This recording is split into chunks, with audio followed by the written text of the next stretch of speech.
back there. Hey, bear. Hey, bear. Now, beyond the subwoofer, beyond the sub bass. Well, look at the thumbnail, That says it, Looking at the whole picture, you look at the thumbnail for this, Because how would it be on dense sand? You got the cannon firing, and you got all the mortars or whatever, and then they impact into the sand. Hence, below, sub, bass, surround, and beyond. That'd be interesting. Yeah, I could just picture how that works. I mean, literally. The thing is, it's just not LFE. It's just not that evolved. It's LFE isn't evolutionized into how long is a piece of string. I mean, how many LFE signals? Well, that could be assignable to, or this, whatever they call this metadata nonsense. I don't know what the bloody hell metadata is. Anyway, so if it's like what I think it is, and so if you had a room that's a certain size and you had boom, boom, boom, so many, and then the mixing, of course, it have to be, if it's on these dubbing stages or whatever, so that you get these booms, but when it booms, it's you got to actually listen to something firstly in the real reality world. How does it sound to a trained listener? As well as what does it look like? What does it sound like to a trained listener? So I know what to look for. I know what to listen for. I know what to feel for. And so if it's from a certain distance and you, like the ones that are used in the movie, that's totally different. Those are that's pyrotechnic. No, there's no real things flying over and then impact it. It's just pyrotechnics in the sand, and then it goes boom to create the illusion. So that would be like, say, okay, you got an array of sub bass in the floor, LFE, as well as directional sound below surround. You got a direct, so it's very complex to complexities. So then when you get these mortar or big boom, you're there, whoa, flipping heck. So when you're looking at it on screen, some of it on screen, and then some of it gives you a surprise. It's like boom, because everyone wants their sub bass flipping cranked up to ridiculous deafening levels, Bloody hell, it's a movie. You don't want it 150 dB, 160, 170 or what. Bloody hell, really? Come on. You lose your hearing. A mild 100 or less than that, So because you've got a fader and you can adjust it. But it gives surprise elements. So whoa. You can't do that much with what is available at present. It's not going to happen. Otherwise, it would be so confusing and so it just wouldn't match what you're seeing. So you got to create some reality of virtual acoustical reality to sort of like, oh wow, seems like they come from behind you, from the boom. Look over your shoulder like that. Oh, what the heck? And they could be underneath real cinema seats because they're not going to work very well with those home theatre seats. Yeah, I'm sure it probably, because the thing would be sat on the floor, but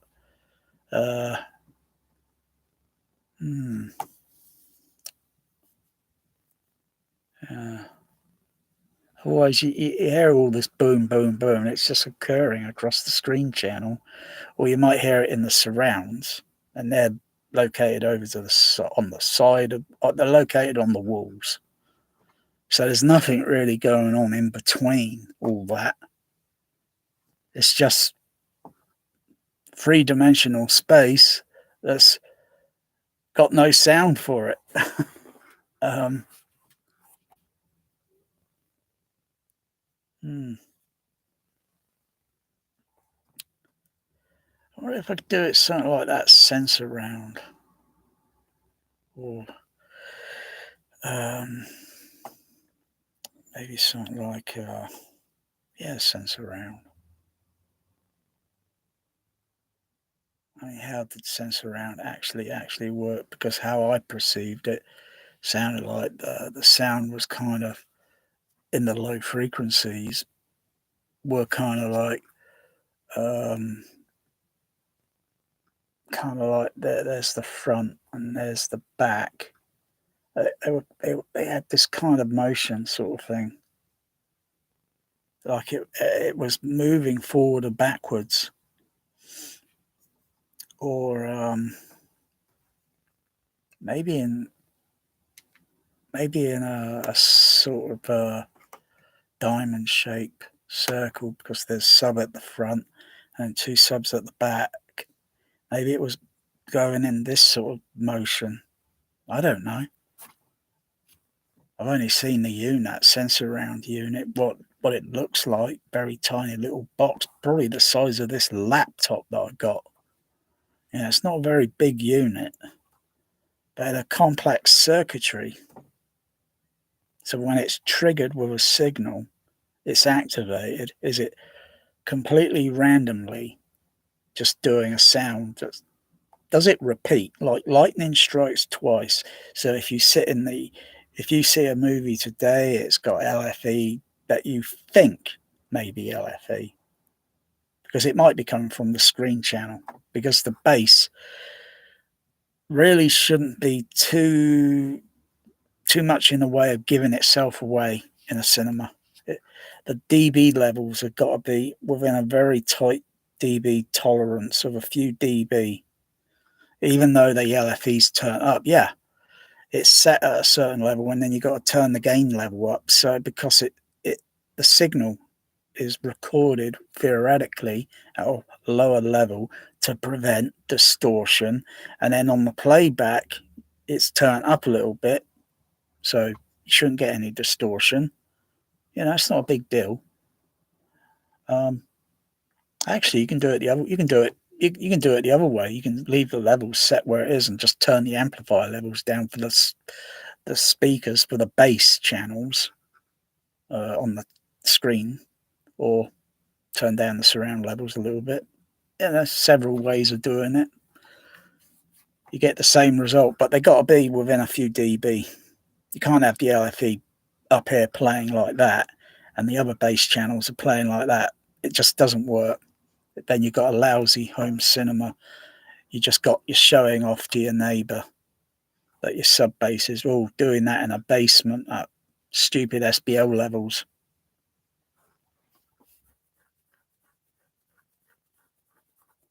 Um, but what was the sensor round doing? Because I've experienced earthquake 4 times, and it always seemed like it was the bass was kind of moving forward and backwards, sort of thing, whilst other sounds were going on the stage channels behind the screen, and maybe the effects surround channel. But it always had a sort of something moving forward back. But it doesn't happen on the home versions, DVDs, Blu-rays. 4K Atmos coming out soon in next month. I think that would be an absolute disappointment for anyone that's heard about sensurround but never experienced it at the cinema.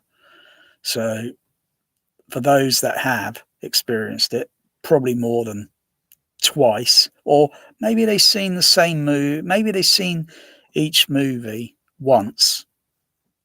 That was Earthquake. Midway, Roller Coaster, Battlestar Galactica, and I think the Cylon 2 Attack Again, whatever. Those were all made for TV, weren't they? And then they just did it for cinema version just to get a little bit of blimey. And then there was one kind of allegedly coming something called Suit or something. That was about 1979 or 1980. And then that was the end of sensurround. To some of the 400 cinemas that had it worldwide. And maybe there was a bundle of boxes that they made, but they probably didn't sell them because it went, and they're still in a warehouse somewhere. Or maybe they were only made for order. So if a cinema wanted to say, yes, we want sensurround, blah, blah, blah, they make the unit. And I think they had all the show in Vegas. They had all those boxes, sub-bass boxes, bin bass cabs already made to ship out. And then the amplifiers as well.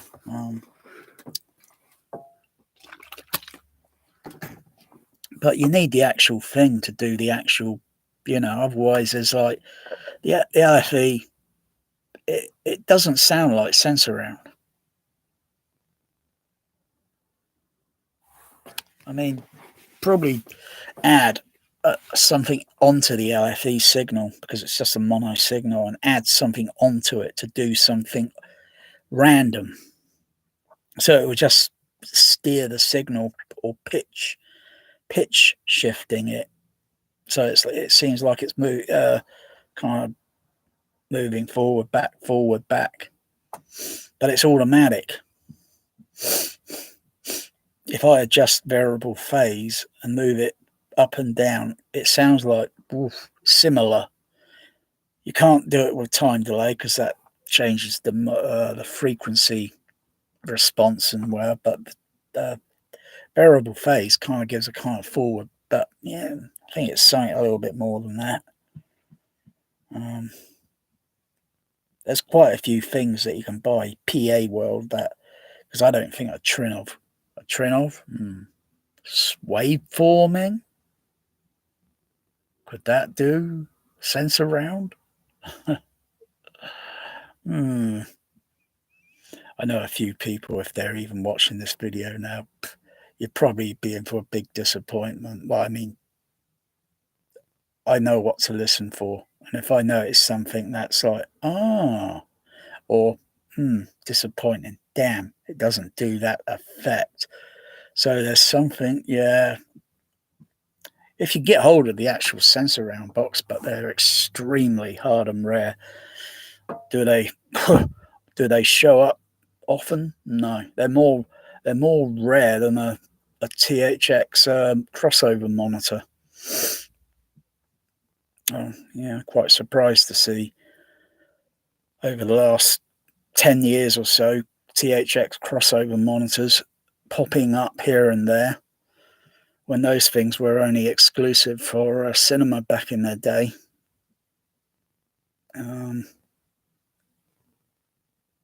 But a sensurround unit that sold a few years ago,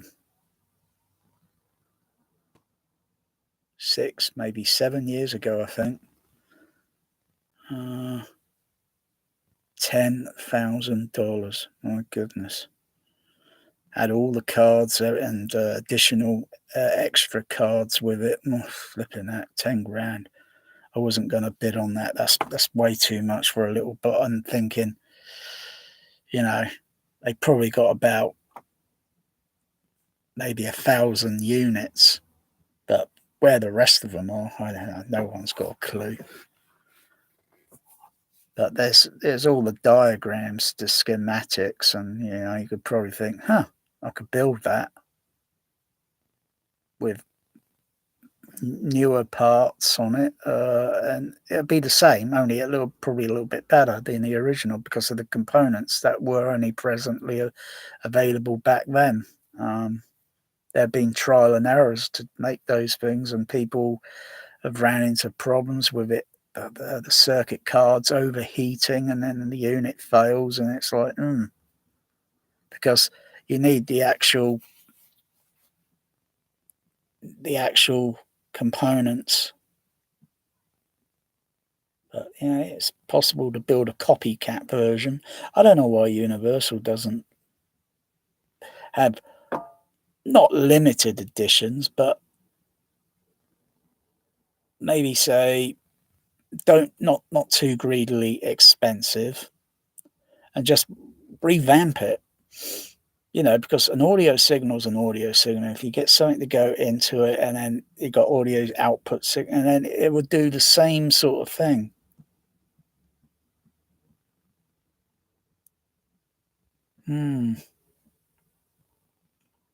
And not necessarily play it back again at the same SPL dB level, because not unless you want to have tinnitus, hearing issues. Otherwise, a mild level is okay, just as long as you can get the same similar. Otherwise, I would have thought the LFE should have gone from LFE 1, 2, 3, 4, 5, 6, 7, 8, 9, 10, 11, 12, 13, 14, 15, 16, 17, 18, 19, 20. I'd have thought it would have gone something like that by now. So specifics could be put in, and the installation totally different from, a little bit of the same, but a little bit more different. Otherwise, you just, but how bass just generally goes out into the room with a sine wave tone. You could put sub bass on the ceiling, but if you do it in an array on the ceiling, you really wouldn't be able to notice any dips or peaks, nulls, because it would be just completely uniform. Doesn't mean, oh wow, and then let's just turn it right up. No, because with every unit, it's going to double 3 dB, 3 dB, 3 dB. You only need a little bit, and then plus you got to make sure your ceiling can take it. Otherwise, it's just going to rattle and make a load of noise, and then it'd be just it'd be a sheer disappointment, because now you just got a glorified ceiling that just makes a rattle noise, but want to make it reproduce the fundamental, and then the floor, and then it doesn't mean would it run into the same problems with, like,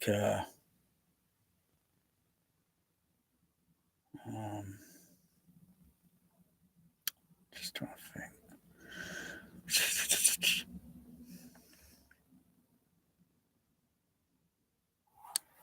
You want it to kind of do something like, yeah. Anyway, I'm rambling. This is why it's rambling and ranting with kitty cat, with kitty cats. It's trial and error.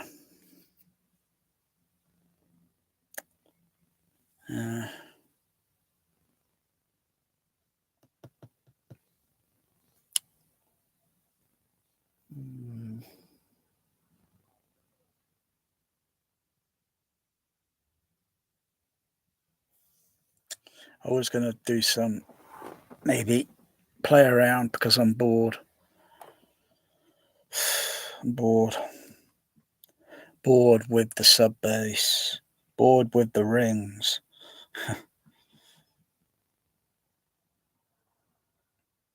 See, the way I watch a movie and listen to it is completely, utterly, totally different to nearly, say, 100 people with home theaters, and they all listen like the same. I'm totally opposite of all that. I'm just trying to figure other ways, like, how can this be improved, but different?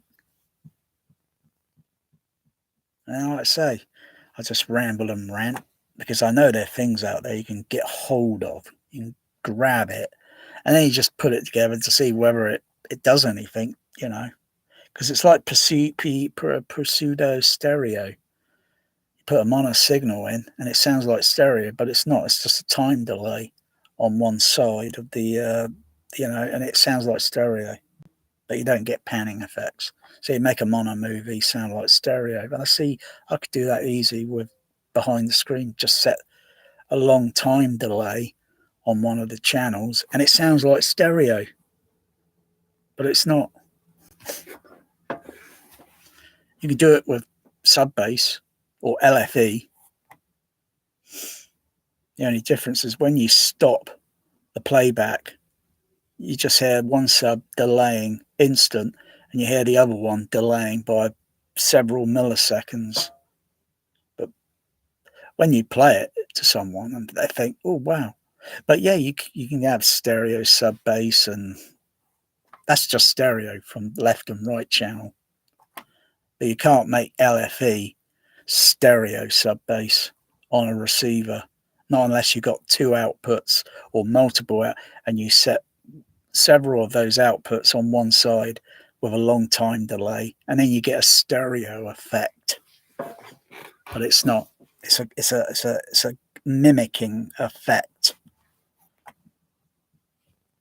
unless of course, you know, the LFE should have changed years ago. Should have gone from 2, 3, 4, 5, 6, 7, 8, 9, and 10, and so on. They should have been thinking, like, watching that movie and thinking, where should the LFE be coming from? So it's not a big deal, LFE. Everyone in home theatre tries to make out, oh, it's a big deal. My goodness, you're not done your homework. There's no more difference to it to flipping sensurround, going over to baby boom. Well, that's Dolby Labs formula. You know, going from baby boom to LFE it's only evolved a tiny little bit.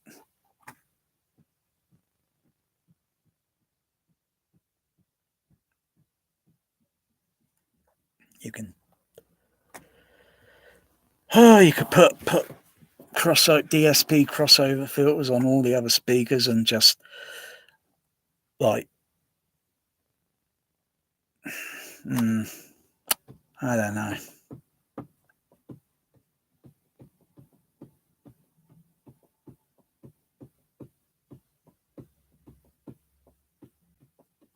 I bet that guy with the 150 dB in his basement hasn't even got his channels level matched within a 2 plus and minus 2 dB. That's recommended by THX. It's not that difficult to do. And then, of course, when you turn the LFE on and off, yeah, you notice it. You notice, like, say, Indiana Jones and the Last Crusade, where the bad guys light a match and make all the profane, all the fuel that's in the, you know, go up into a big flash fire. And then when it comes through the tunnel and then bursts into it, and then Indiana grabs your lady and they get under the water, sort of comes through like boom. That's the LFE or the baby boom signal kicking in there with extra authority to give it a little bit. But there's also a bass of that level on the stage channels, but it's different frequency. And when the two are put together and within a few dB, yeah, gives a nice boom. You don't need, in a small room, I don't really need, honestly, I don't need 2 subs, but I only need really 1. But it's like where to position it and where it's going to be ideal. I've had 1 in the room before and it kind of kept it more or less in the middle of the room, but it wasn't really middle of the room because this looks like the middle, but it's not, because there's about another 18 inches behind that rack So it should have gone over a little bit that way. Not this way. Should have, just moving it just a little bit, a little bit, a little bit until it's like, yeah, leave it there. That's all it can do. Can't do anything more with it because of the room size. And maybe if it was raised off the floor and a little bit higher up, yeah, it'd probably sound a little bit more better. Doesn't it's a myth that sub-bass speakers, I think, should be on the floor. Because what is the floor in a cinema? Because the seating, the auditorium is angled. So you got the sensurround sub, boom, right down here in the front of the auditorium, in front of the screen. And then you got the two other subs at the back of the auditorium. Of course, they had to remove seating or whatever else. And I think they had issues with fire, health and safety things, like, it can't block an exit or sort of thing. So, yeah, well, unless you've got the whole bloody ceiling crashing down on you because of the bloody SPL levels and everyone running out in a panic.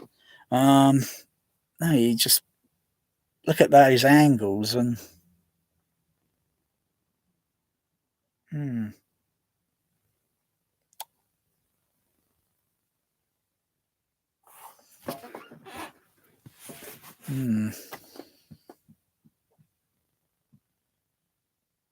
You think if if putting all these multi subs in, don't you think cinemas would be doing that? They don't need to because of the design of the auditorium. We got to do it in the home because of the design typically of the room. That's why it booms at the bloody back of the room, and it's pretty annoying. And you can't really do much about it. And you got to put another one up in the front, and you got to try and balance the levels out. Otherwise, the room should be kind of like that. So screen up there, it's taller at the front, and as it goes back towards the ceiling, it gets narrower. So hence less boom. But having got the room to do that in the home, to build a seat riser that's going to be pretty damn solid, so that and then the bassways, and then by the time they get literally to the back instant, they should be booming. So would play a sine wave tone, because if I play sine wave tones in this room, it'd be no more different than that guy's basement, because basically got more or less the same, almost the same volume size. He's just got a fraction more than mine, but it's more or less the same.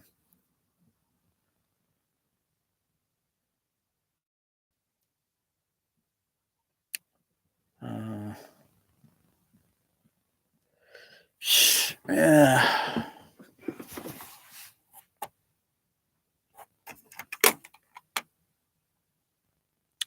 Where's the sound generator? Oh, what should I use? Should I use the storm generator, or should I use the... Got to keep an eye on the time. It's 18:55 hours. It's hard, it's hard to keep track of these things. Really hard to keep track, because I'll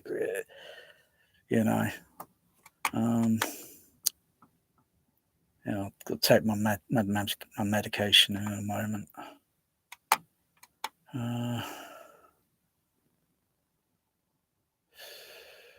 Go into the store. I don't know why I'm clicking on the store when I can click it here on the... It's a lot quicker. It's already open.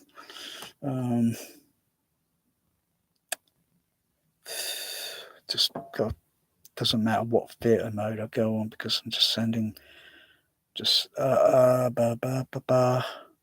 input. All right, it's okay. It's already on HDMI 7.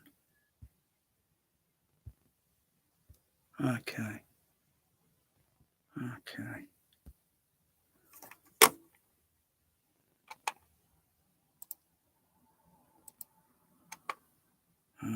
Open up the REW.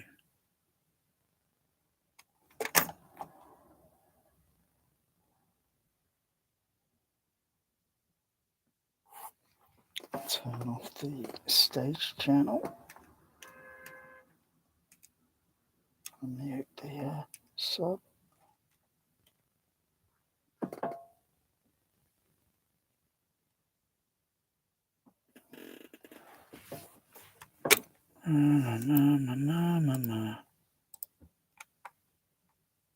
Generator, turn it on. Hang on, I think I've got to go back into the storm because I've got to divert the speakers to with a subwoofer sort of thing, so the signal would output. Otherwise, it'll only automatically work with LFE signal.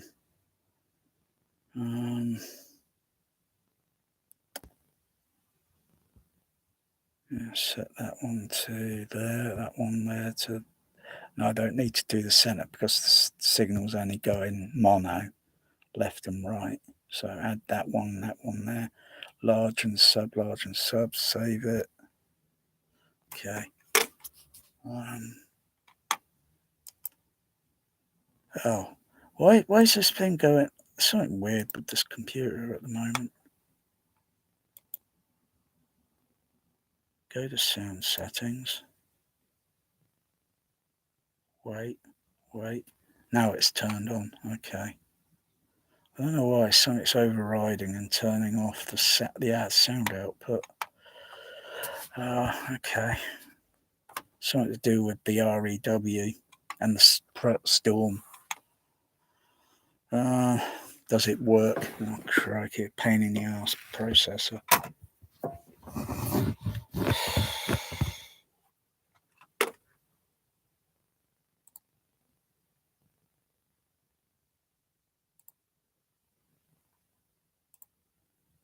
Okay, now the sound generator button is highlighted. Go to tone. Come up a little bit. Try 63 Hz.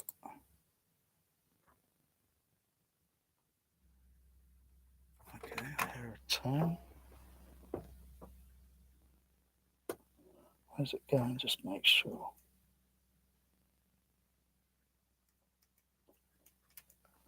It's not showing up on the processor.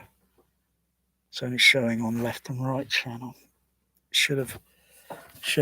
Did I save it? I think maybe something to do with refreshing. Let me refresh that page.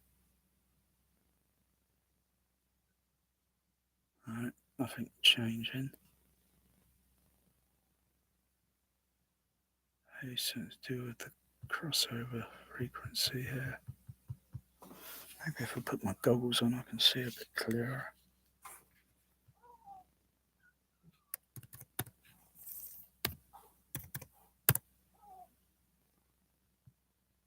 Oh, is that Steven Seagal outside?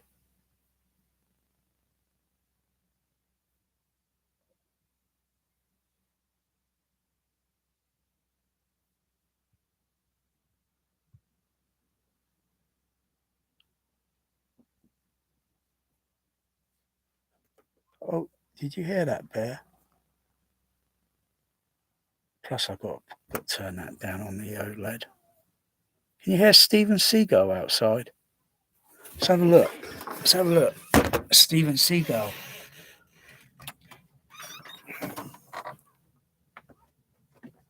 Steven Seagal. Oh, and Russell Crowe.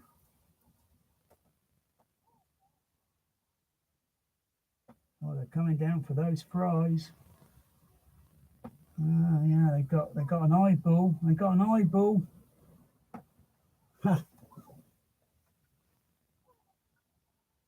an eyeball on those French fries.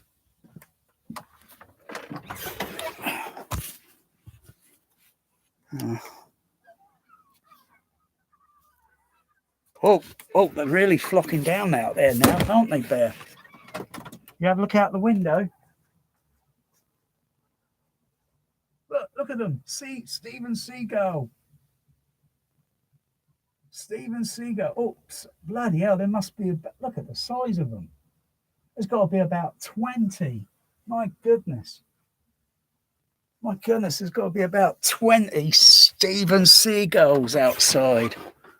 They're all grabbing the French fries, those terrible McDonald things. Oh, dear.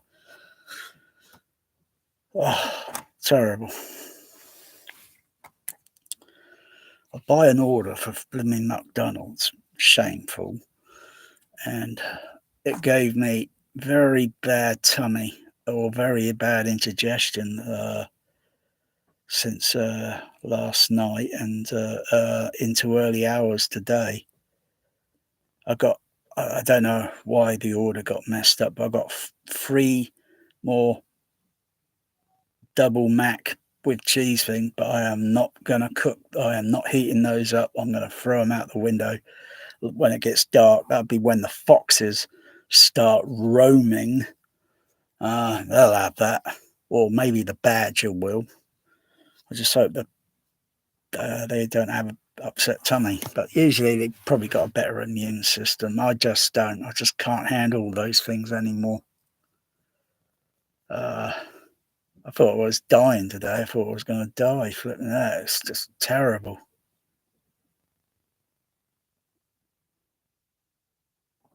Thumbs down. Burger King, McDonald's, Wendy's. Well, we don't have Wendy's in the UK. Big Boy or whatever the bloody hell it is. KFC, Taco Bell. No way. No. I got to really boycott the damn thing. If I'm feeling peckish or hungry, for crying out loud, there's food in the kitchen. Just go and make something. Not a Big Mac. God's sakes, that's low numbers. Absolute low numbers. I'm just trying to ravel why I'm not getting a signal.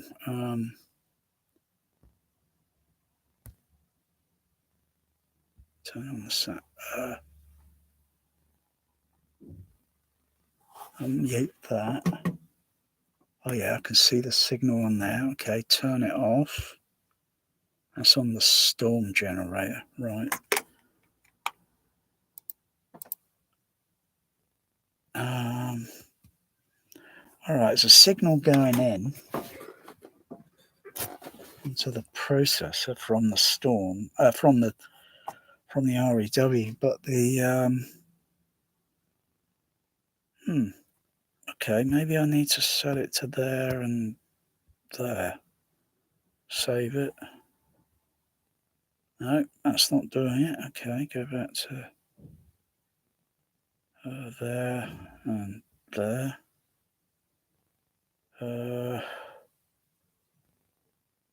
Something that's not turned on. I've not turned it on. I've done this before so many times. Oh, why is that signal not on? See, am I on the wrong theatre mode?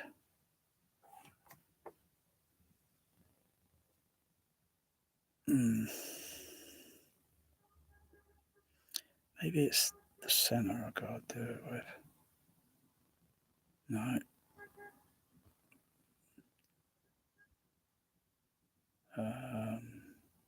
Maybe I gotta turn that on.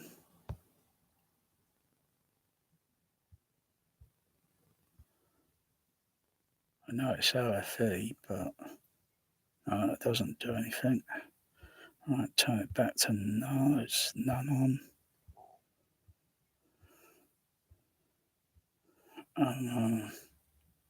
Maybe it's something to do with the routing.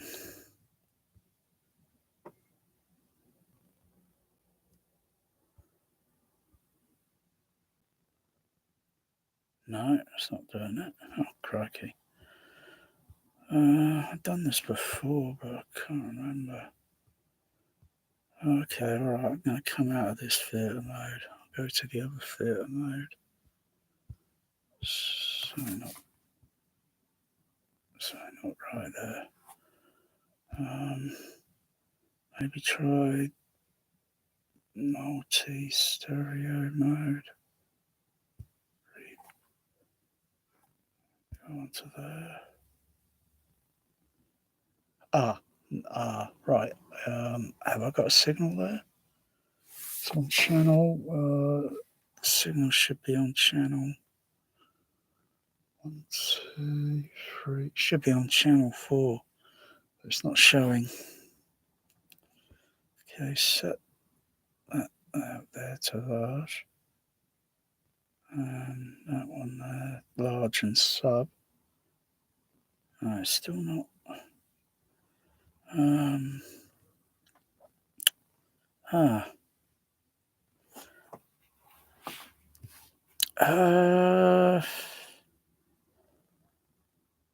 Done this before. Hang on. About this here. Is there anything to do with that?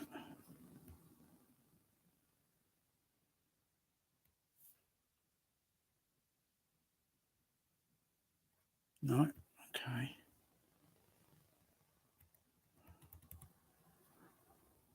Nothing to do with that.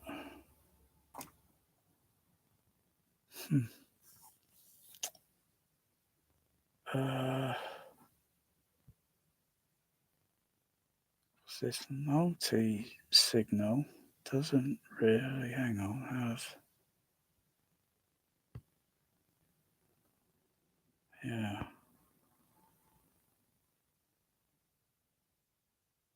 So about there. Come out of that.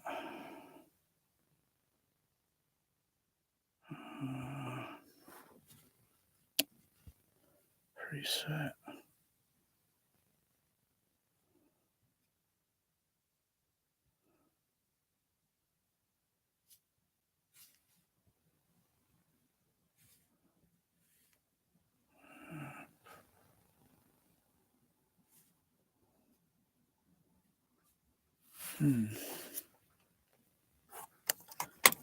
Something not right there with that signal. 63 hertz. I should be getting the signal going out through to the.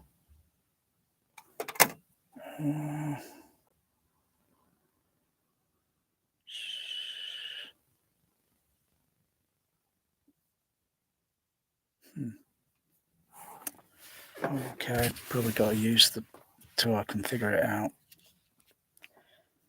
Probably use the storm signal generator.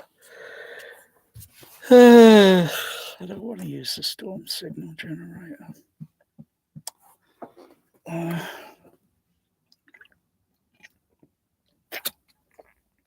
Signal's going to the other channels, but it's not.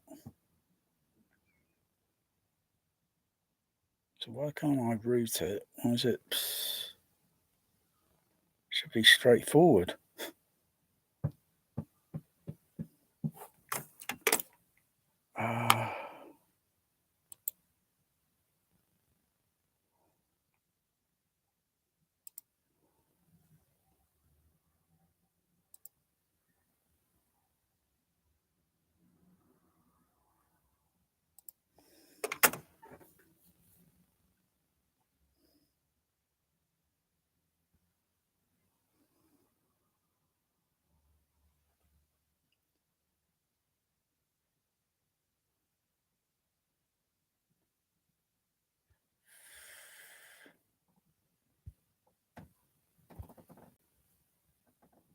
Yeah, Steven Seagal, he's gone there.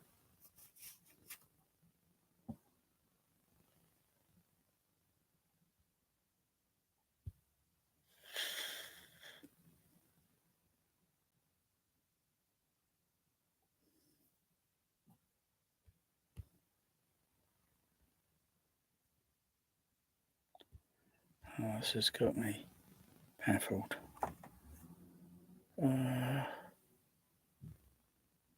It'll output on the generator on here, but it's not.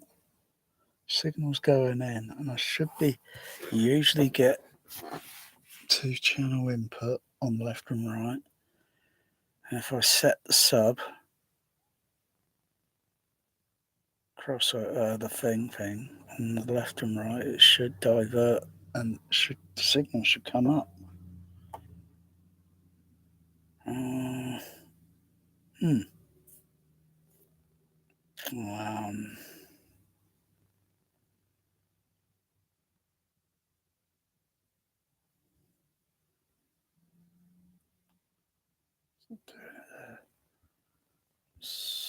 What's eluding me? What's eluding me here? Come on.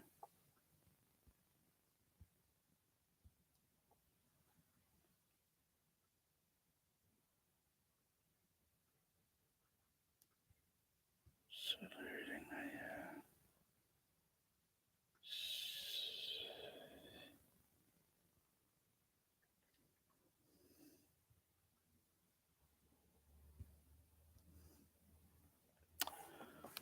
This is another one of these. Maybe it's a glitch. Maybe it's a glitch on the processor. Maybe turn it off and then turn it back on again. Okay, I'll try that. Turn that generator off there. Turn the processor off.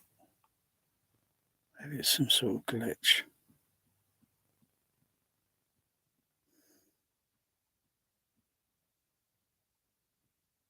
Okay, back on.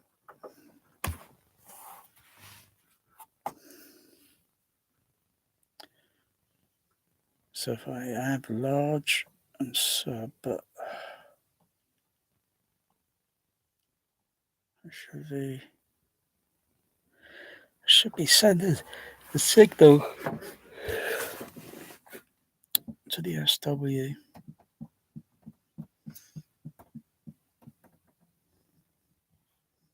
Hey, come on.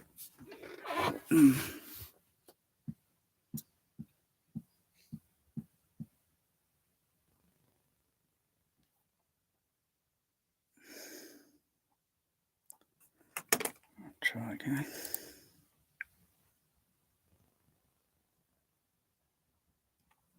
Same thing.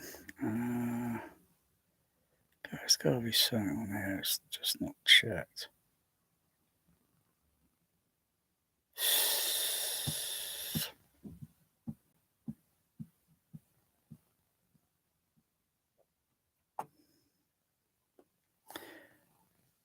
Yeah.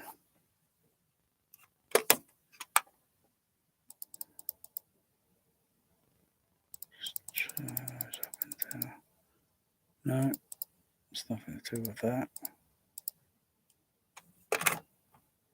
Just doesn't want to. Where's the signal?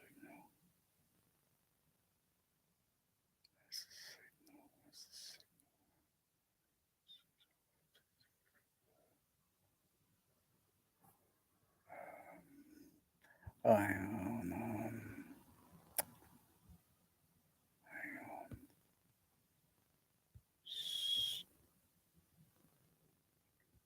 Turn that off.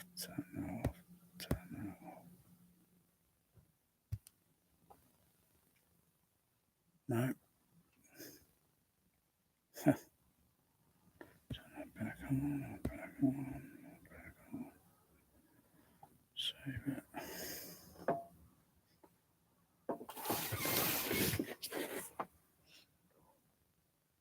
Puzzled.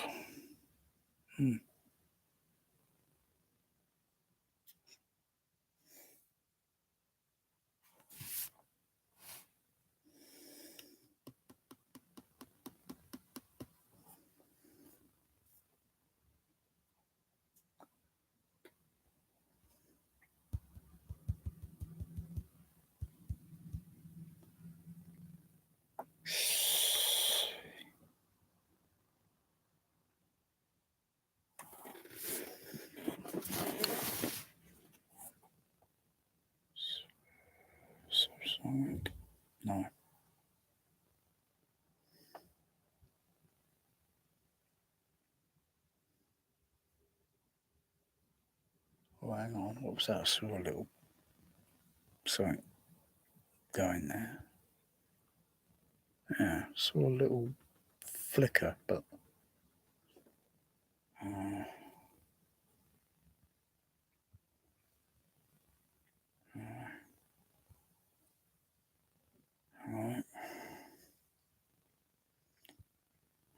Yeah,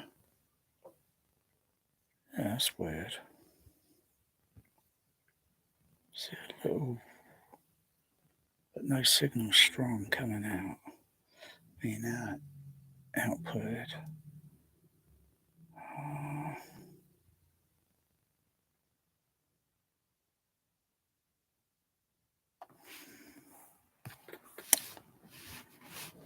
Password.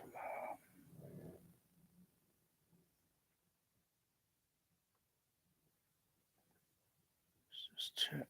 Save. Check. Nothing there. Back. Oh, well, I can't figure out what's going on here. I've done this several times before. I've even forgotten something.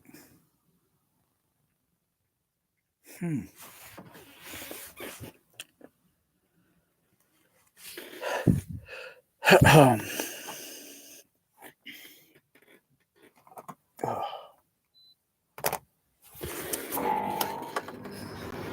Put the air conditioner on, ain't there? Little bit warmish.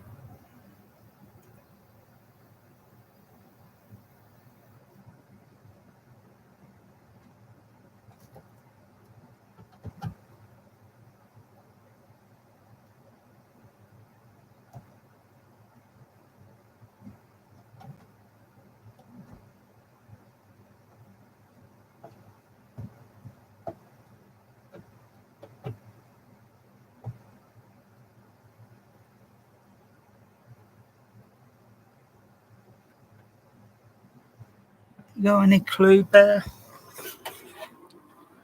You got any clue? A little bit stumped here. Can't figure it. I'll turn that generator off there for a moment, but it's not routing it over to the SW. Why is that? Why is that? What's going on?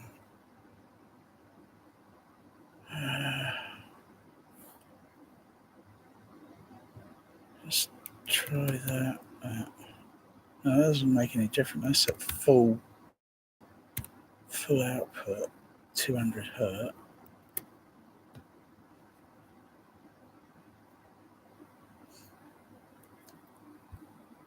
Alright,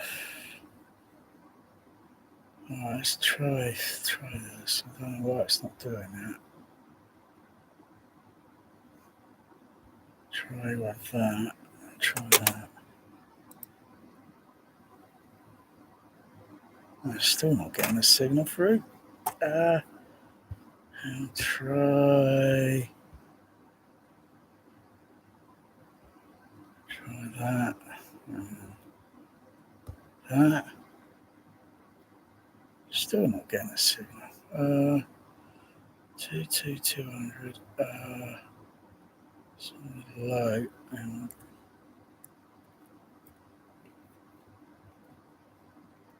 Ah. Oh, I'm getting a signal now. Okay, hang on. I'm getting a signal now.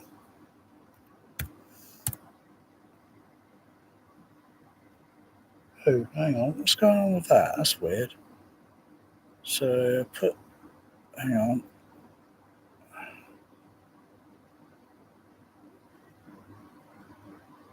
Wait a second. No. Ah, hang on. Have I got a signal there now? And if I add that. Oh, that's weird. What's going on there? It's like it's cancelling out. Turn that one off to large and leave that one on large and sub. That's okay.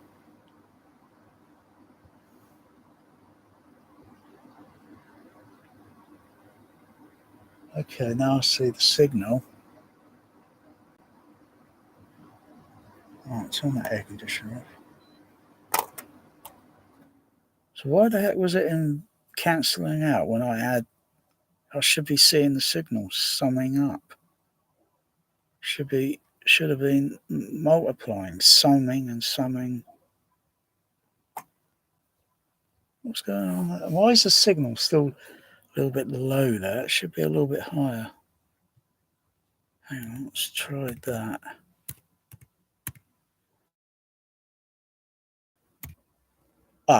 Set it at 200 there. Yeah, the signal's up. Let me check the price. Okay, save that. And check the other. There's nothing inverted on this processor, is there? Is there anything? No. The polarity's all ticked off, so there's nothing inverted for that signal to. Wait a second.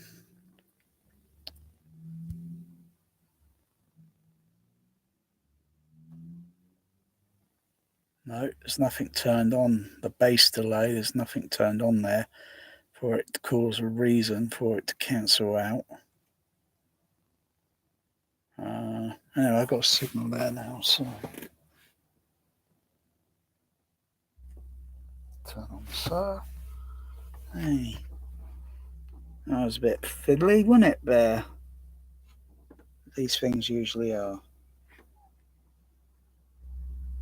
I'll turn it up a little bit. Okay. Crikey. Bloody complicated, these bloody processors, I tell you. But I still can't give me the why the signal was. It should have been adding up. Something a bit screwy there. I don't know what, but I'll get to the bottom of it. Okay, go through the sine time. 80 hertz, 63, 50, 40, 30, 31.5, 25, 20. Weird. 16. Windows open, so I should be getting extra 4 dB extra level. But I'm not using RTA.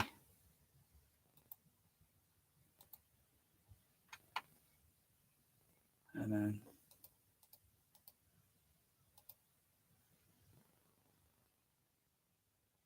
it's almost like, infrasound is almost like an invisible sound. You just notice it's just a cone driver doing that, pushing, moving air.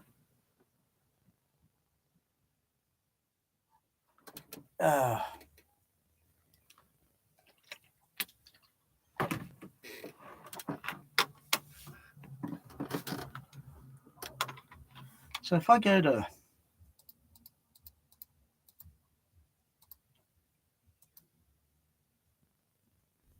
31 hertz, I'll just turn the level down. Or do I want to turn it down on the? Turn it down. What do you call it? The REW. Or do I want to turn it down on the? But I move forward, and that tone goes a little bit less. The null. The level of the boominess of it goes a little less. Of course, if I got there with a microphone, crikey, it's easy to do it with multiple microphones. But I'm not in the mood to setting up the audio mixer. Move over there a little bit. I can hear the tone going up just a little doing that sort of thing. Kind of one ear's picking it up because, you know, you move a microphone like that, a microphone in mono. But if you had two microphones, moving them or doing all that on two RTAs, you'd see the signal going like that. Come on, Bear. Mm. Mm. Mm.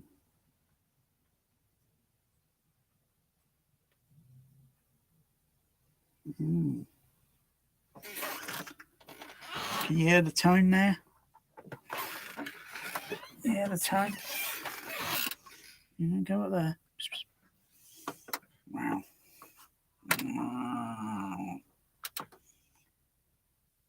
Uh,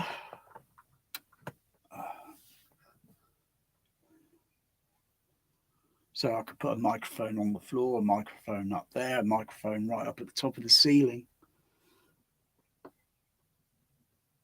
and just switch through the audio mixer and monitor like, oh yeah, it's reading that, it's reading that level up there at the ceiling at that point over there, and then have a multiple microphones just going around so I can see what it's doing on the third octave sine wave frequencies.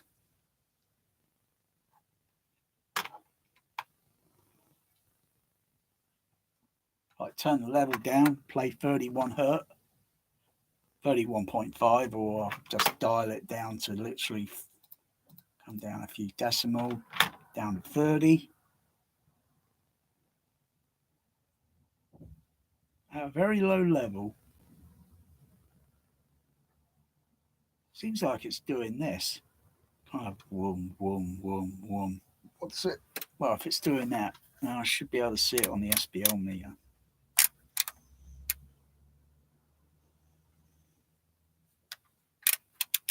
Go to fast weighting, not slow.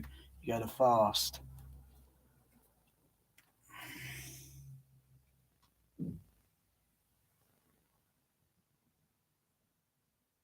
Yeah, I can see the needle just doing that. Go to slow weighting. It kind of stays kind of very stationary. And of course, put it there.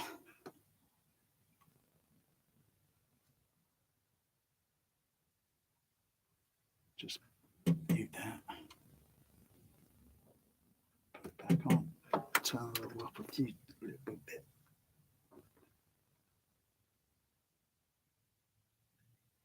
Yeah, it's kind of just doing that. Go down a little lower on the frequency.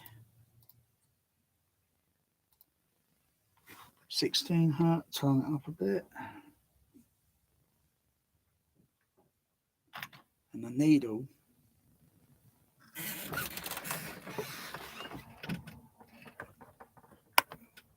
it's very difficult science. It kind of reads how the sub signal is.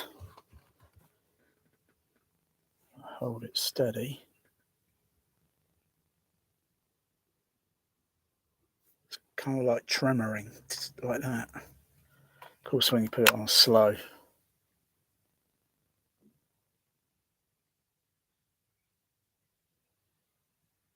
and go to fast.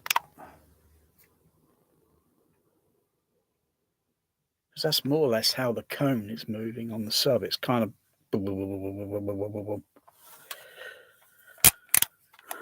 you see a little extra dB accuracy there, so you got to use your weighting scales, and depending on what you're tuning and what you're setting up.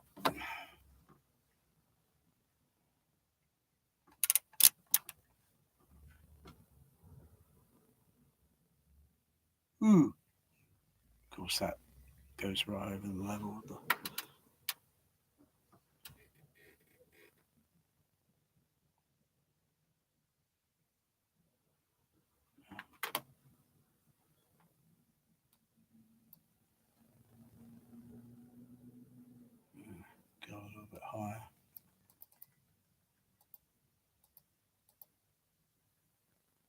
19 hertz. That feels weird. 19.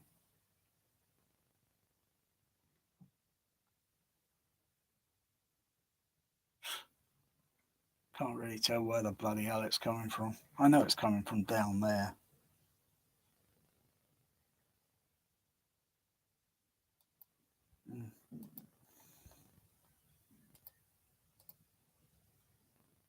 And 20 just kind of puts a little bit of a on top, whereas 19 was kind of whatever. Well, it's not really that, because I'm articulating a sound that's not even the bloody frequency fundamental or whatever. It's interaction with the room.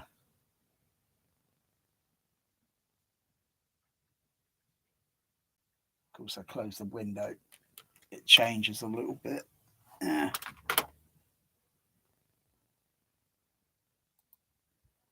Put the RTA analyzer on. Is that working? Ooh. Yep, that's working. RDA. RDA.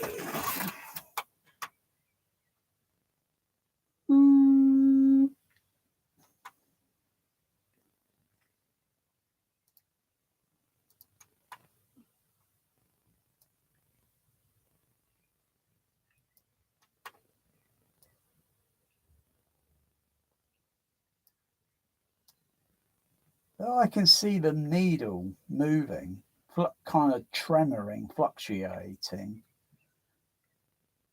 Can't really see it on the so the microphone's probably perceiving it slightly different to the you know. I got this on a slow, what's it, or have I got it on a fast? Yeah.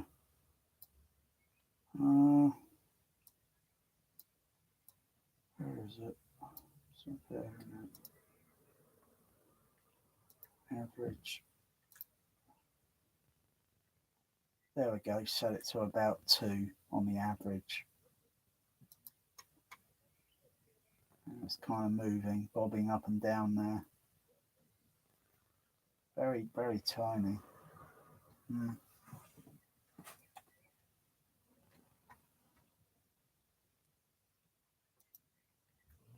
So back to 6 or 8, or was it 16? 16.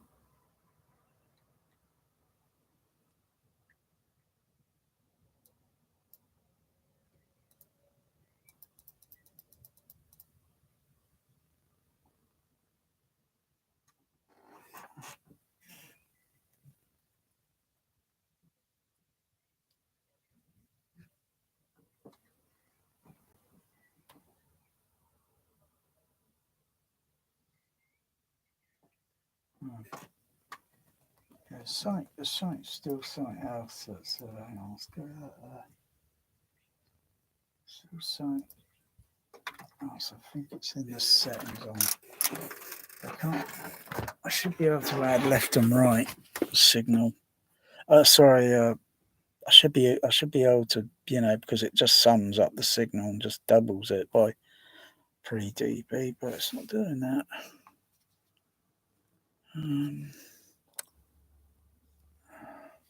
Got to redo these with bloody more. Crikey! It's in my cat Melanie. She's been attacking these. Let's see.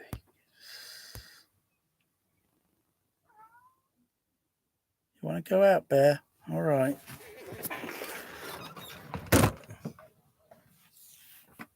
You want to go out or you want to stay in? Bear? Want to go out? Want to go out?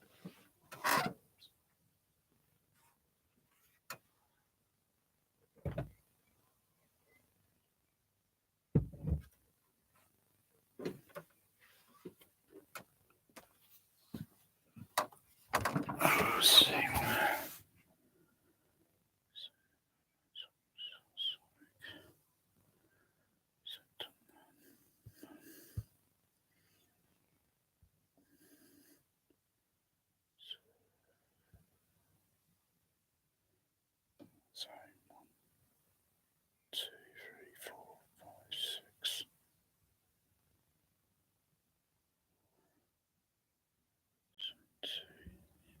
Let's try that and set that to see what goes on there. Save it.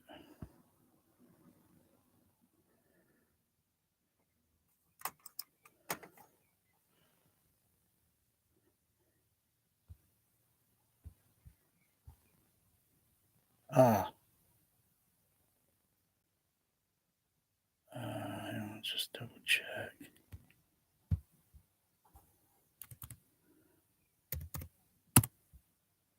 Damn.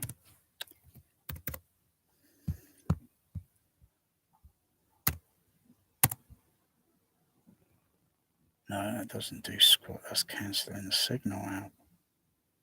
What's it doing that? What's it doing that? What's it cancelling the signal out? It's inverting the signal. There's nothing to turn on there for it to invert. How do I turn that all off? That's strange. I got the signal there, but okay. Shouldn't be doing that, so it's got nothing to do with that. So turn that one off. So,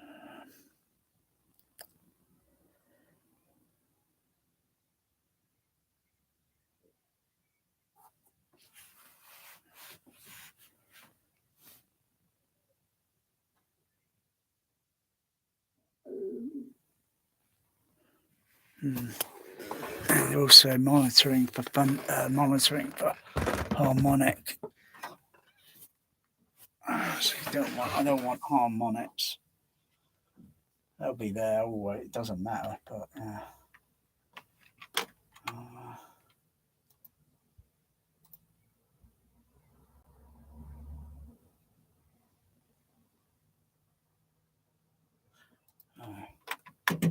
stop that. Take my head.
What's going on?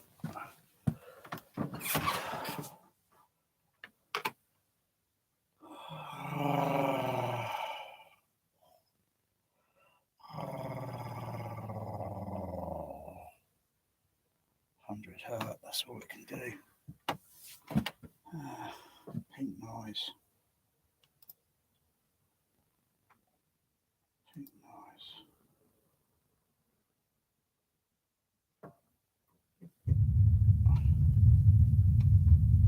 20 to 20, I go a bit lower.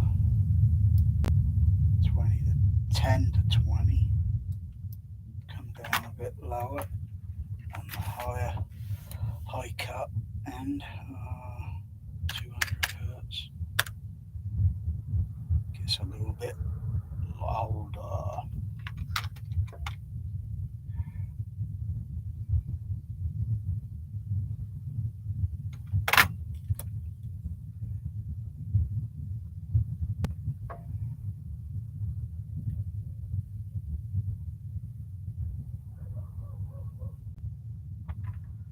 Woof, woof, woof.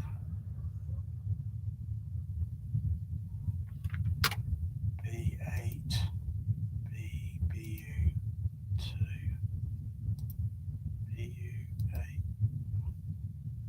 Come down a bit lower.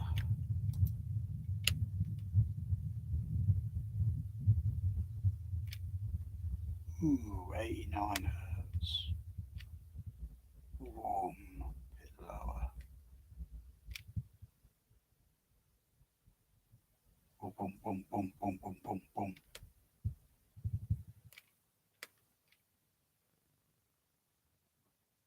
14 hertz to 10.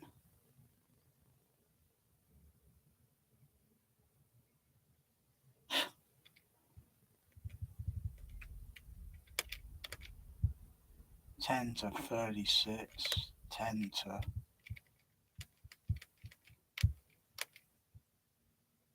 10 to 20.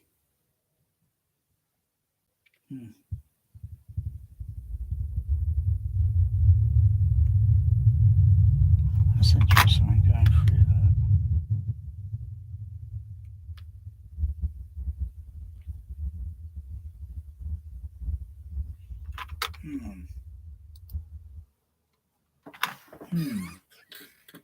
Thinking.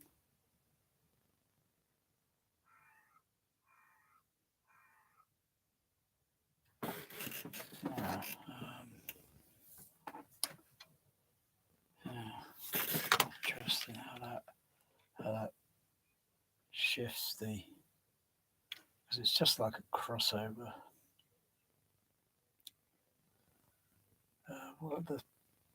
How steep are those filters on there?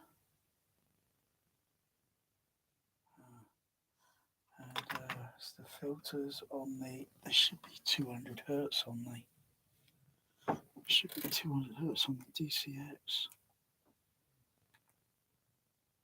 124. Okay.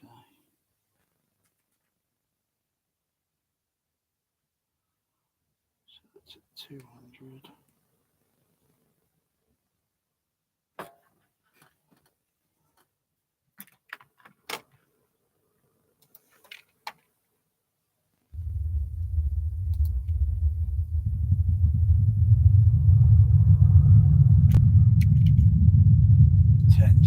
Ten to 200.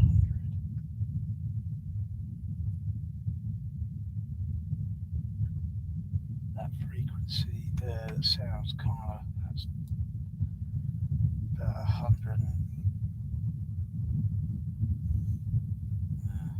about 160.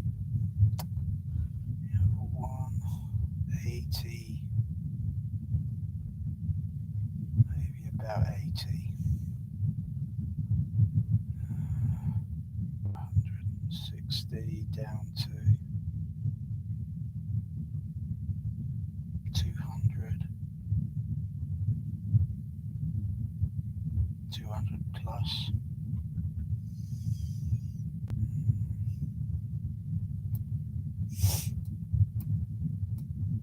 Ooh.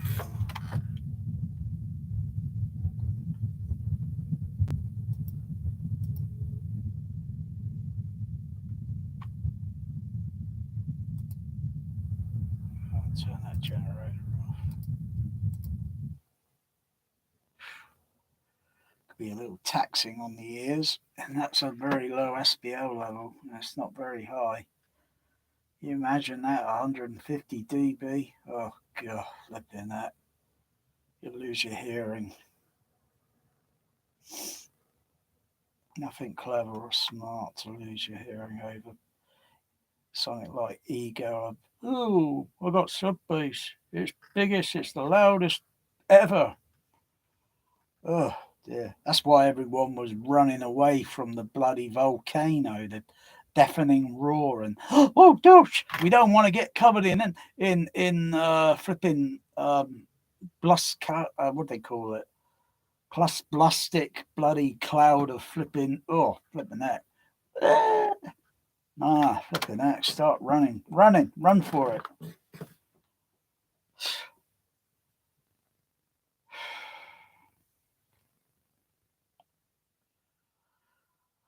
Oh, bloody hell. Yeah.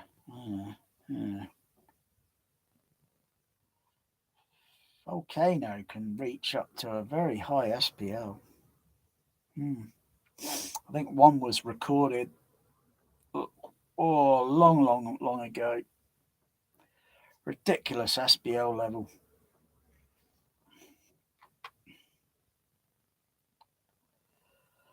Didn't know something like that could do something like that, but I heard it. But oh,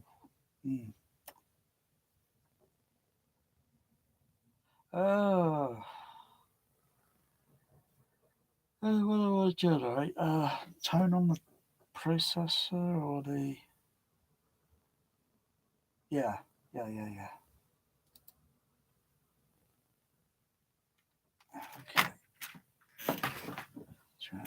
Generate on the processor.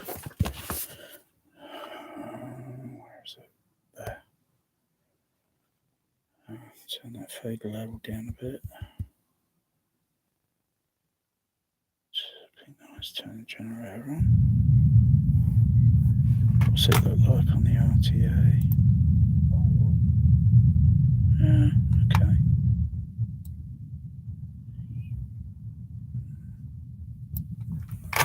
Have a look at one of the stage channels. Turn that off.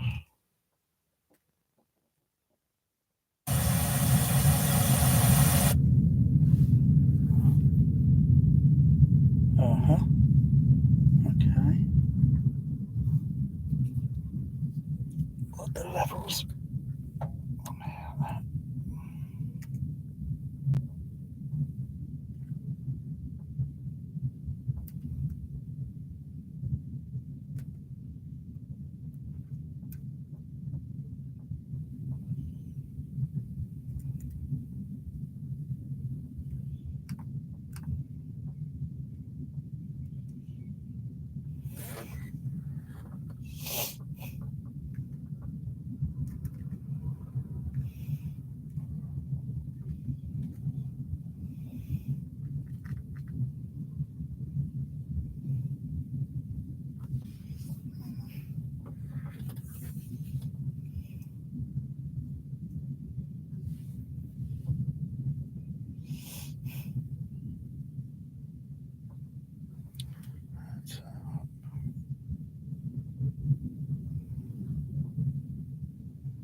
Because the characteristic sound is totally different to the other one.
Trim that down a bit.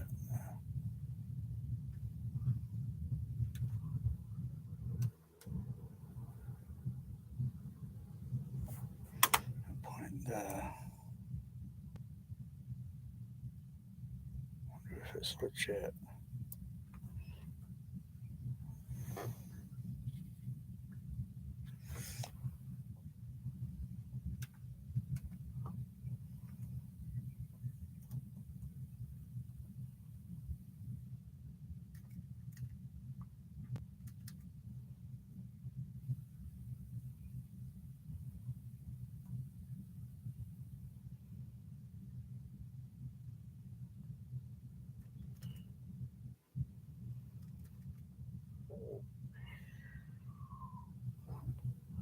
One, two,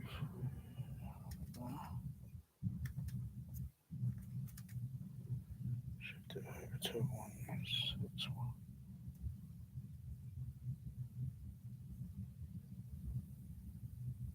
Oh yeah, I can hear that at this angle. Okay.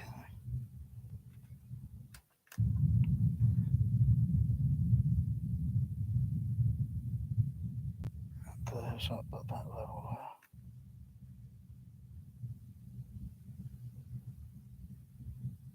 there. It's got that characteristic frequency, so it's that shape.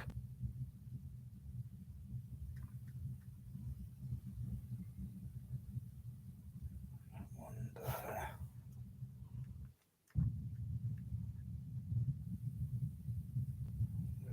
High there. It's a little bit low there. Okay.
If I move,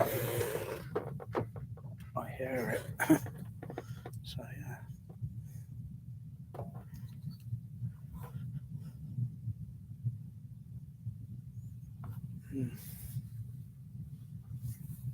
Yeah.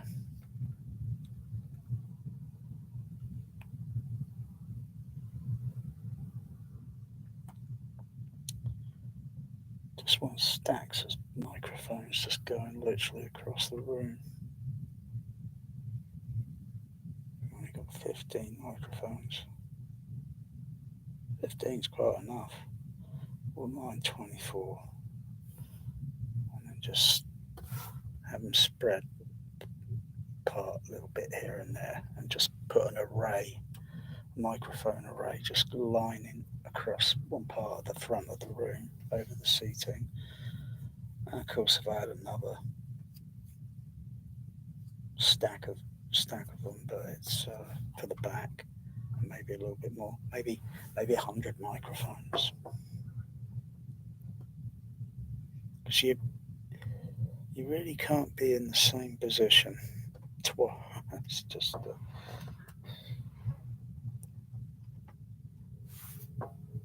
oh, Bear wants to come in. Yeah. Hello. Who's this? You okay?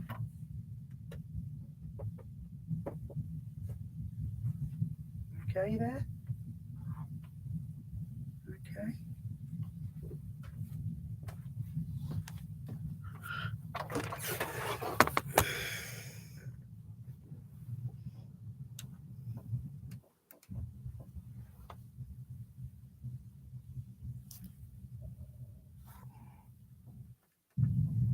There's a bit of a okay, so there's a frequency in between there. It needs to come down. So it's an additional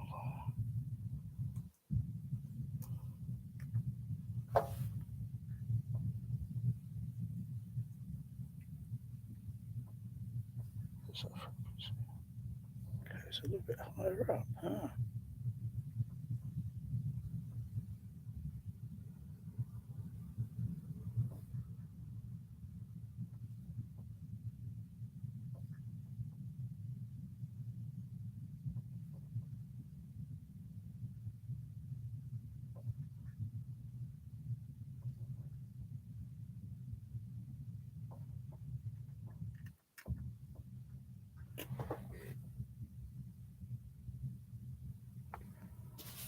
Just listening with the tone of the frequency.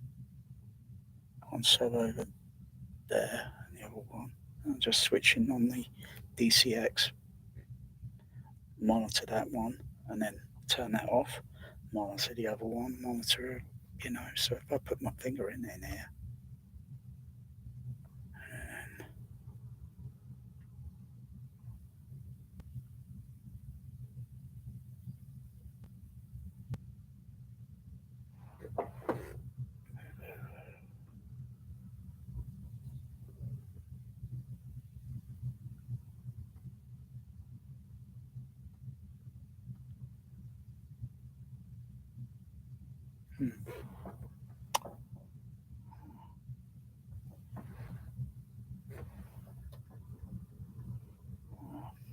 that sounds a little bit like it's near, because I am nearer to it. I'm over on this side, so I'm a little bit nearer to the other one.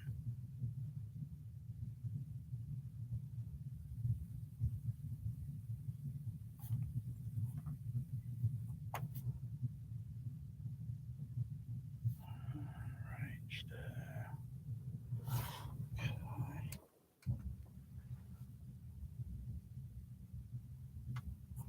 Alright, sine tone. That'll be on the storm. I won't do that. Do a sine tone.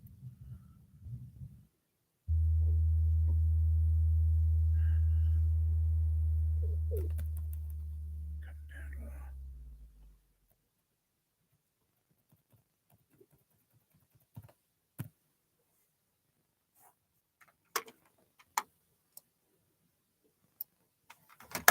switch that up. That one's just a few dB higher. Or is it?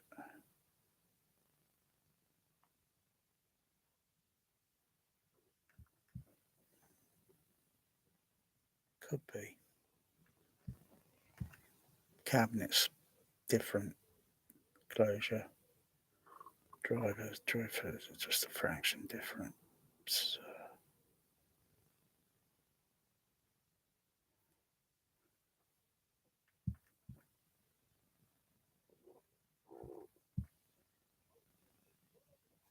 not too much difference there, okay.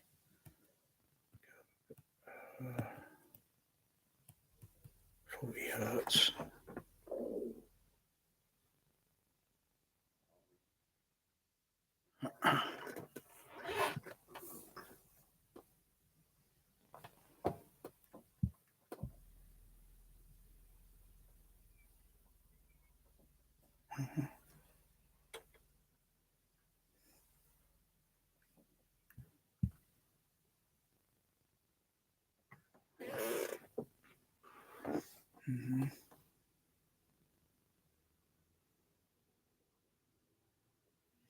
Maybe I should bring that one over that side there.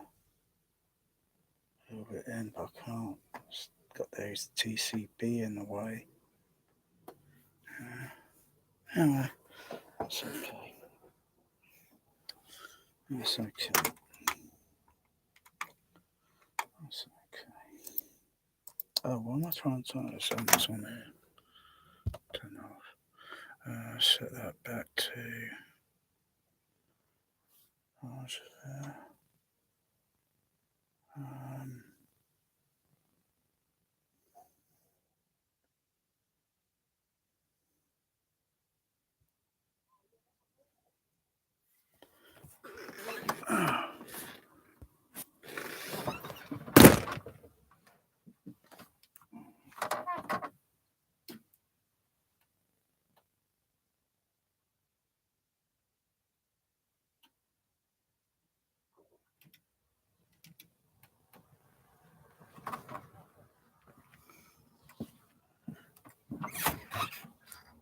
Ooh.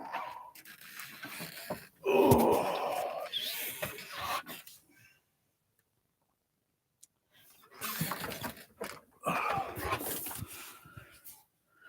Share mode, is it on? Share mode. Is it on there? I think it is.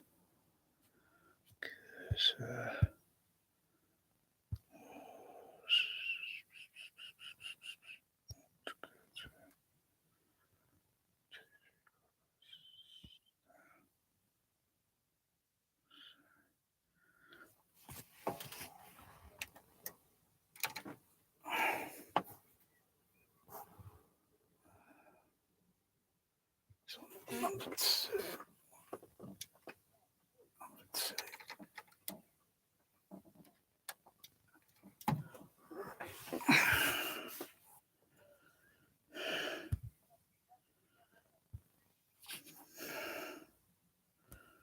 Laser.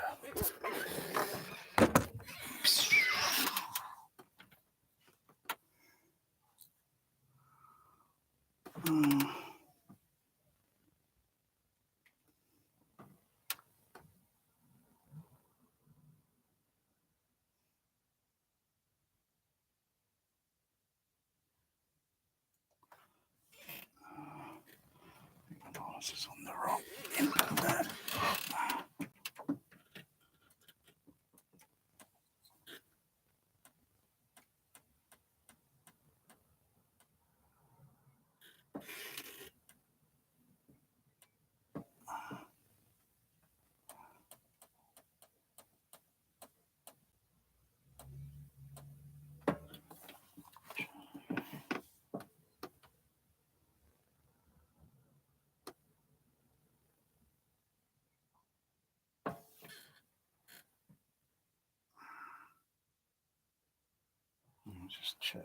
Just check Dolby's, just check we've got a signal on there. I've got no signal on me. Turn that off. Turn it back on.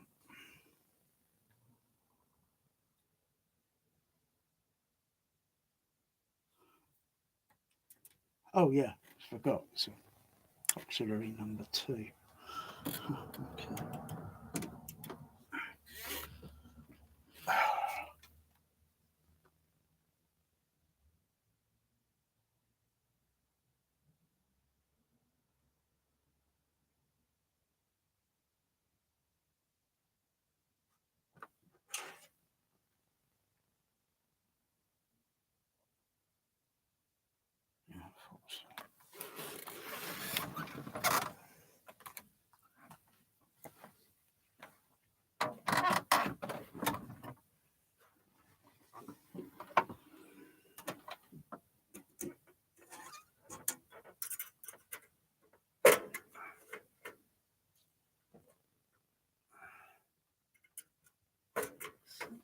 Yeah, goofy. I don't know what it is.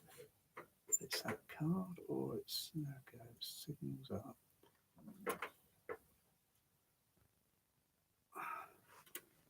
Signals down.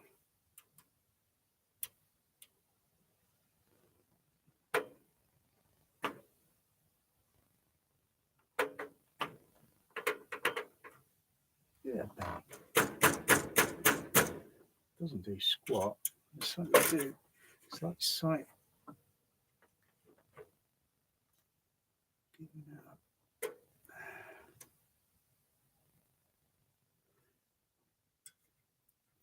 Take that card out. Yeah, that's the same, isn't it? Yeah, that's the same.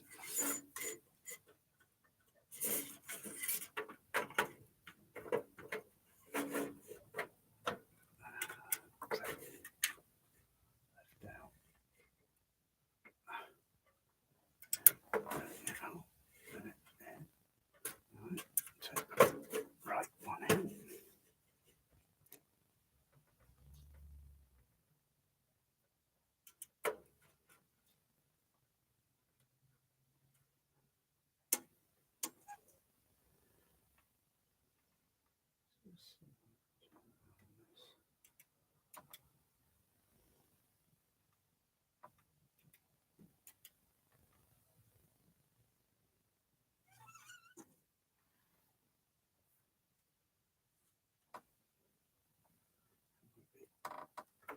It's two of those because it's going out when I'm free.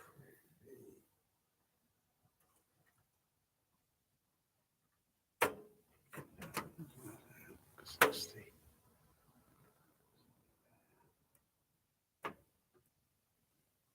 oh, signal must be up there.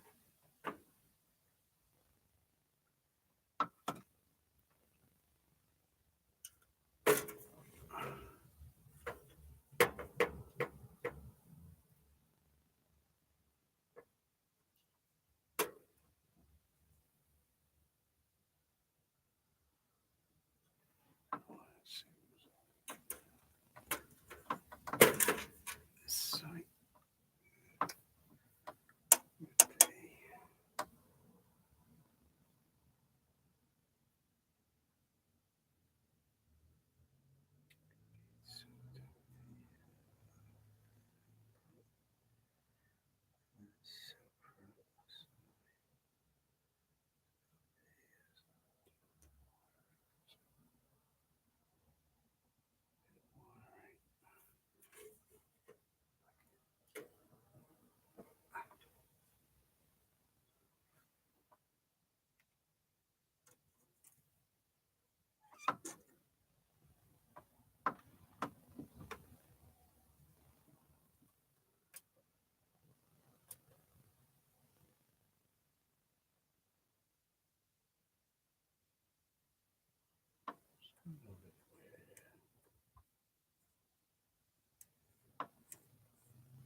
signals out.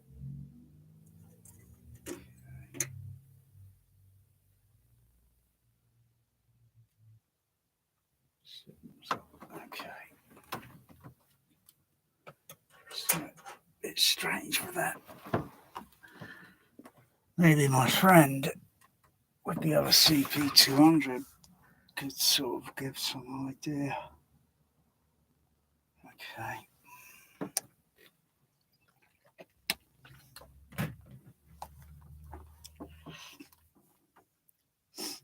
Oh, now it's gone out again. It's got something to do with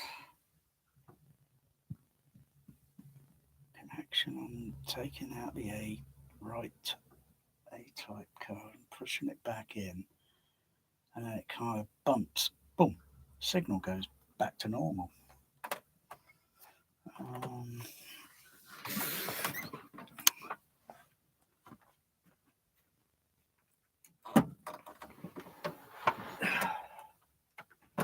Could it be a capacitor? Because I'm thinking capacitor. I'm thinking there's a capacitor some issue that needs to be changed over for something brand new.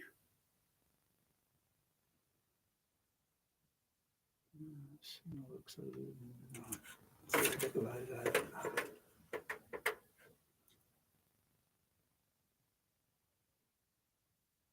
If I put the card in part way and push it in a little bit. Okay, signal is okay now. It's got something to do with where the signal is going through the OBE. So signals are okay there now. Came on a few months ago. Was it last year sometime? Signals are okay there now. Occasionally the SOB, the OBE signal, it just drops down. I'll just play this scene again. I think it's a capacitor thing, something to do with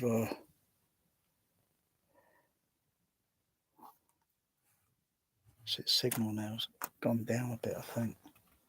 I think it's gone down a bit. Hang on, let's just play it forward. Oh no, its signal's still okay. Still okay.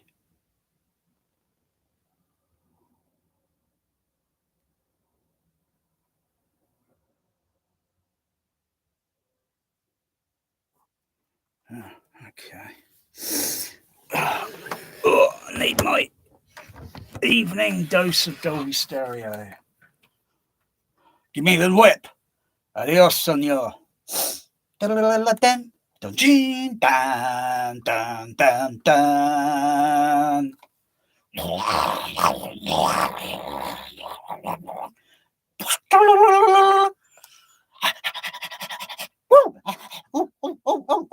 I'm slipping.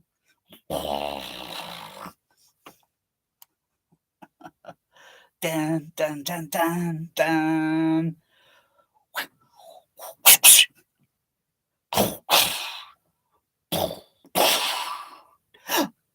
Da-da. Adios, senor.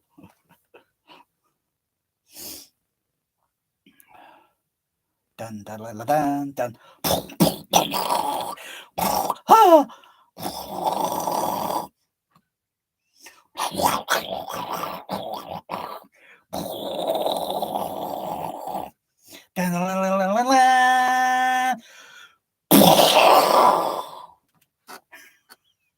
Fucking hell, I just did the sound effects for Raiders Lost Ark. Wow!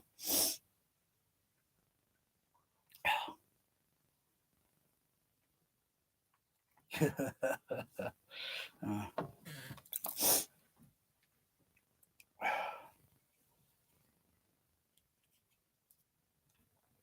fix that in a moment. Yeah, masking tape.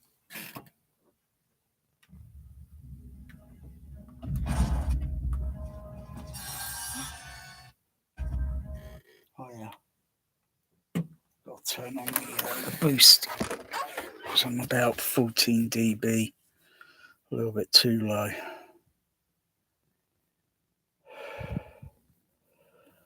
So,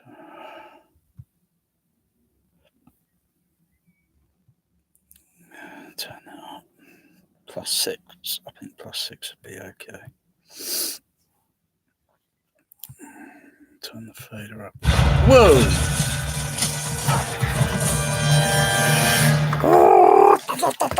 You chose the wrong friends, Dr. Jones. This time, it's mine.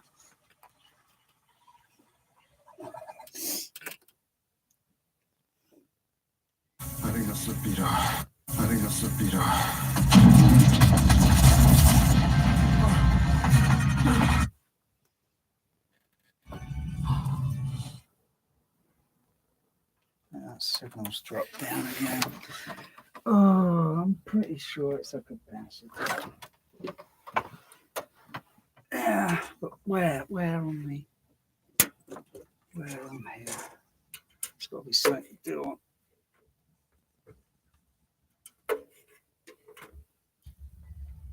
That's better.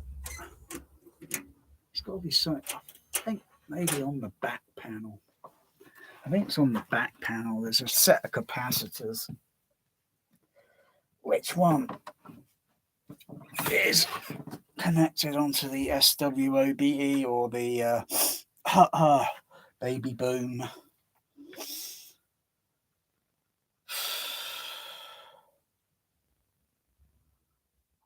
That's okay now. Okay.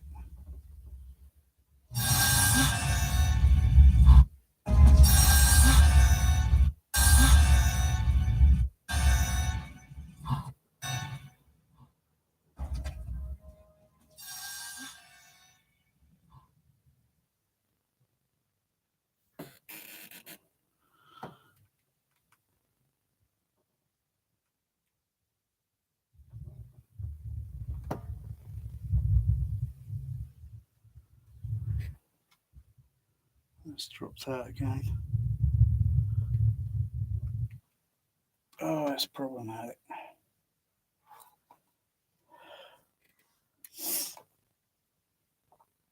At first, I thought it was the SDDS doing it, and then I checked with the other Dolby CP processor and realised it's something to do with.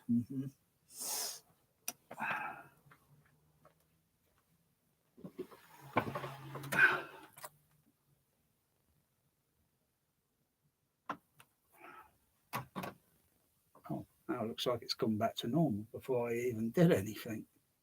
It's got a mind of its own.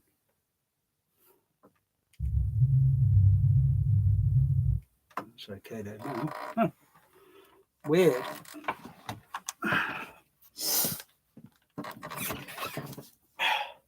It works, but it's a very complicated processor.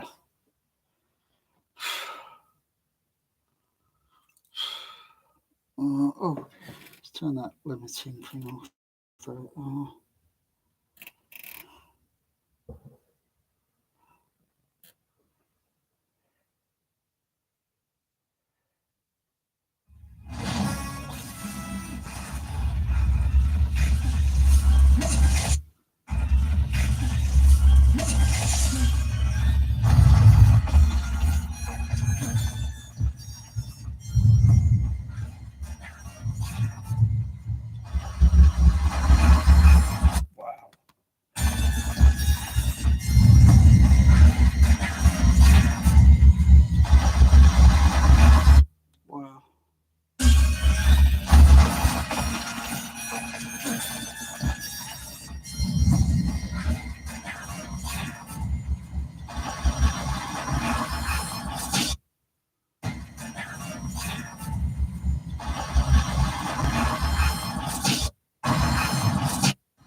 It's definitely unsettling.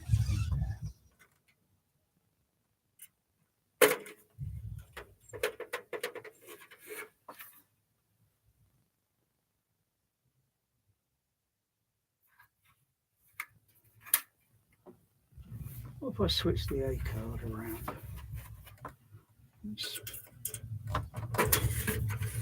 that one around.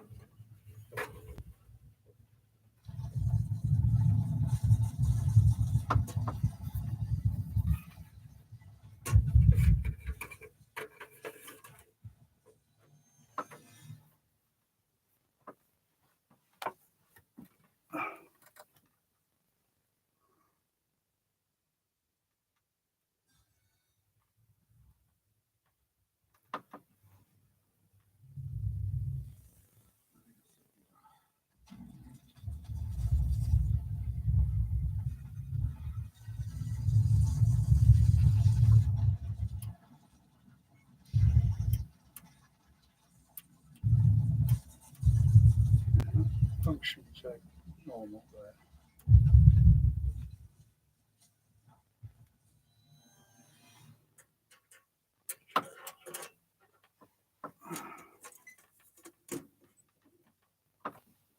It's puzzling. Oh, I just want to get at the back of it. I can't be asked.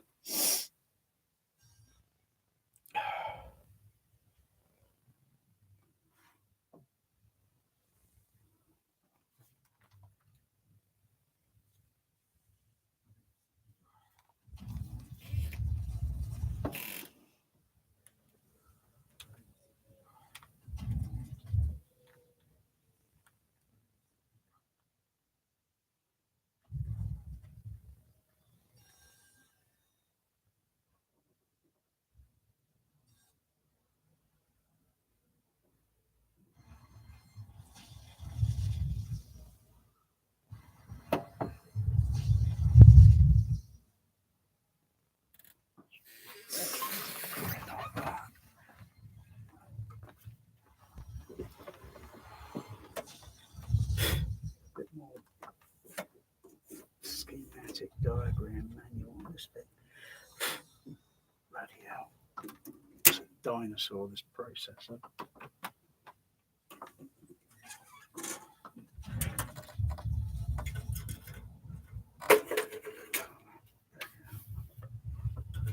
It's got nothing to do with switching.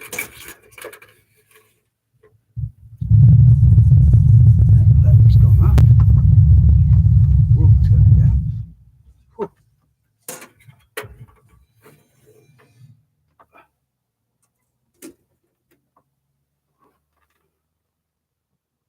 Something to do with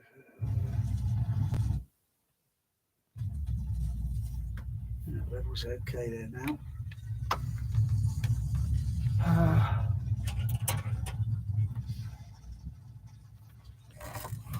Trying to suss it out.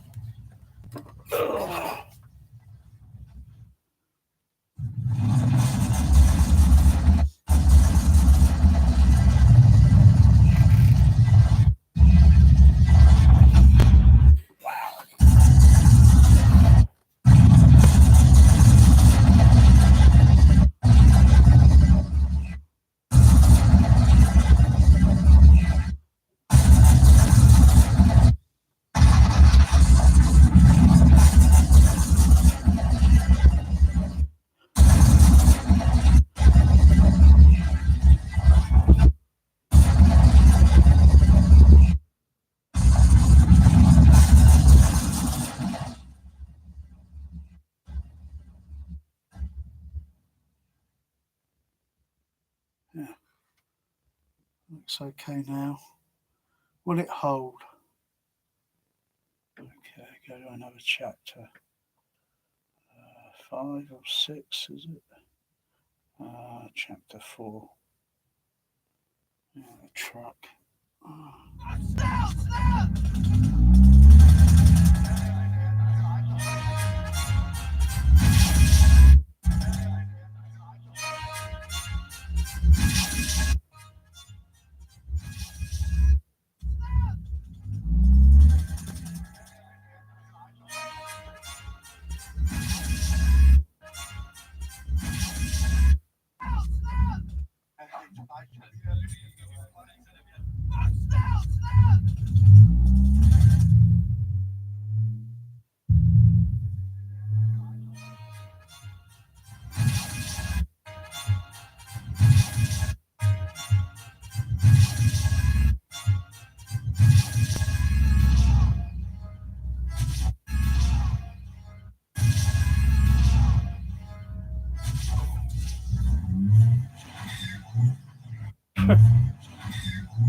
Can't reach and pull that from there.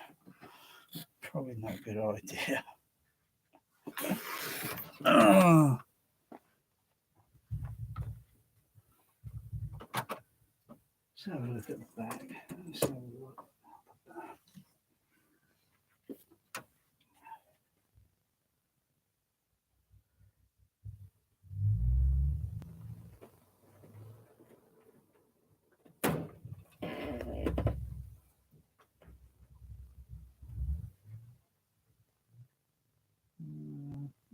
Something down there.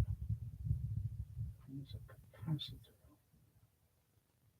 I don't know where that's going to. But it's linking on this chain. But it comes up to here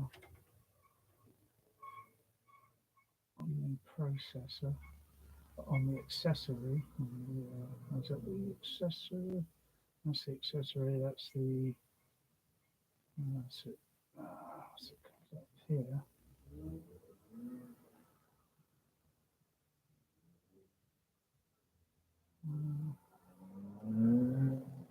So be that there.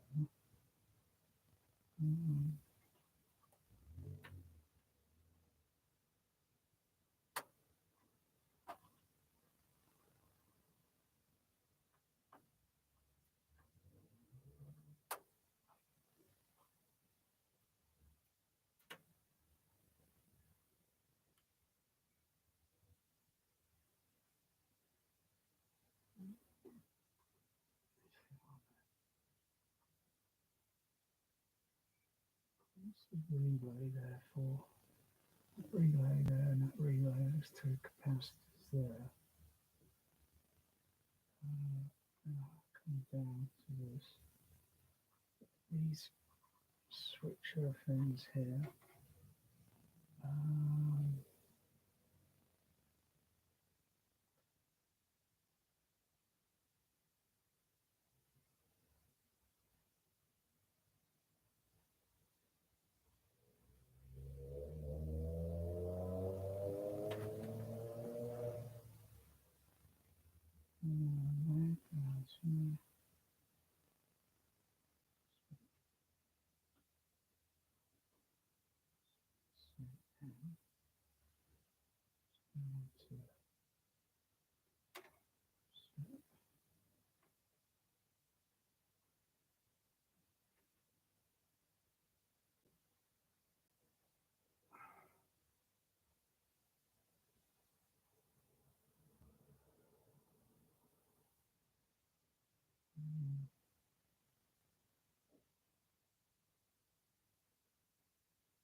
Solid joints.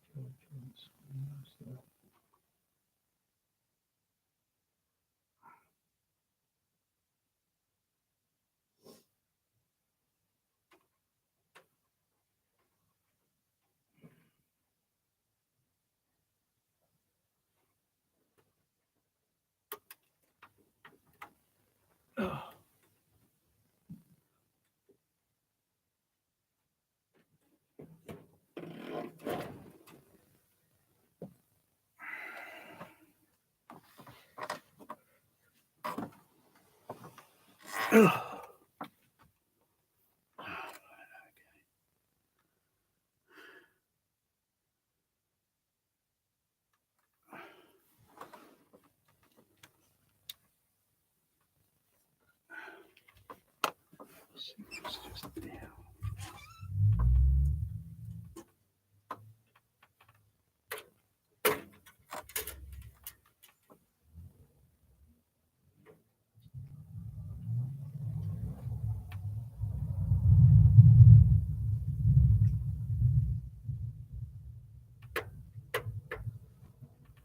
paths it in, wiggle it around, it still stays okay.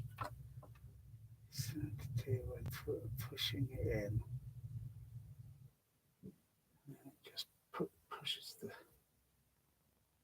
signal through.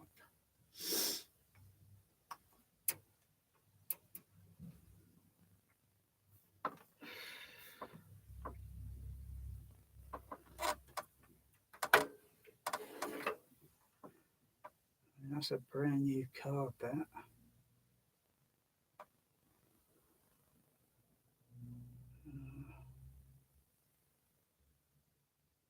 Anything to do with the cat. Anything to do with this.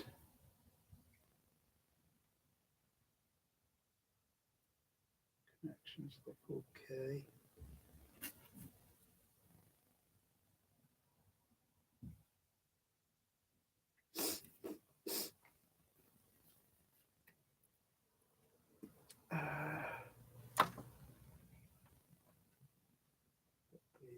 The OBE. Hang on, got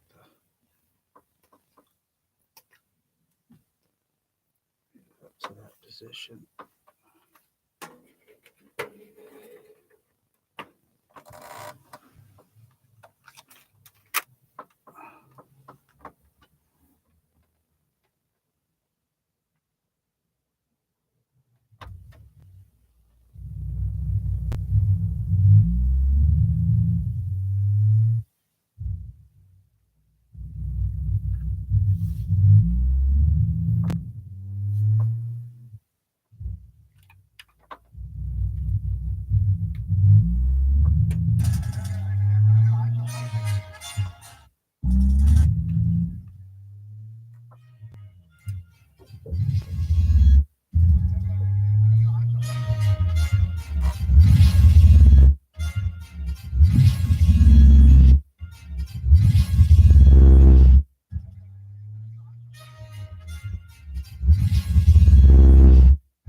Ooh. Boo, boo, boo.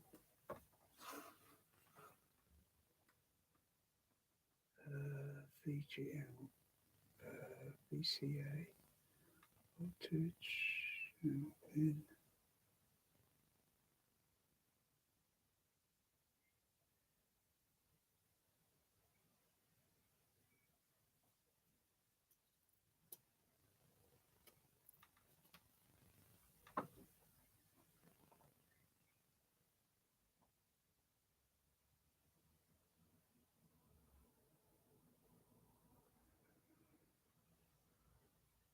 $2,200.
Is that what's it? Turn that up, level down.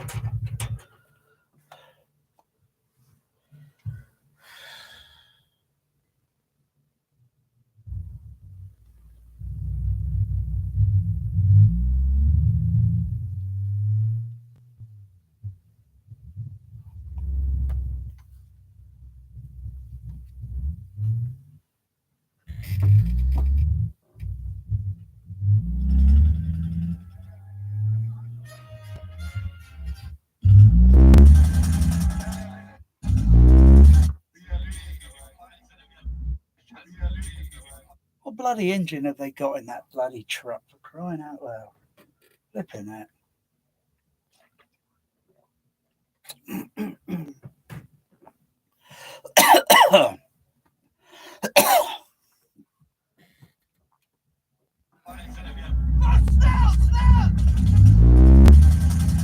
It's got quite a bit of substantial, more than flipping substantial across the stage channel. Flipping that. What do they call this movie? An airbuster?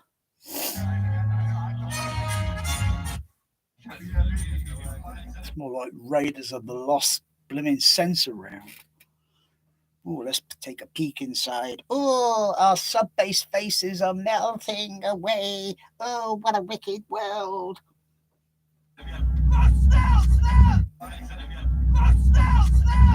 Yeah, Schnell, yeah. Mm.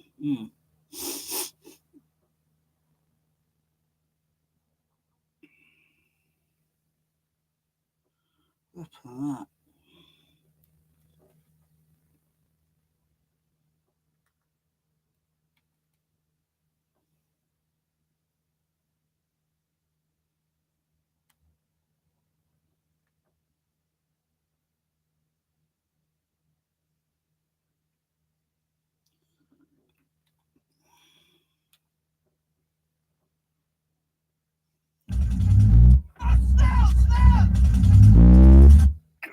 Look at that. That's just bloody ridiculous.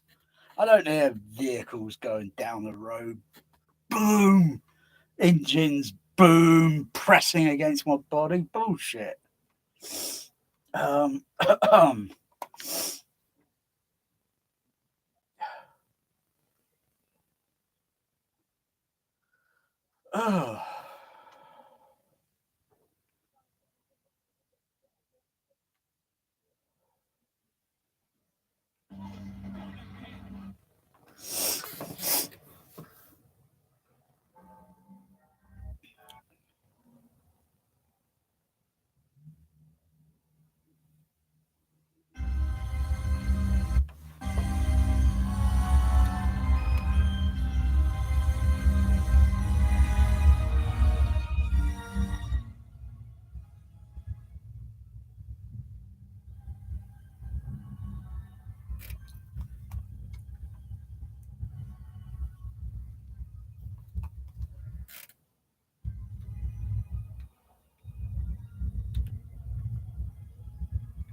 Just doesn't sound right like that. Come on, I'm gonna fix these back in the set. Ugh. Pull that off. Yeah, bloody hell. Need bloody blue. Come in. think maybe I should use blue tack. You never know. Oh, that's useless now.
Hang on, did it just go to side 2? Oh,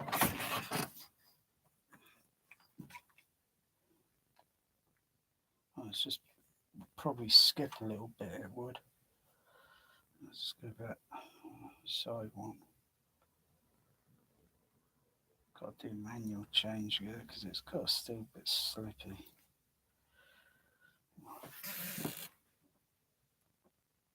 Play BC, like hospital on that.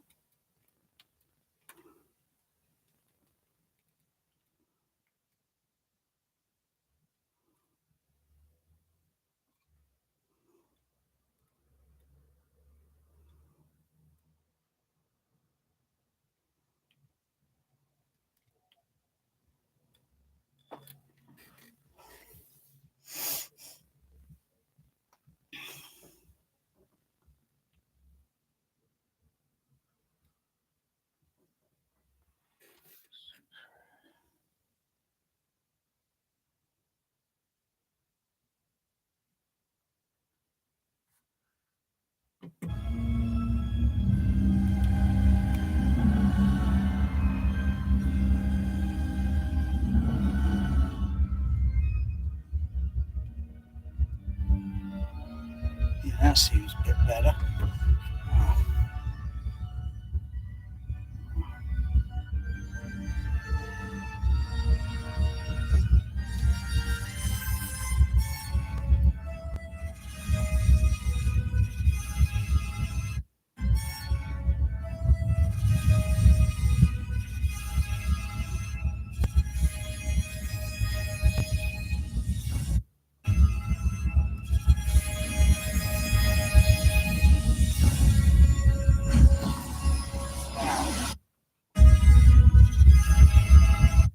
pull this bloody movie, crying out loud. That's a little bit better. Not perfect, but I really think I should get these. I think I should get these fixed. There's nothing wrong with the optics. The optics are okay. Just need a what's-it, but they always break. You know? But if I take these, bury them in the sand for 1,000 years, they become priceless.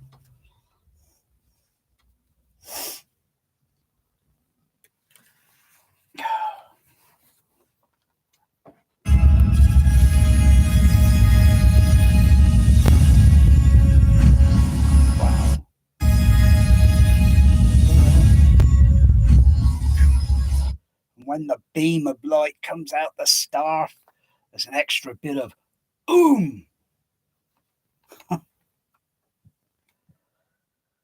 I just wouldn't mind it rumbling elsewhere.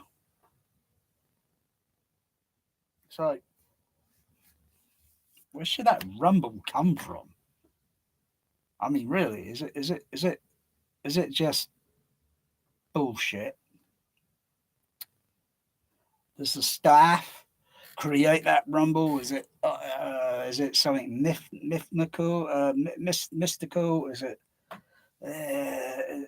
is it some sort of, I don't know? Is Indiana Jones feeling that rumble, hearing that rumble? I mean, what the heck is that rumble? It's like an earthquake.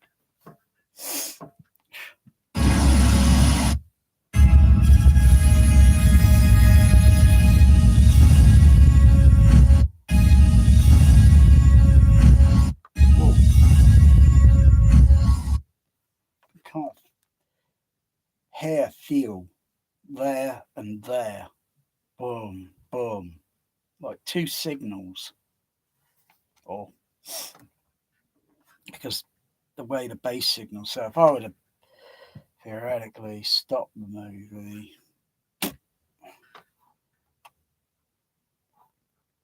and just play sine wave tones and just not just listen to the tone, but try and. It's difficult with earplugs because you can still hear it. But there is a little something extra when you put earplugs in because it filters. And then you think, I noticed something a little different. And then you take the earplugs out and it's like, with low frequency, with high frequency played at a certain level, you wouldn't hear it because it's just like a crossover filter. Earplugs, it's just like a crossover, and they just knock off the top end. But they're only really designed to knock off the top end, but not really. But if you listen carefully, or go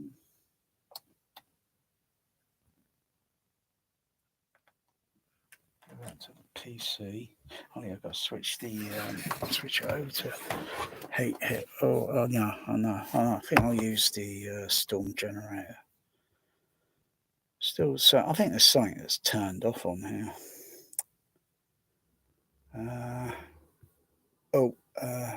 Also go back and where is it? Turn that level back down to 0 there.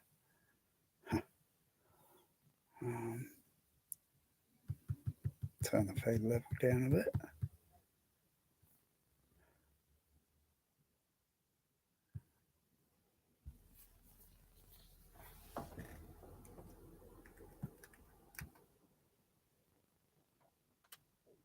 Okay, turn up a bit. Okay, go to the next sine wave.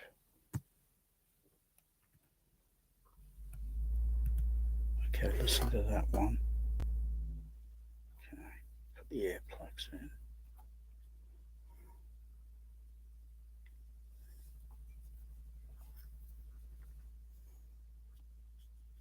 Yeah, back it.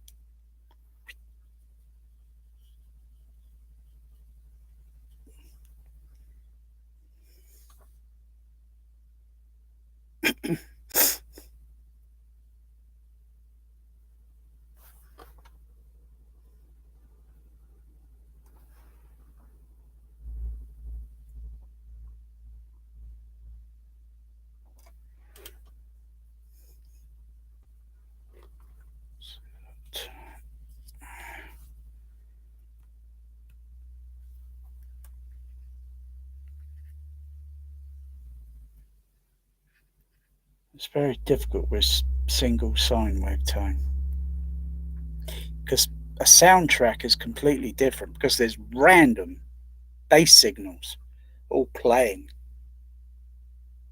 moving around. It's not just like a single, So if I generate, if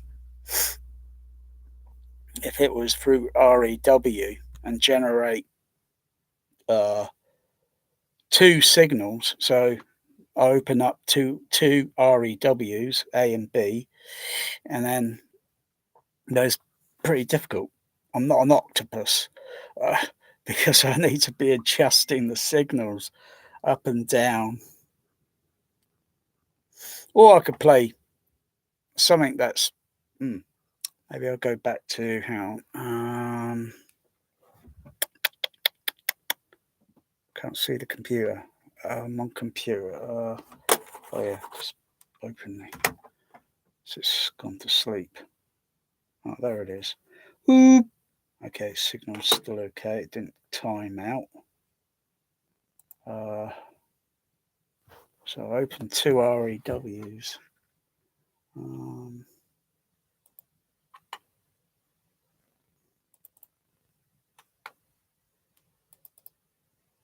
I can open three, or it's like using the multi-tone.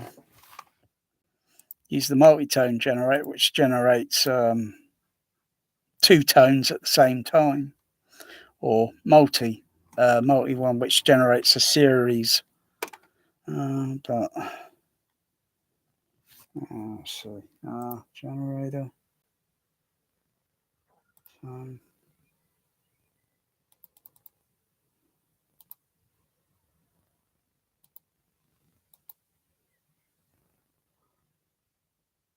Oh yeah, because I'm not getting a signal on the. So I've got to go to. Hang on, where is it?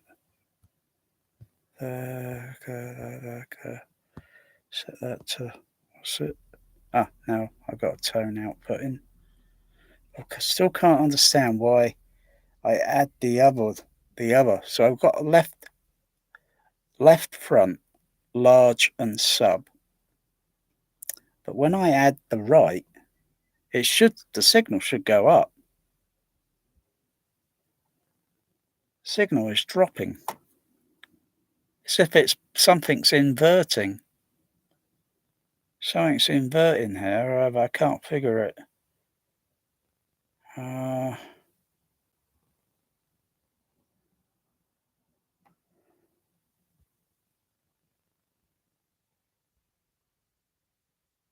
If I change one of the crossover frequencies on the other, signal goes up because it's not identical to the other crossover filter. It shouldn't do that.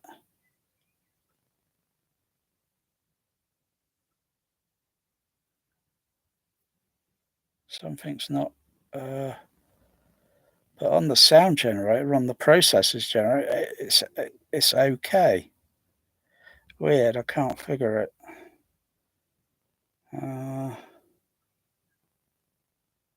Can't figure it. It's got me. It's got me stumped because it didn't do it a week or 2 weeks or so ago. It didn't do that. Anyway, I'll figure it out. It's probably something that got turned on here, and I can't see what it is. Okay, so two generator. It's not a big deal. Two generators.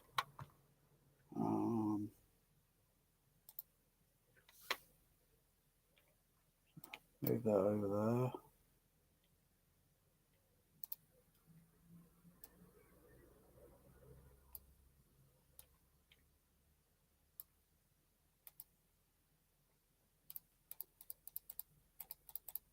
Of course, if you add 40 and 40 out, turn that on. Signal goes up 3 dB.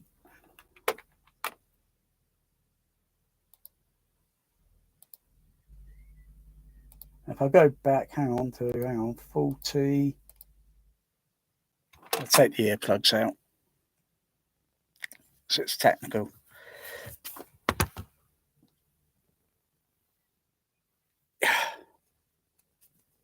only softened that 40 tone because it's only playing at a low SBL, but 40 and 40, and then offset it by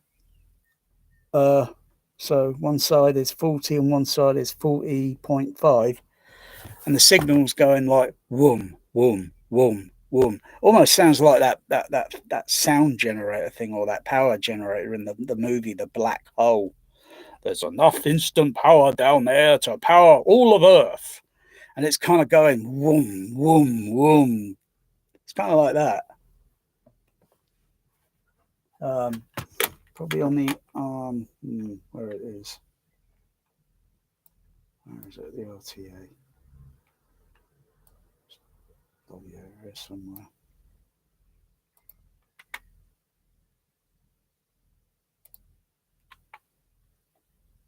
I've got to set the smoothing on it.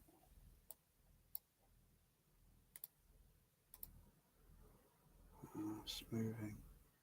Averages. Where's the averages? Where's the average?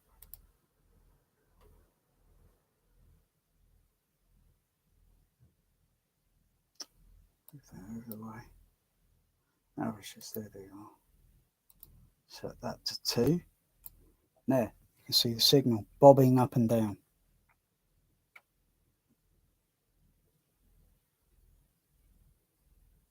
If I set that to 0.5,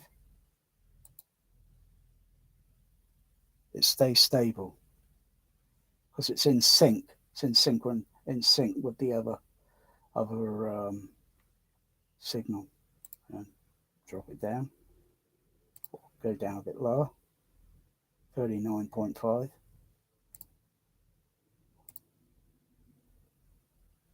Oh, it's doing a different there. It's kind of going whoom, whoom, whoom, whoom, whoom, rather than whoom, whoom, whoom. It's going whoom, whoom, whoom, whoom. Almost, if I change the pitch a little bit higher up, it'll probably sound like that probe droid in The Empire Strikes Back.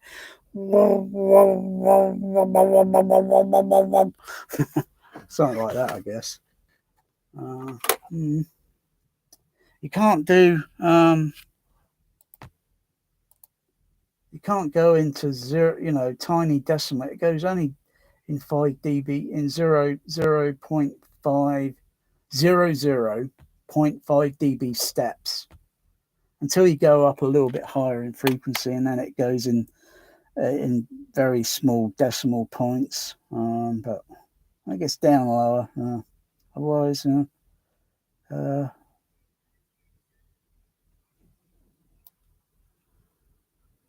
open a third REW.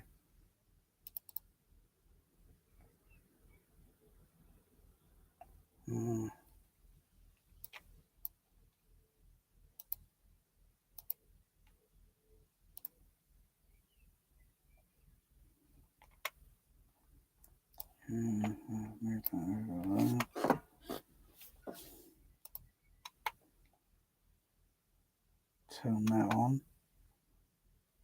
Turn that on.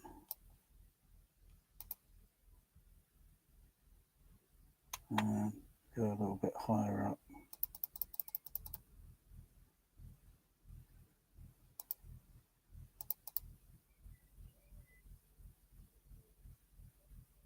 And it just makes other sounds.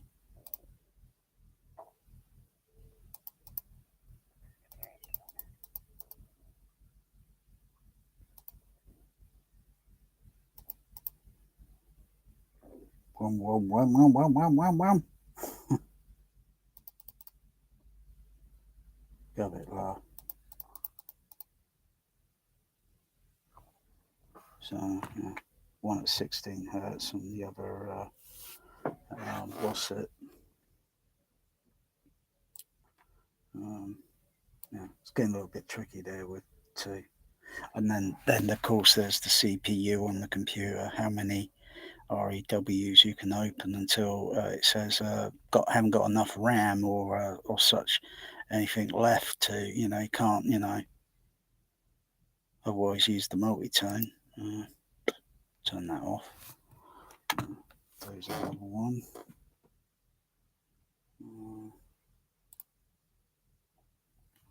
just used two tones there.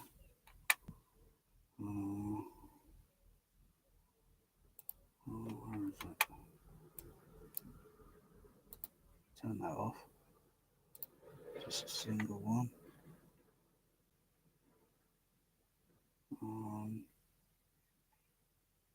Which generator is it? It's that one there.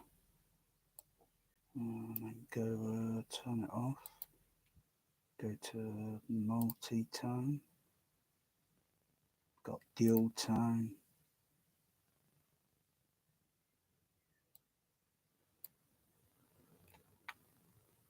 (16 and 26). So dual tones there. 16 Hz and 26. 29, 30.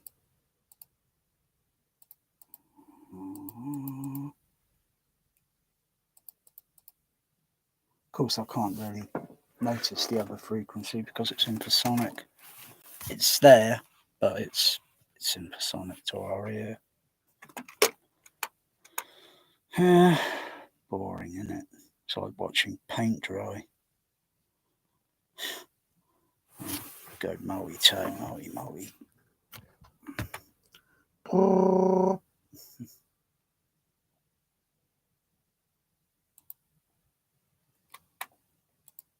Multi-decade.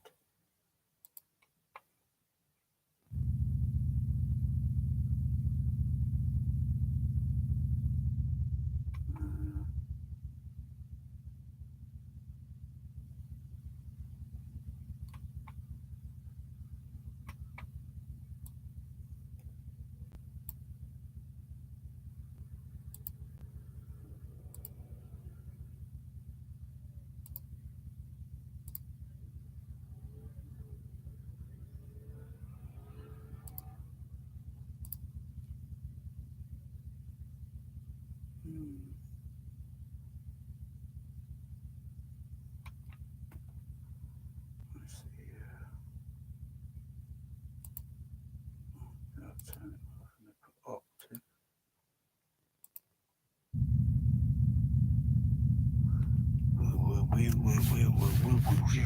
Oh, imagine playing both of those at the same time. It's not good with it with the mid and high frequencies, multi-tone that make you dizzy, your ears. It's not very good to listen to for a long time. It make you dizzy because it sounds so unnatural.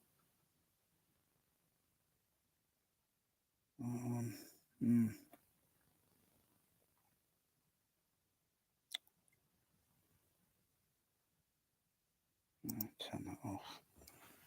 Close that down. Too much REW can make you.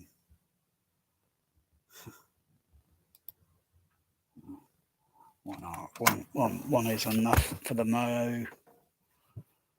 Ugh.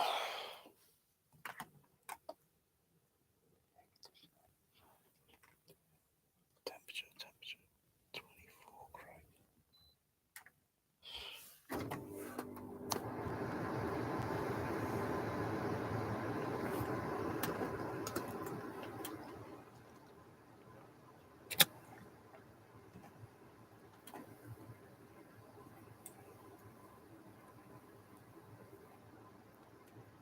Oh, you're interested and fascinated with it, aren't you? What makes that work? What makes that function? Oh, I want to see. Even my cat wants cooling.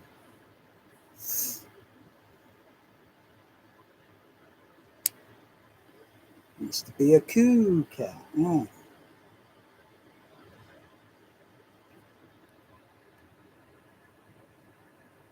That's the frequency noise of the air conditioner with the microphone off axis. And of course, bring it around and then aim it into the fan.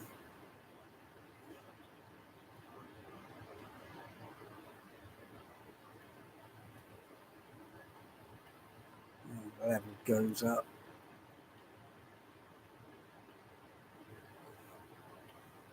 So it depends. It's interesting.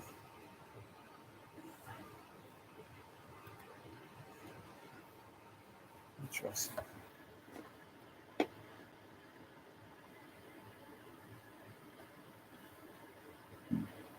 50 hertz there. This is on a 50 hertz system.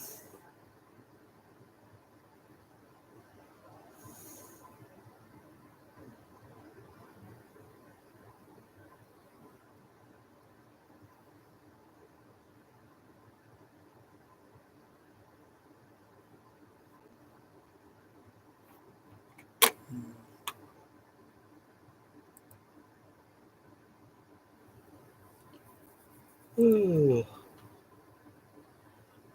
Oh.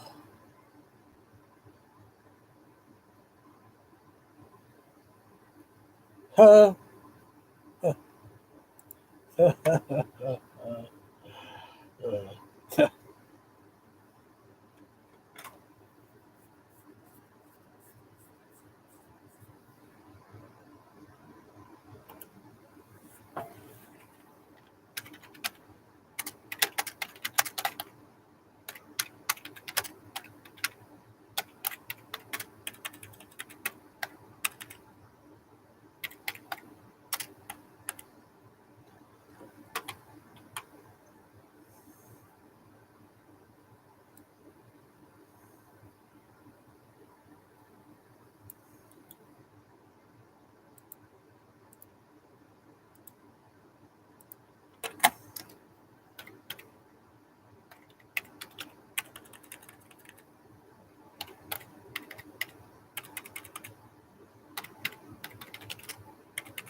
Tip. You're gonna tip. For you, I'll tip.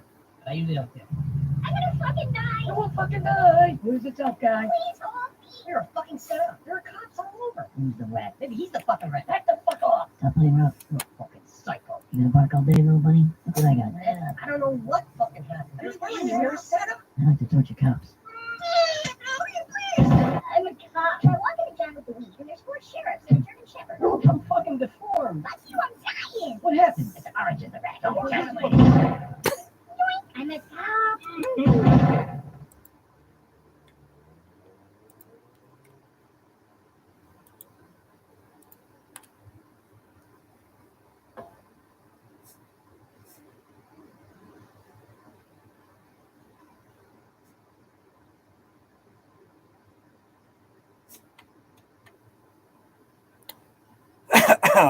Okay.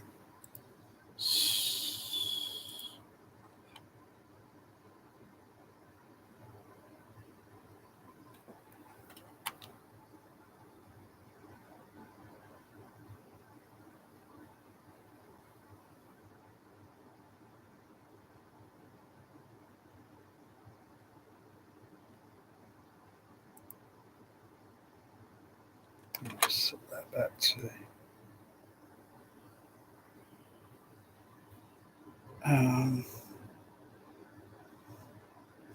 let's go back to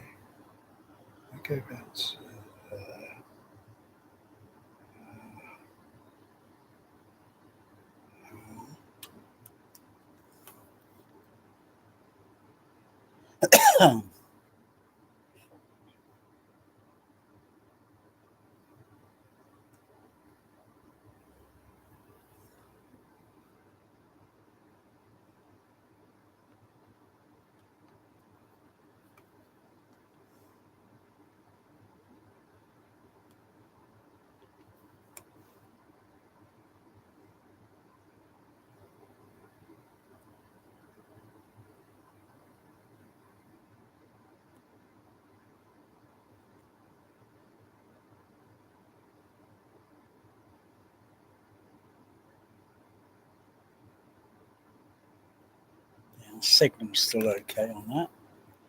Okay. I really got a suspicion it's a capacitor thing.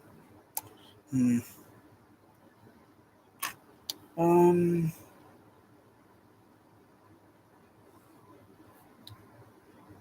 Okay.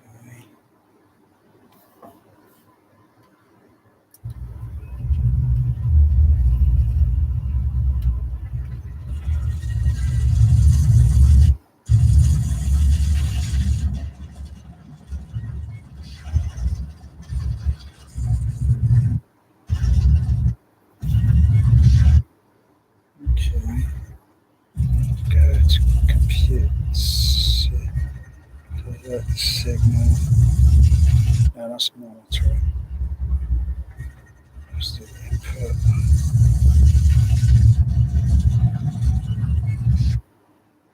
Set it there.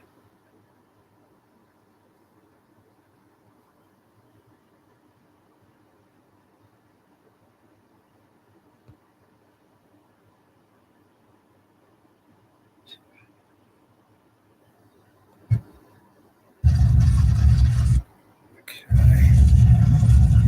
Go over to computer. Computer.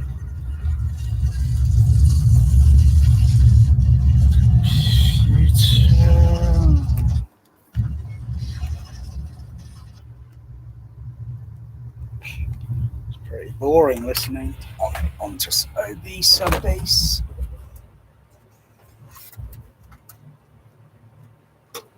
Oh, actually. That's what it does.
Not much time then.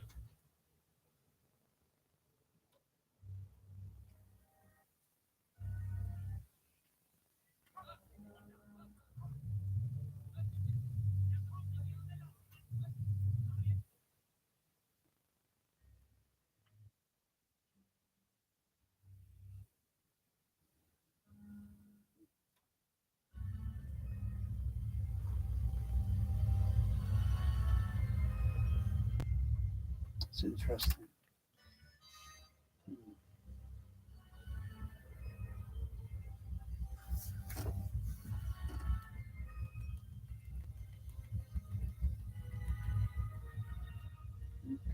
Around that range.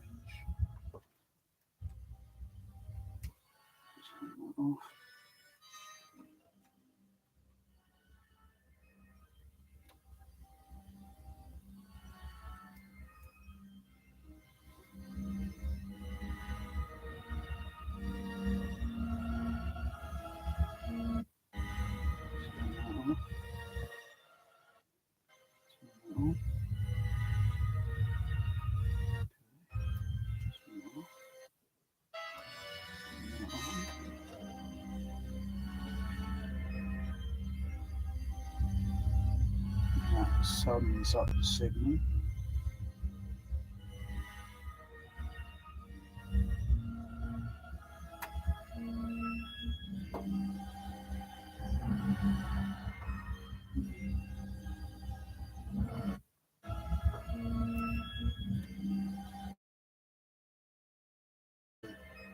Shall I try that?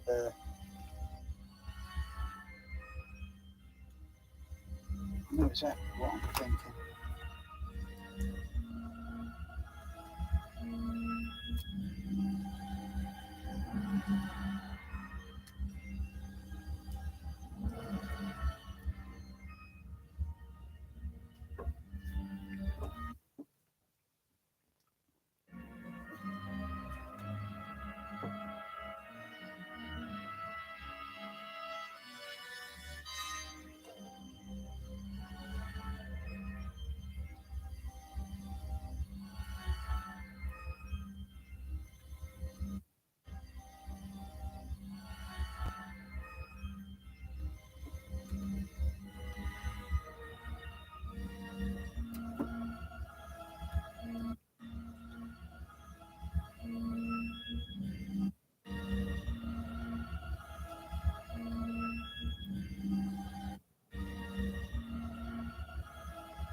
Yeah, just tune it up, just tune it different from the stage channel.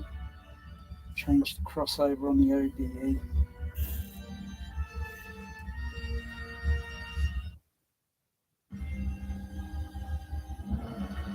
It's just giving a bit of extension.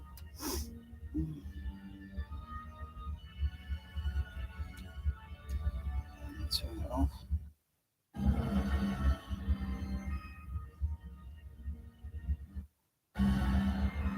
Put it back on. It's just giving me a bit of extension.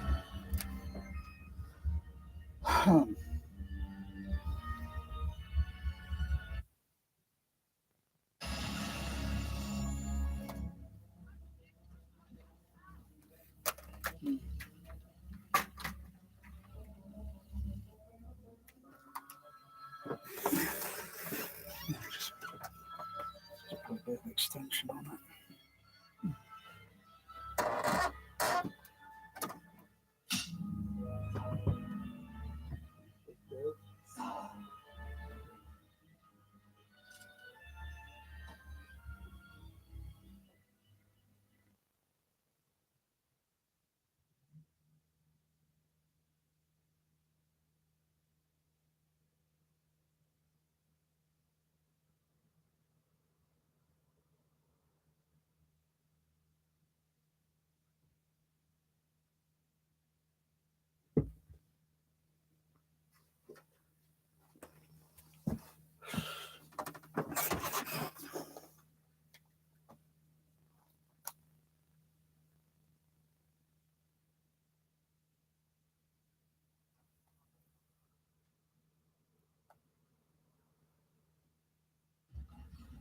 Who knows?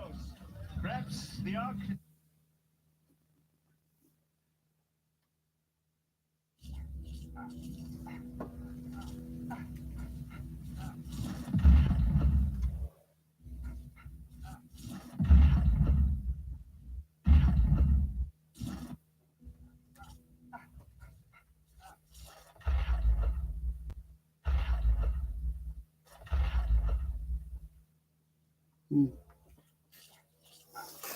Just a little tuning on the frequency.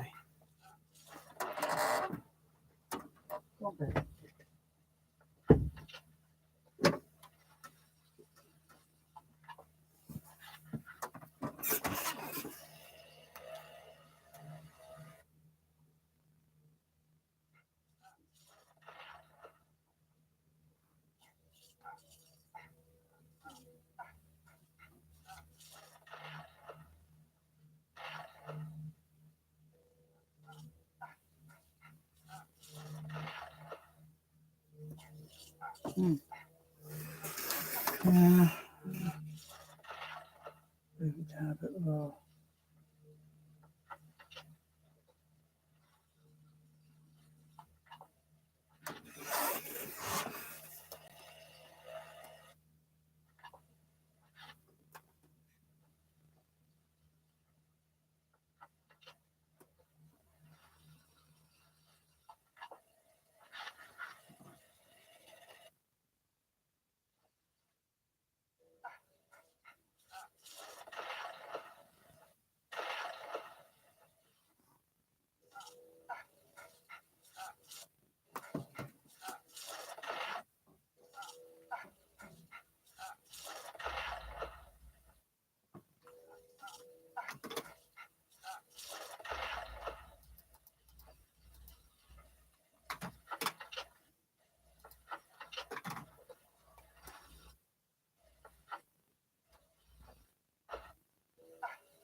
Mm-hmm.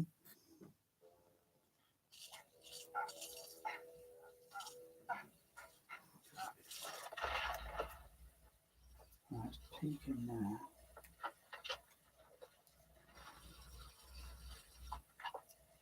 Anything below it?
You want to come back in, Bear? You're in and out like a yo-yo.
Hey, Mel. Oh, where are you at? Where are you?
on, man.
Pooh, kaboom.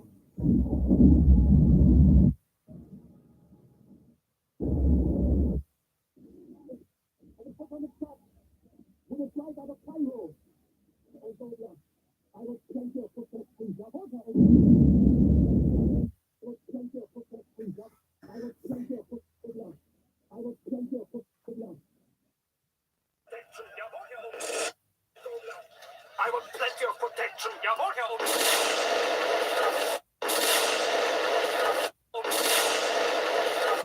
Plenty of I want plenty of protection. Jawohl, Herr Ober.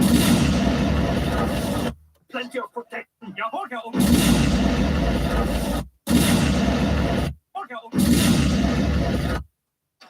And Gobler. I want plenty of protection. Jawohl, Herr Ober. Protection. Jawohl, Herr Ober.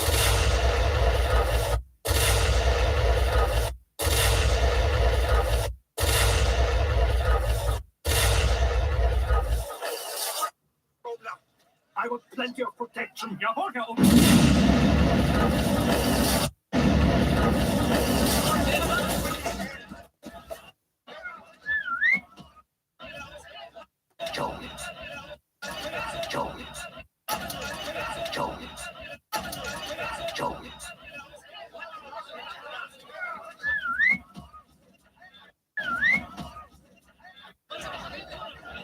Holy smoke, my friends! I'm so pleased you're not dead. Holy smoke, my friends! I'm so pleased you're not dead.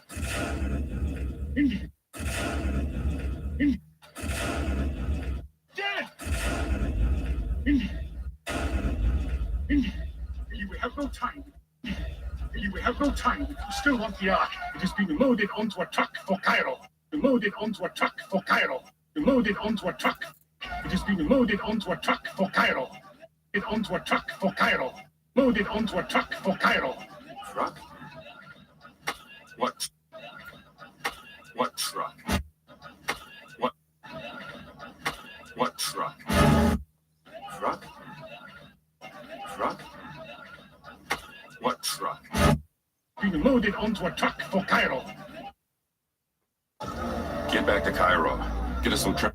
Get ready for me.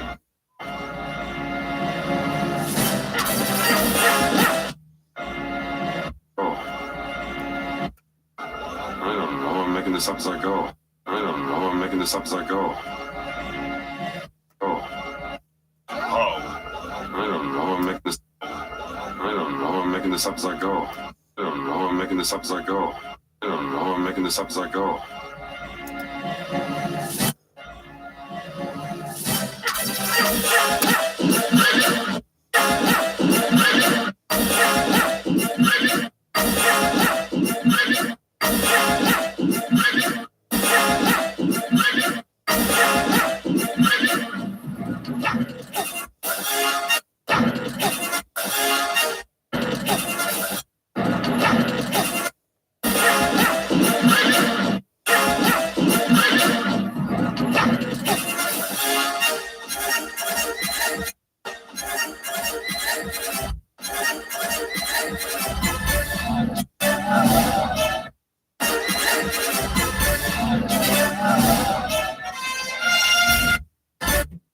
There's so much detail on that matrix mix. Yeah, a lot of detail. All the little, that's Sony, audible.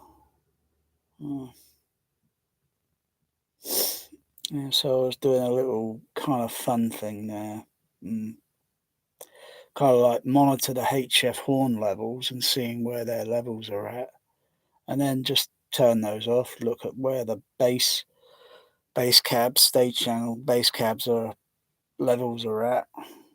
Just adjust the crossover level, adjust the gain levels a little bit, so everything falls in place.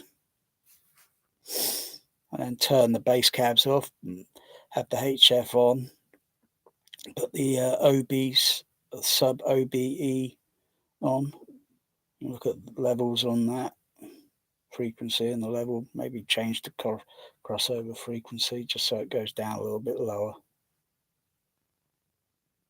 Mm.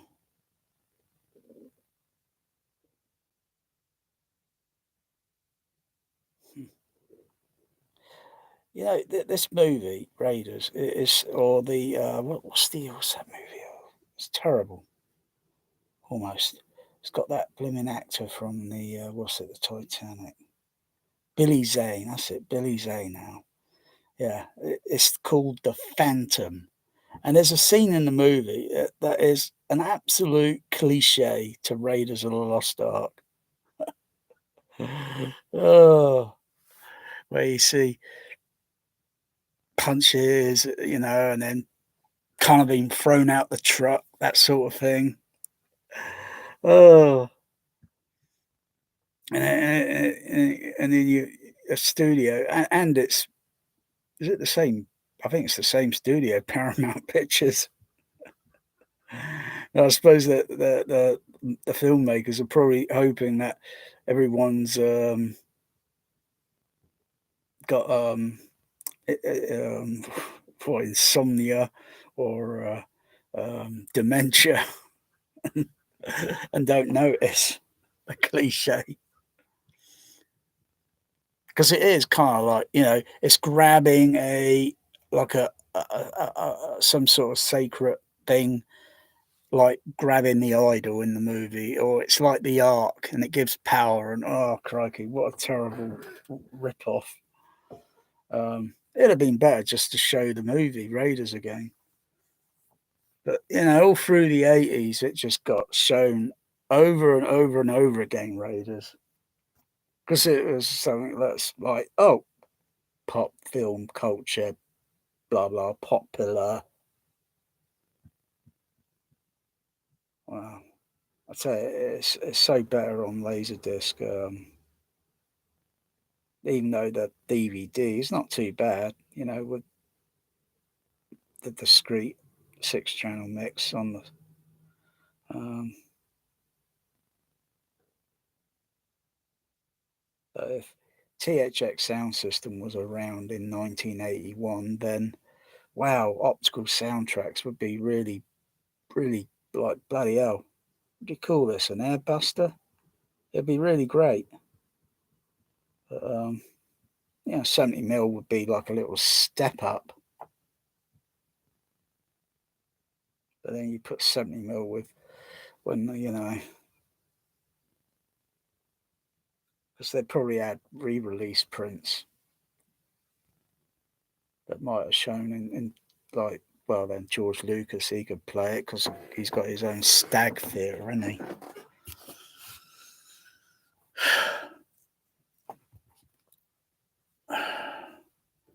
Wonder what version he plays. Does he play the like the Blu-ray versions that are on the TV now and all that? They've been terrible. The colour, I mean, the colour on this, the colour tinting and the timing, all looks okay.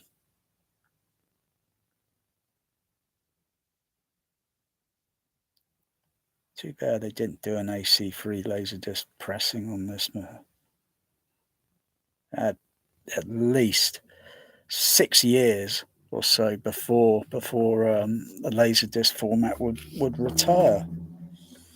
And it's like, why was it really cancelled? Was there something going on that they had intention? Something to, I don't know.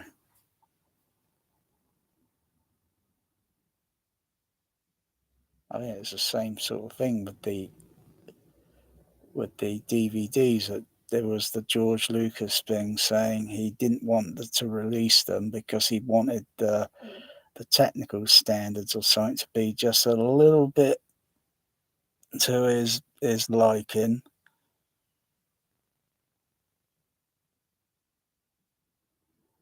I think this, yeah, this Laserdisc looks pretty good.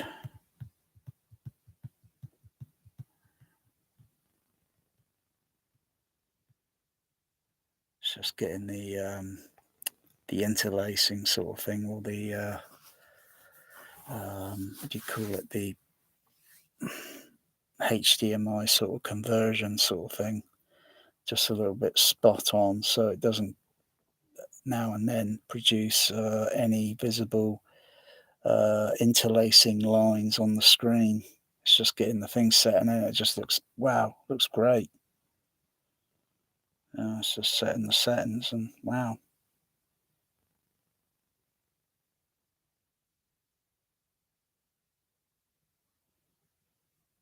So I've got no idea what the Blu-ray or the 4K is like, because I think, oh, has it been frequency filtered? Has there been some bass reduction in some parts of it? Because this is like an air buster.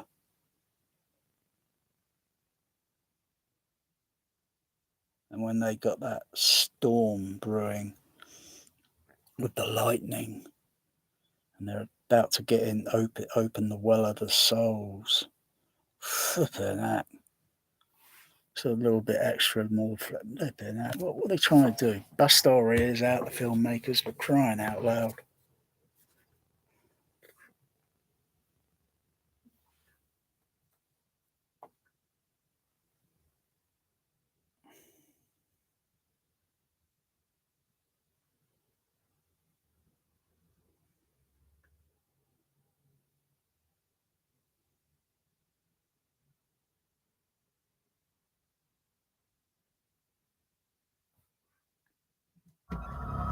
Whoa. The Ark is angry.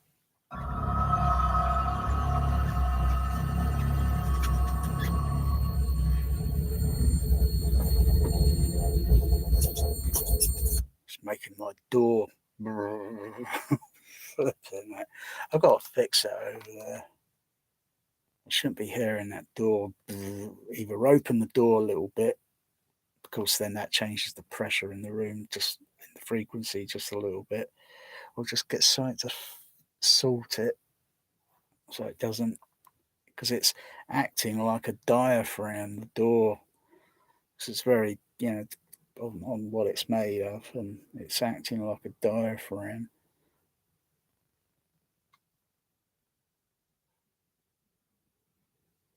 And the bass is not all that powerful. It depends on where it is powerful at.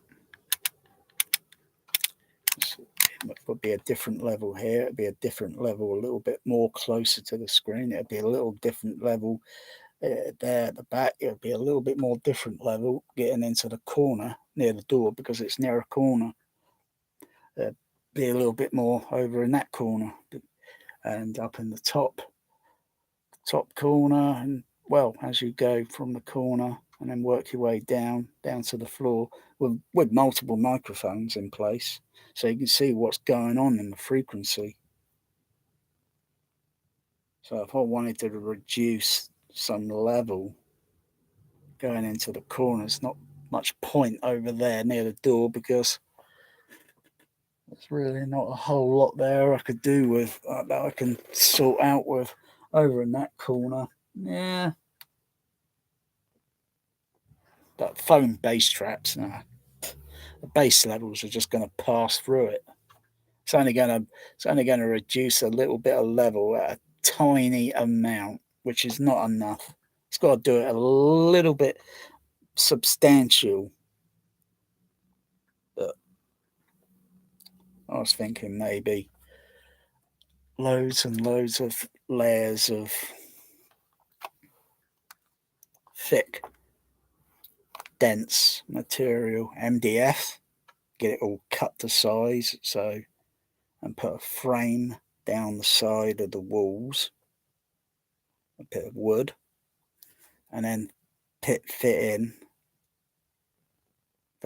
so it's literally very thick. And if a microphone were to be behind it, measures it how it is first with the frequency sweep, and then stick everything in place with the microphone still behind it, there should be a sufficient dB change in the frequency.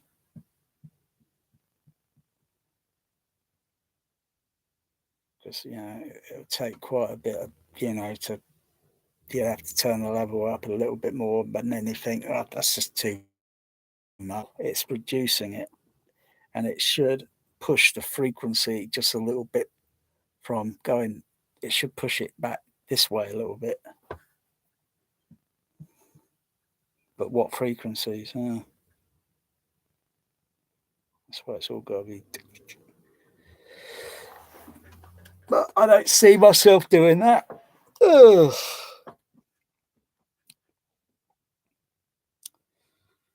Okay, I wonder how the arc sensed it. It was out of the cave. Not the cave.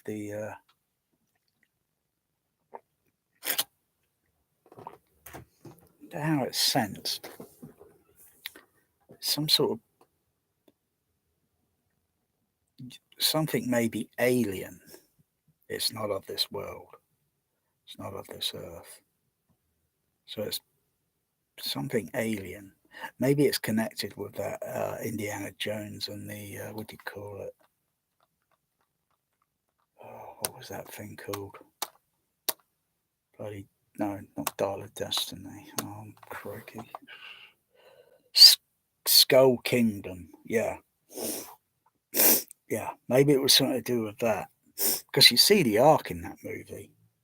Maybe it had some sort of connection with aliens. The aliens helped build the pyramids. Yeah. Yeah. I think George Lucas wants us to go crackers. Flipping aliens. Pyramids. Oh, it does seem interesting. Your goal, go in peace with it, but leave us the girl. It's your goal, go in peace with it, but leave us the girl. It would reduce our loss on the strip. Savage. Reduce our loss on the strip. Savage. You are not in the position to ask for anything. You are not in the position to ask for anything. We will take what we wish. Position to ask for anything. We will take what we wish. And then decide whether or not to blow your ship from the water. And then decide whether or not to blow your ship from the water.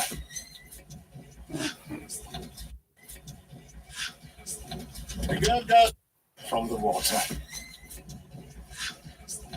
The girl does with me. Whether or not to, we will take what we wish. And then decide whether or not to blow your ship from the water. The girl does with me. If you've had my compensation, I'm sure your Fury would approve. If she fails to please me, you may do with her as you wish. I'll waste no more time with her.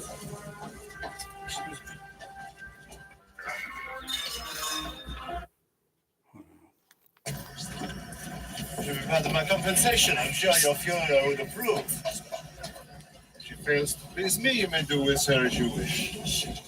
I'll waste no more time with her. The girl does with me.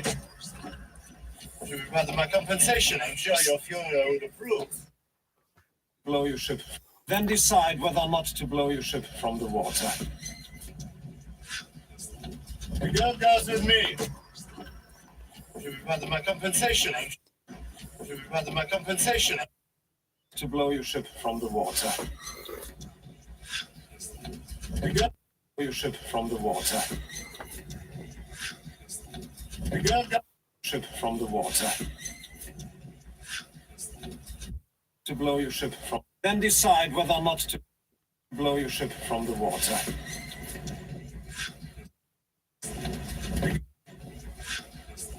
The girl does with me. The girl does with me. Decide whether or not to blow your ship from the water.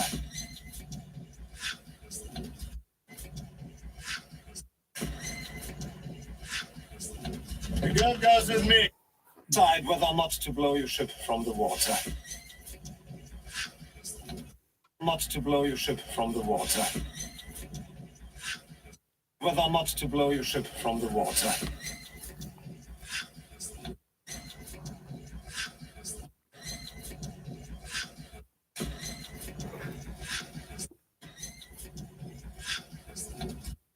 blow your ship, and then decide whether or not to blow your ship from the water. Or not to blow your ship from the water.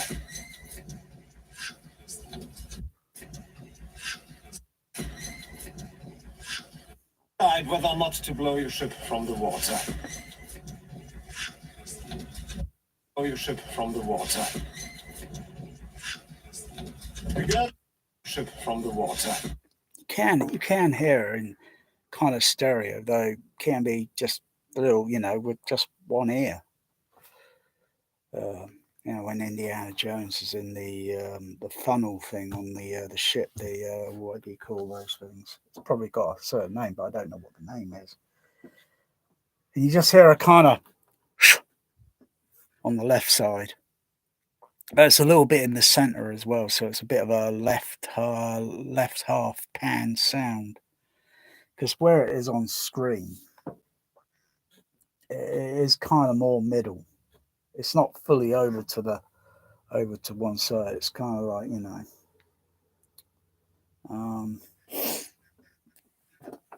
play better with a five screen.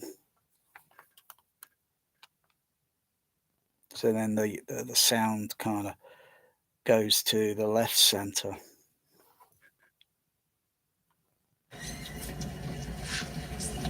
You got guys with me. If you've had my compensation, I'm sure your Fuhrer would approve. If you've had my compensation. If you've had my compensation, I'm sure your Fuhrer would approve. We are not in the position to ask for anything.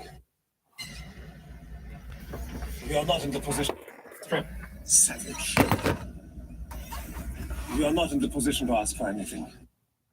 Go in peace with it, but Herr Colonel, that cargo you've taken. If it's your goal, go in peace with it, but leave us the girl. It would reduce our loss on this. Peace with it, but leave us the girl. It would reduce what you've taken. If it's your goal, go in peace with it, but leave us the girl. It would reduce our loss on this trip. Savage. We are not in the position to ask. We are not in the position to ask for anything. We will take what we wish, and then decide whether or not to blow your ship from the water. And then decide whether or not to blow your ship from the water.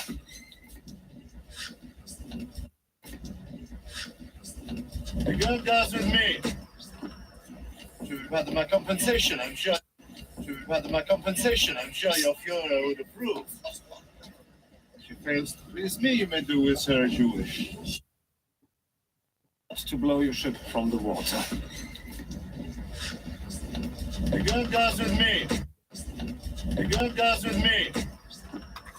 If you've had my compensation, I'm sure your Fuhrer. If you've had my compensation, I'm sure your Fuhrer. If you've had my compensation, I'm sure your Fuhrer would approve. If she fails to please me, you may do with her as you wish. You may do with her as you wish. I'll waste no more time. You got guys with me. We wish. We will take what we wish. We will take what we. We will take what we wish, and then decide whether or not to blow your ship from the water. Your guys with me. If you have my compensation, I'm sure your Fuhrer would approve. So, with me, you may do with her as you wish. And your Fuhrer would approve.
we doing it there?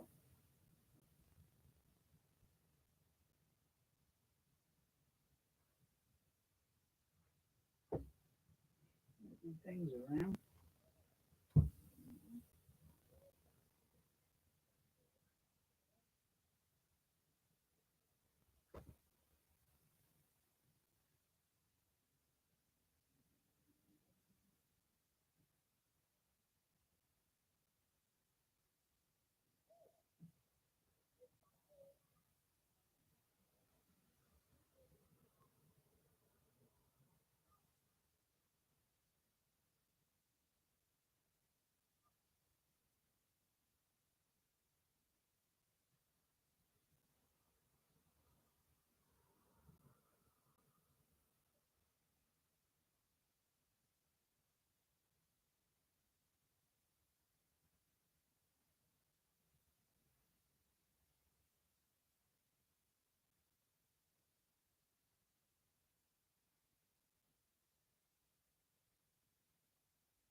Yeah, foxes.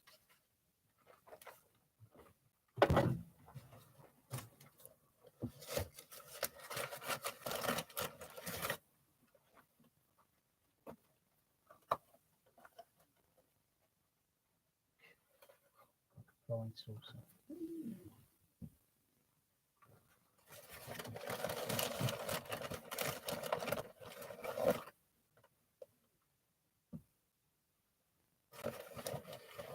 Oh yeah, you gotta be kidding me. These things are like stuck together like super glue.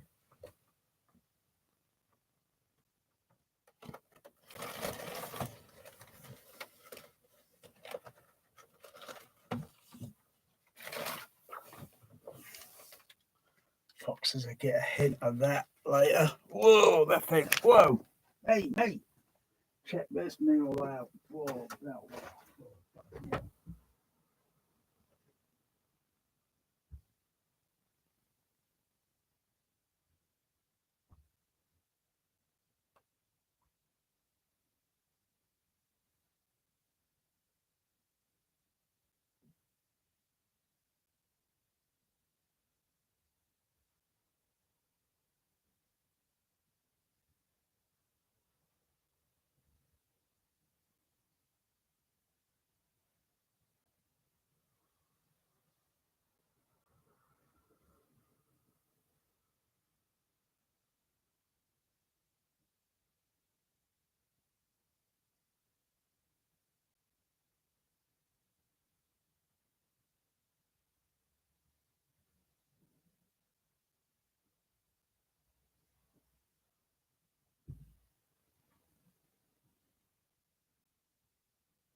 Do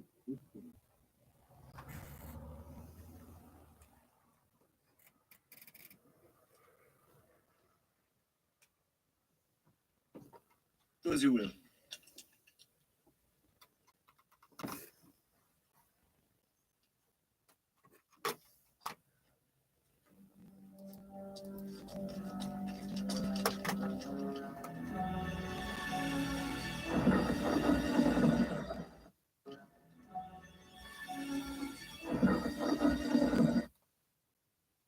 إن سمحنا.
I'll put it over on the what's it?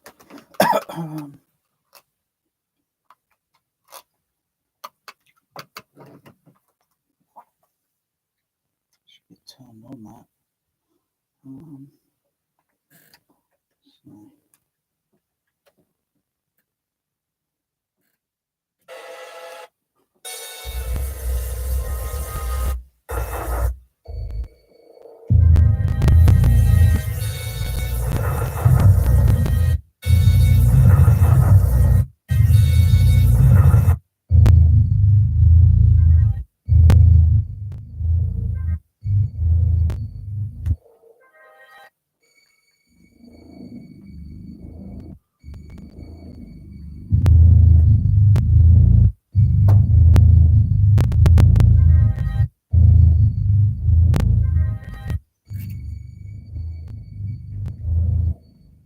Wow, that's deep.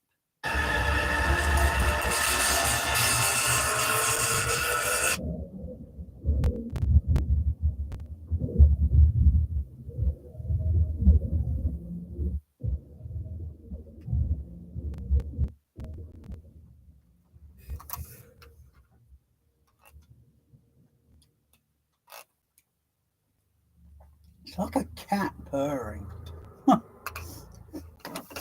Yeah, that's it. The Ark of the Covenant's a cat. It's purr.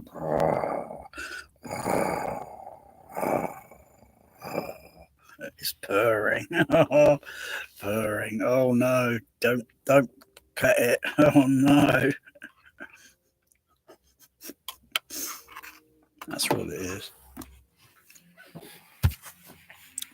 Because cats, they're like guardians of the Egyptian sort of things, aren't they? Of culture. They're like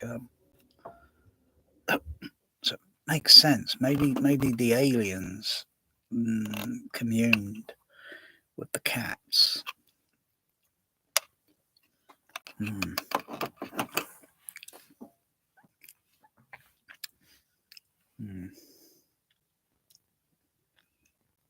So I'll put that sub bass from down there on the floor, and I can put it up behind the screen on channel 2 and 4.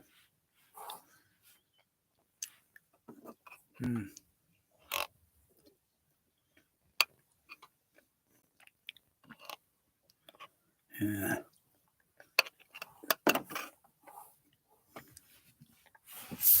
That level should be so when it goes to the other,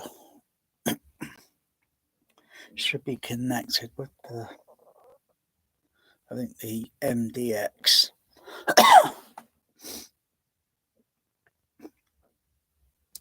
Maybe I'll put some extra leads because the MDX is a 4-channel.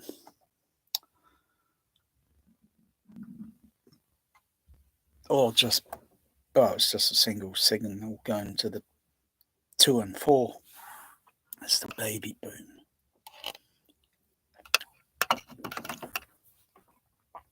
Because the other subs are on the MDX, so I'll put that onto. So I've got to go behind. Got to figure out which leads are connected. Do I want them separate? What can I do if they're separate?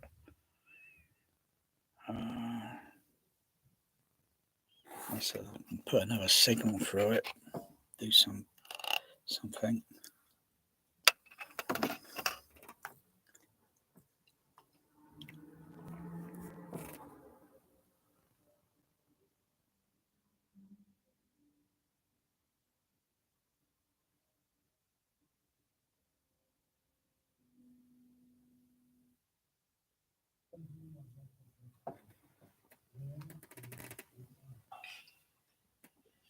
I thought we settled that. You don't look very happy. Come on.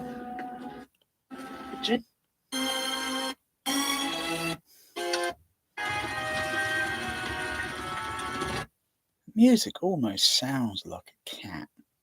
Meow, meow, meow, meow, meow. Meow, meow, meow, meow, meow, meow. Egyptians, cats, alien, UFOs, really. All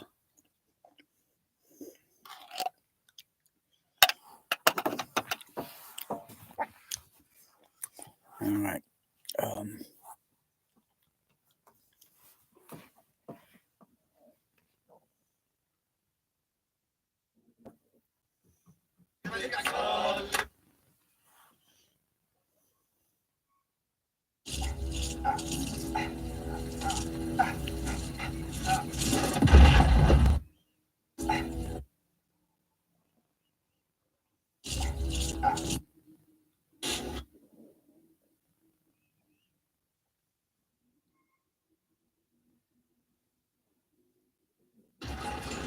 Who knows?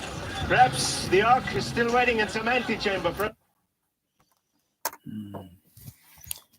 Perhaps the Ark is purring like a kitty cat.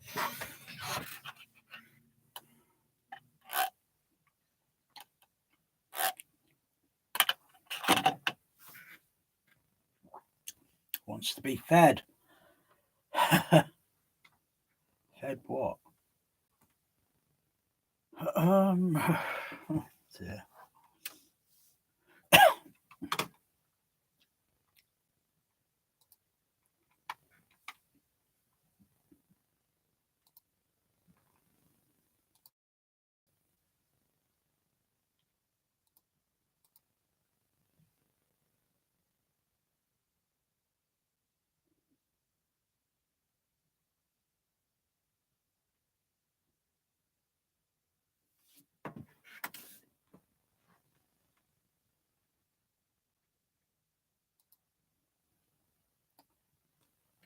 Hmm.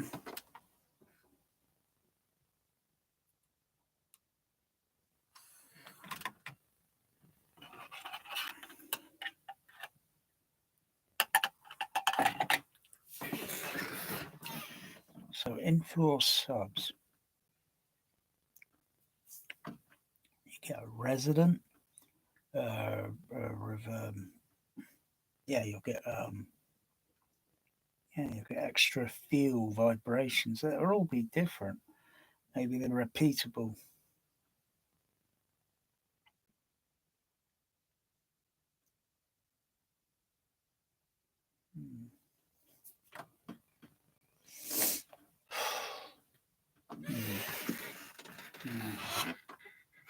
Maybe repeatable.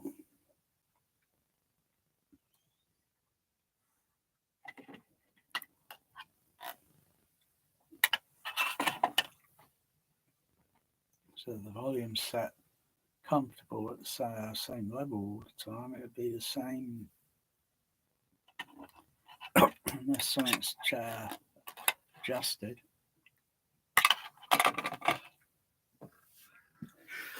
Or could be put back to how it was. Customizable.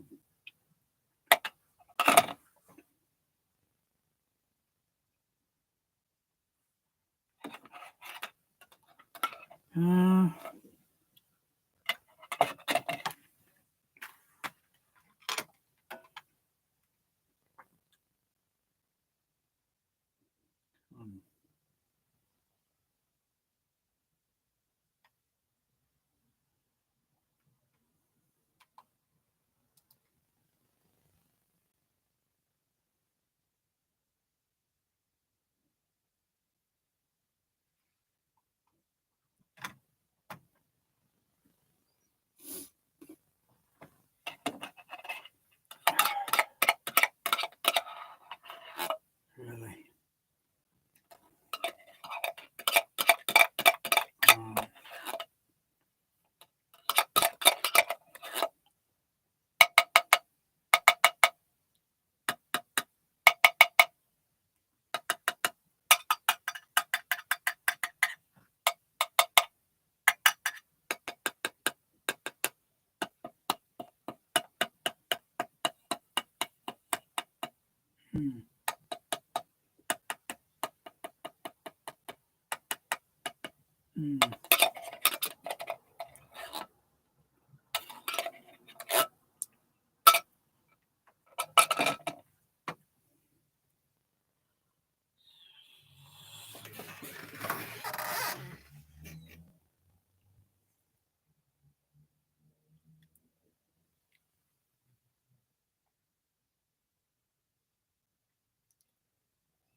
Bracing.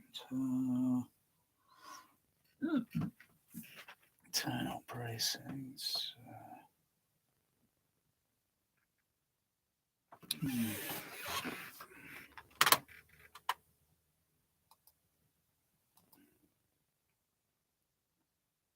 So make it reduce the resident frequencies on that.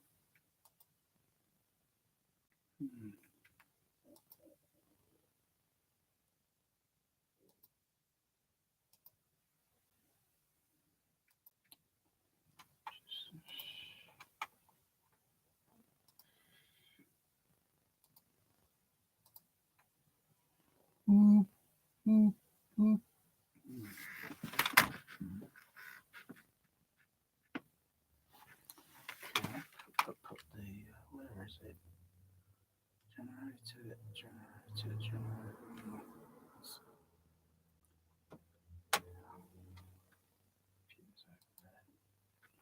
I'll use this one.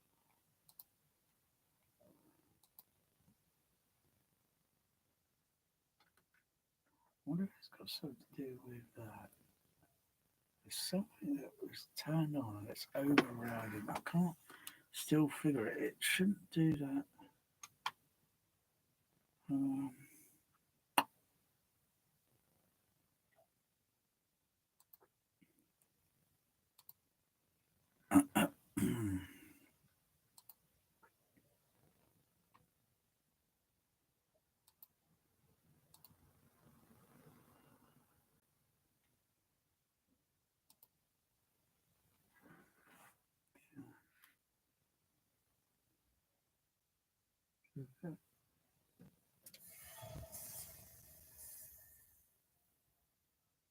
Generate a signal from there.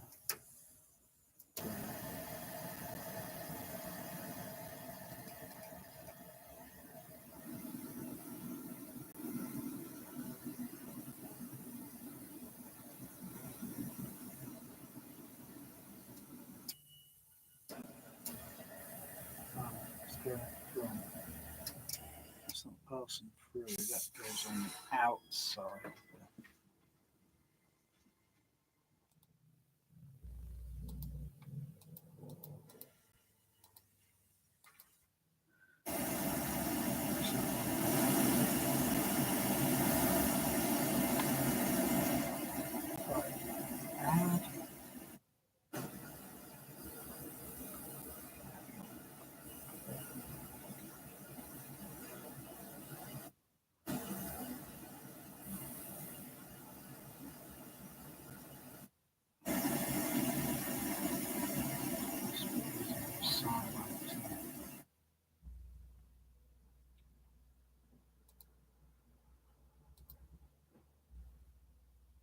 That may have gone up slightly there.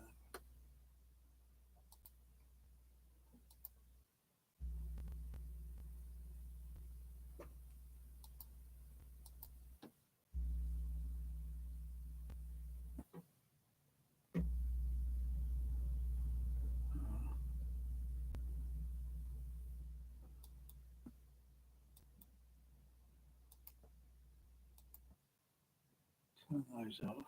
Okay, that was there. Turn that off to large. Has that signal gone down a bit? It's nudged down a tiny bit. Yeah, so it's doing it okay there, but it's not doing it okay the other way. That's weird. Can't figure that. Doesn't seem to be a problem. Something's probably hang on. Did I have the what's it? I think I know why. Hang on. I think I know why. Is it something to do with? Hang on, let's check it out. Let's check it out.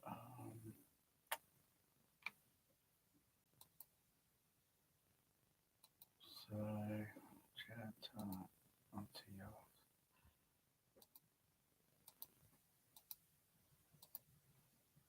generator. Tone.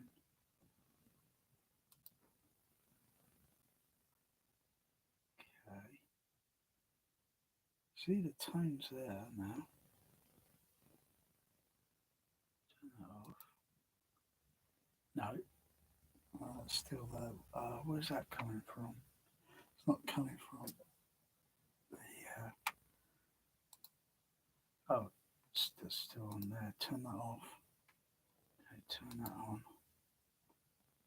Okay, don't see the signal there. Right, turn that on there.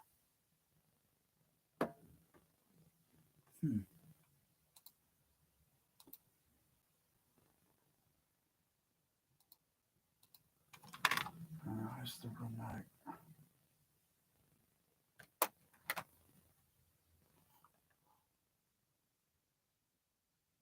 No, that doesn't do anything. No.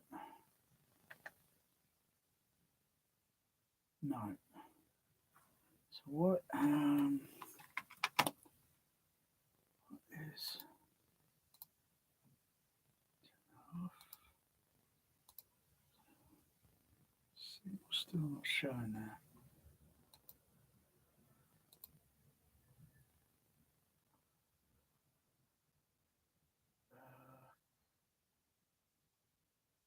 Anything to do with?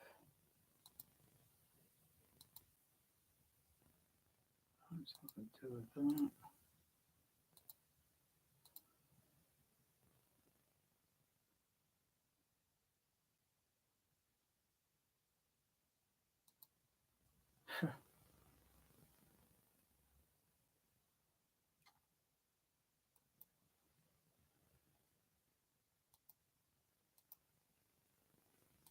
So can't get the science turn on. It's overriding.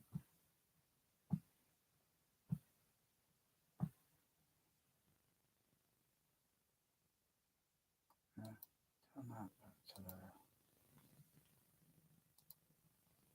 Let's say that.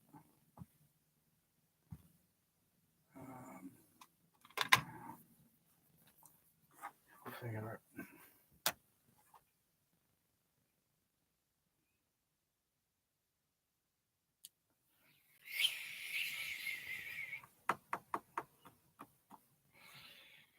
Figure what's setting that signal.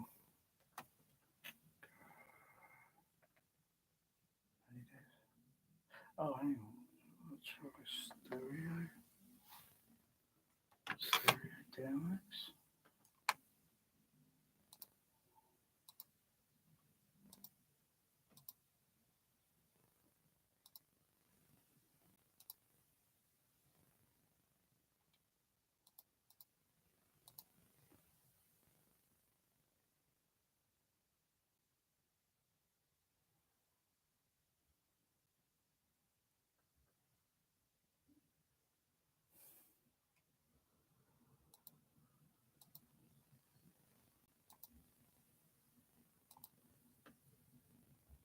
Oh, hang on.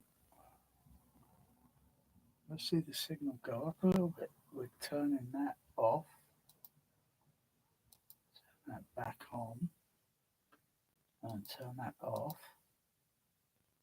Yeah. Now. That.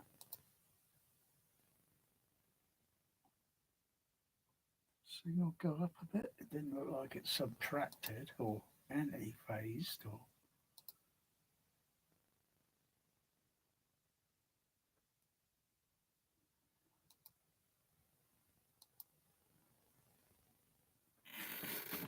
Hear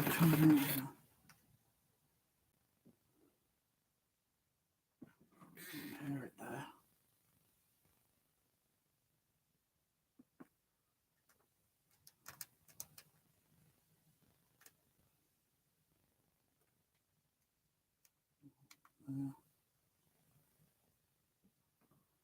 I think it's really going out.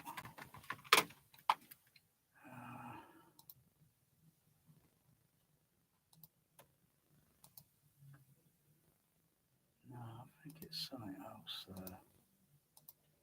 I think it's outputting really there.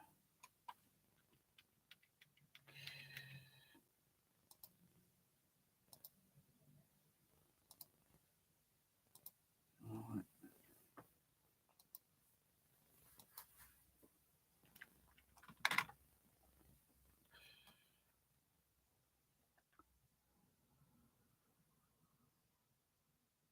No.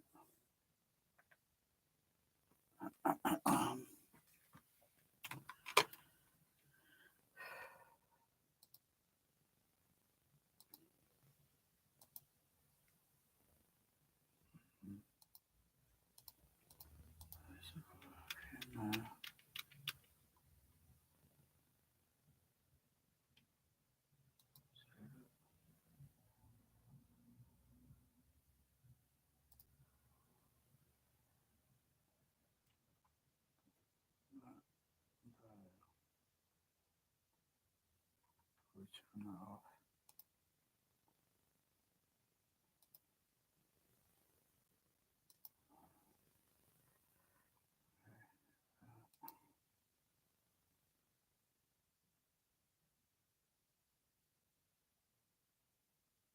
Check this one here. I think I know what's going on. I think I know what's going on there. Something to do, I think, with the EQ. It's something to do with the EQ function here on the Storm. Because I got 1, 2, 3 sub outputs running. So which one's the main one? I think. Yeah, that's signal. Right. Turn that off. Delete it. I think that was I was testing something a couple of weeks ago. So delete that. Save it. Go back. Let's see. See if this does it.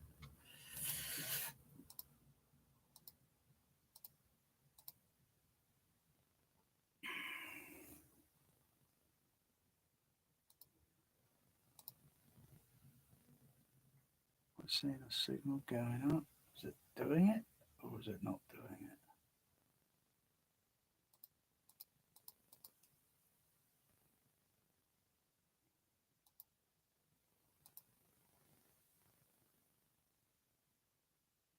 I can't really tell.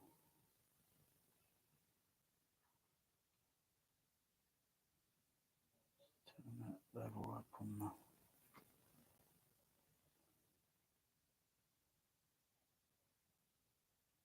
generator.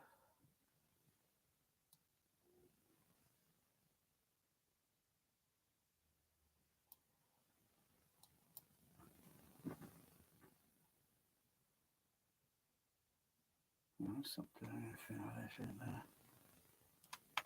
Personal opinion. Just check out.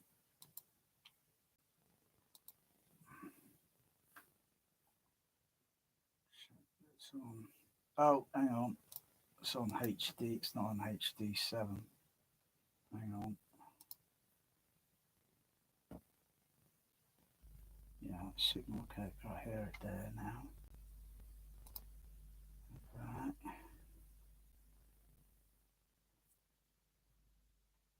Still not that small. Whoa, whoa, whoa, whoa.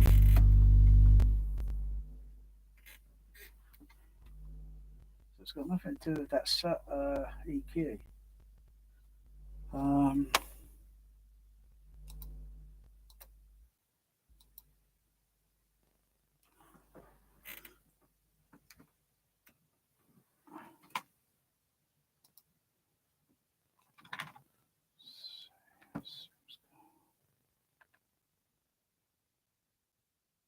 Right, that doesn't do anything. That doesn't do anything. No, it is.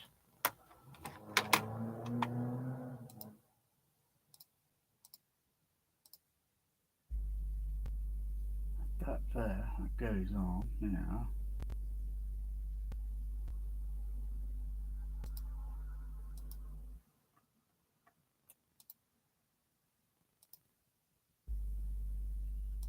Adding that, the signal cancels out. So it's got nothing. Okay, that one. Subsonic.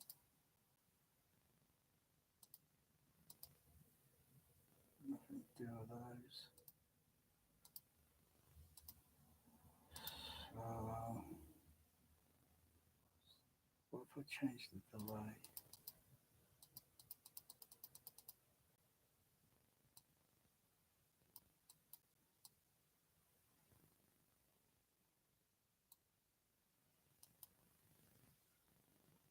Right, that doesn't do anything, huh?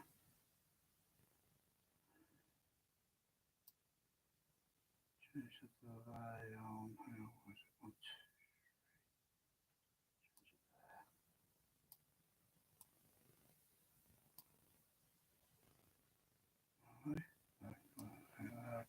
Sense.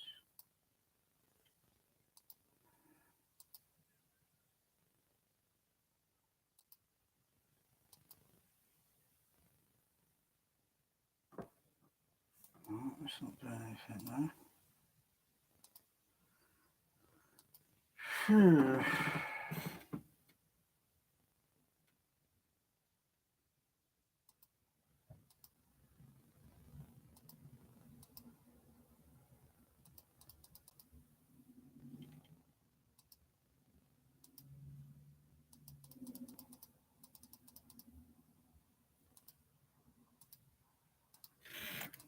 Doing anything. Right, save it.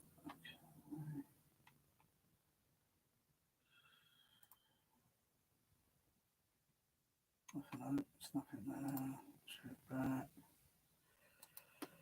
Something's doing it. Something's doing it. What?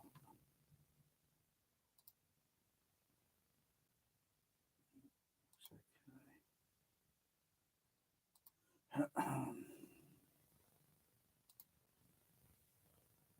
It's okay. So let's cancel the signal. Surrounds that be. Oh, I'm stumped.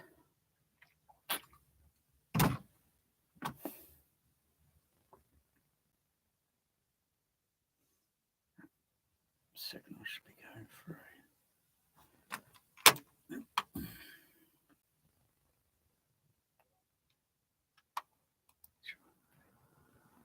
Hang on, wait a second. Wait a second. Check that generator. I got inverted signal on it. Oh, that's what was eluding me.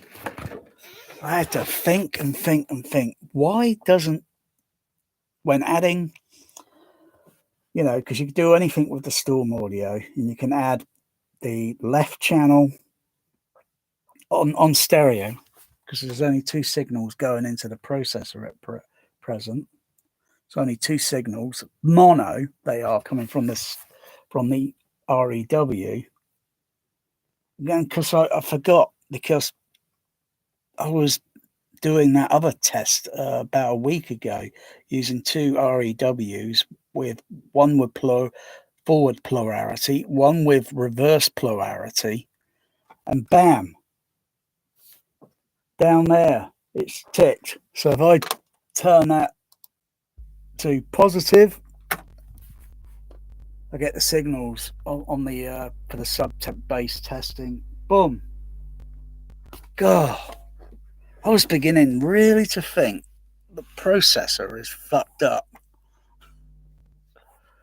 And there it's just staring right at me. I've been using this generator and I just had to think, wait, and then glance down. Oh, it's turned to inverted. So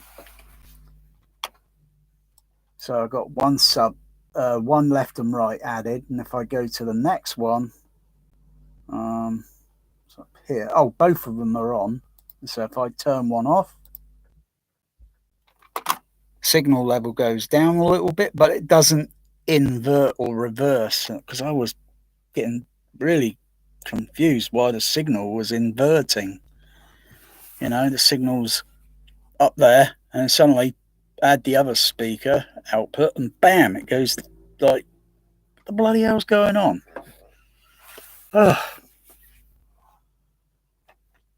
Well, it would have been great if I would have found that an hour and a half ago, 2 hours ago, whatever it was. Because it's getting a little bit late now, and I want to get some sleep. But yeah, if I want to send pink noise to the below surround, I just use the going through the because it's going into the Dolby SA10s in the kitchen. I just use the inverted polarity, and then bam, pink noise comes just from them speakers on the floor, at the front, the middle, two of them in the middle. They're two different sort of signal things, and then one at the back, underneath the other seating and behind. So whoosh gives a yeah. I wonder if they had an update on the REW so that you can adjust the polarity, inverted polarity, the polarity signal variable. Just like make very small alterations where the signal would steer mono, that is. But I don't really need it to do that. It would be a neat feature, because I could think, what could I use that for?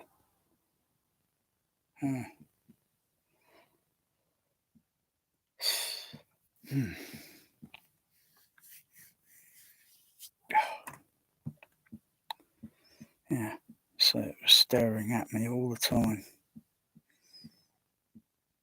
I could have had someone else looking at that and they'd probably be scratching their head thinking, and it's just staring right at you. Oh, crikey. Little thing that is.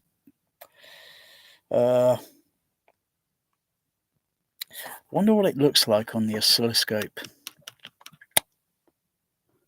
Because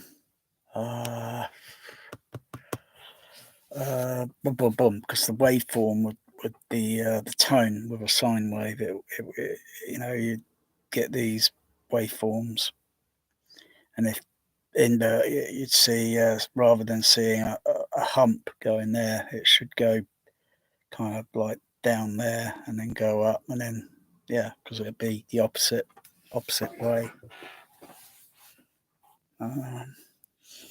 Hopefully I can generate it through the so I need the signal to go stereo. Two signals. No, I could do it with mono, and then just invert two. If I've put two generated signals, do I see one waveform up there and the other waveform down here?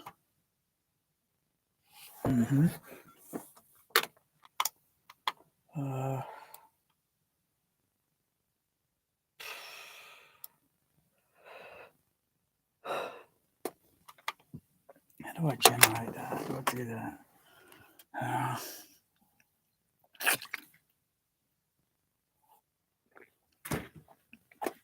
Can I do it through the THX?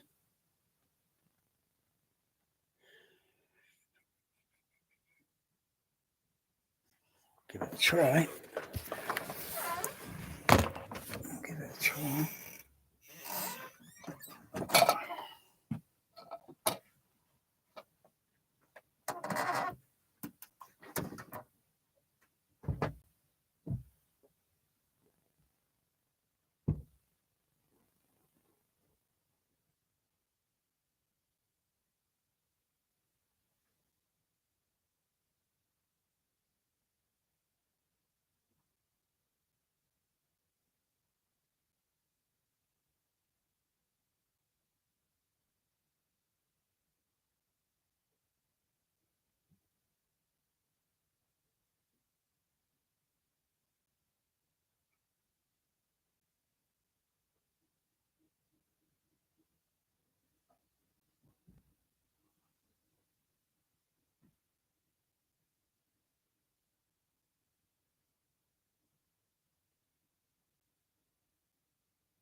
I think I need it going through two different lead connection. I think I'll get the same signal, but I don't think it's going to do what I think it's going to do. Scope. Where's the scope? There it is.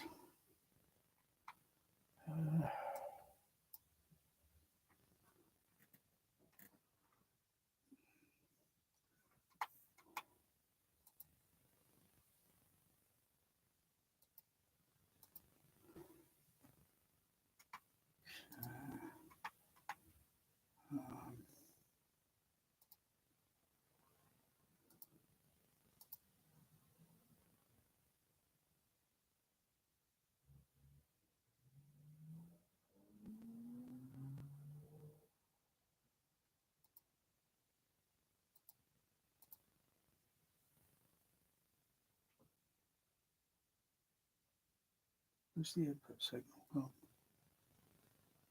No kidding. Where's the input signal gone to?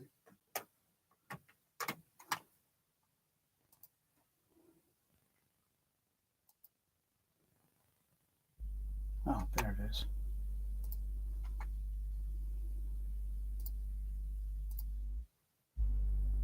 That signal level's gone up. I can't add the center because I'm not using anything on the signal. So, although, hang on, is it on Pro Logic mode there? DSU, is it on stereo, native?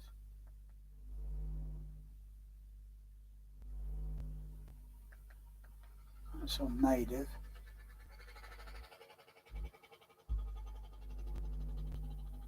Okay. It's on native.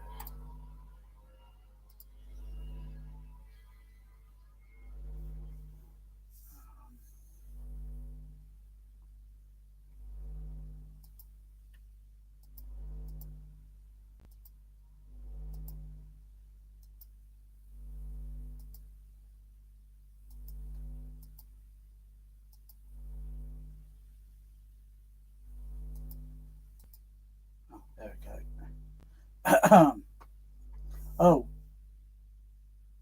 is that? I think that's. Hang on, because I'm on the USB microphone. It's not direct signal. So I can see the waveform moving. Where is it?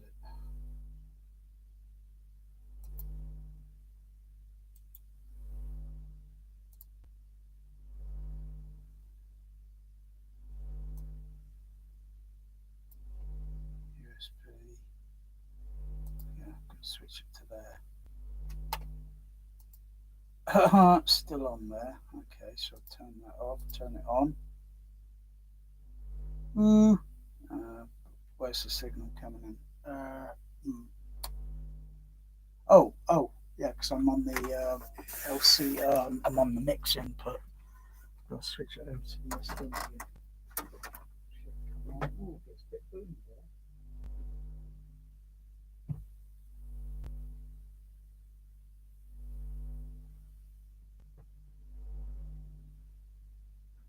Oh, yeah, there's the signal. A little bit on the low side. Okay, let's adjust it.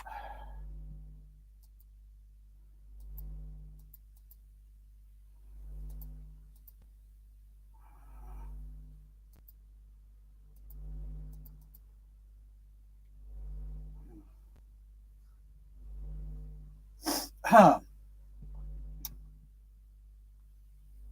where's the invert? So generator.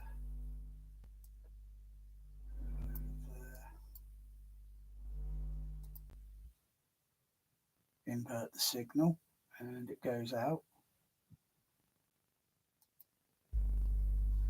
Because I'm not seeing what's it, I got to do it another way. Do this so a little bit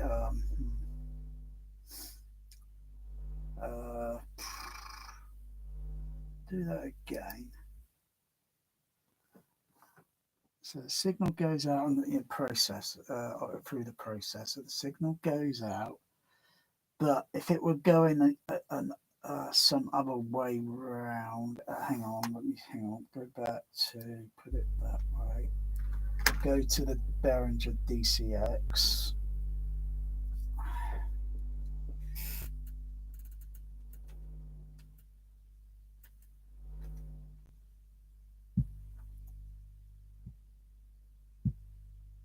Oh yeah, because I've only got that monitor. The monitor on the sub thing there. It's only going to. I'm kind of a bit not sure, not too certain or sure if I should add the other sub bass output signal to the monitor, THX monitor, so there'd be two signals on top of each other. I don't know if it would do any noise or distortion or crackling, because it's just one signal connected to the amplifier, which is over this side. So it's connected over this one, not that one over there on the monitor. Because I assume the amplifier is, the same set, but I might connect it, or I might ask someone. Well, I can try it and do it at a very low level. Won't be, if I notice something instantly that doesn't sound right, then I don't do it. But you can add a signal, like you could have a say like a center channel, put a Y lead on it, yeah, and then connect to say one of the surround channel signals, plug it in. It's not going to do anything. You just carry one of the surround signals, and if you do both, left and right, the signal in theory should go in as mono, or the signals will be overlapping. They won't be independent, even though they are going in. But once they meet that Y lead, and then goes from the Y lead and then comes out to a single point, it'll just be a mono, it'll sound like a mono signal. Well, it will be a mono signal, but yeah, you can add that on top of the surround, the center. It won't do any damage to the speaker or the processor.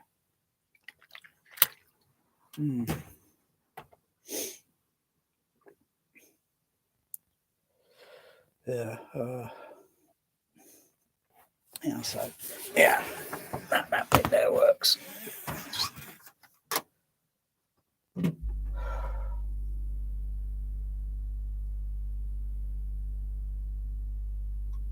But the 50 hertz, yeah, I can just feel this vibration or humming. I just feel it.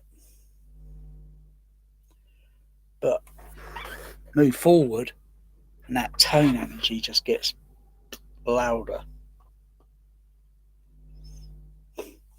So it's kind of like, yeah, it's balancing the signal of like an antenna. Like an antenna. The SWR signal looks pretty like it looks super great, but then I look at the output on the when transmitting, I look at then I switch to the output power, and then it's kind of like dropped down a little bit, the signal. It's kind of like that, getting it counterbalanced. Get, say, like 50% that you can hear on your ears and 50% that you can feel. But for all frequencies, that's tricky.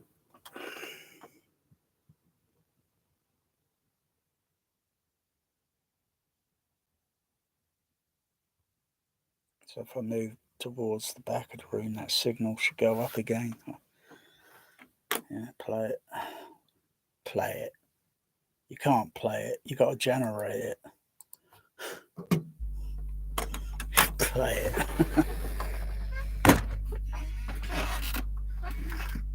It sounds like that. And of course, when you're standing up, crouching down. Whoops. Yep. And the signal goes up. Boom.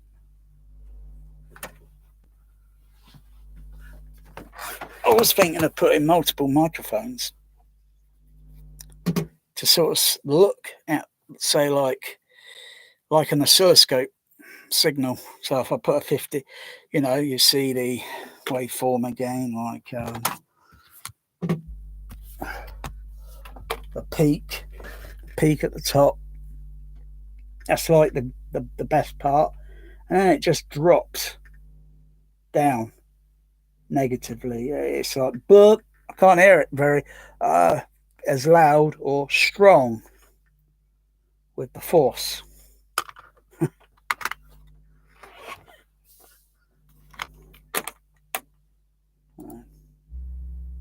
Go to 60, that drops, dips.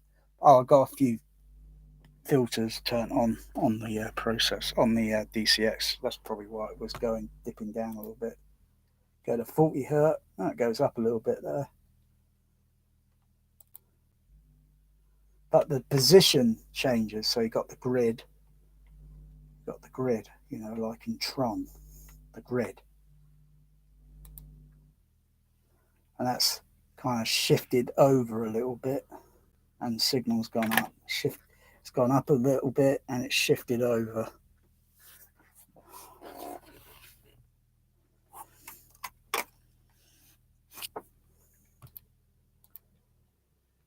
And then 30 hertz gets, the wavelength. I mean, it's really booming there, and the wavelength just gets longer. It really wants to be outdoors, not indoors. It doesn't like to be confined, harnessing all that energy. There goes a little bit. Oh, 25.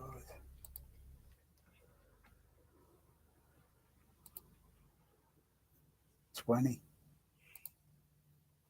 16. Bloody hell, it's off the scale on the blooming musset.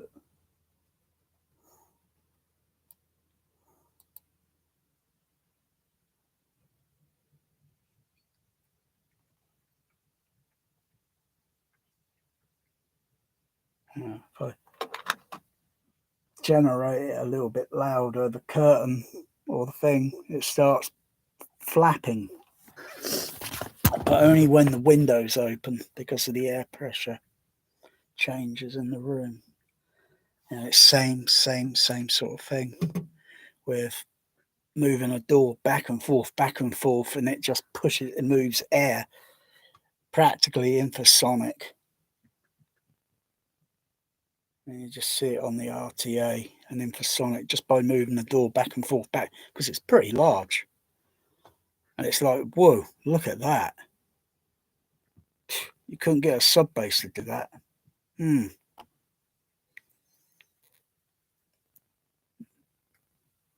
Not at the energy. Giving it some real, the more you give it is the amplitude. And the signal just goes up and up and up. It goes down to below 10 hertz.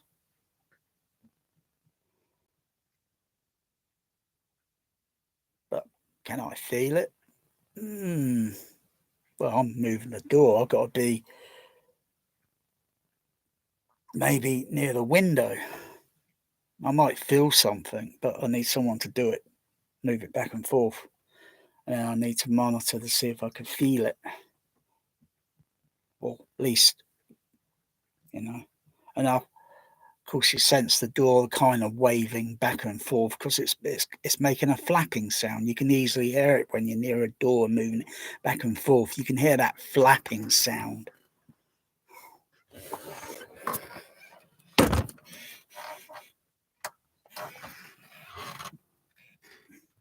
Oh, she's in here.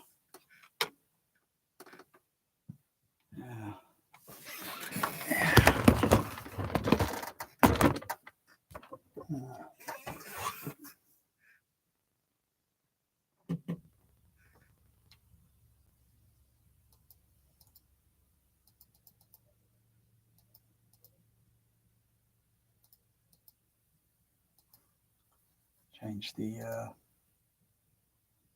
division. So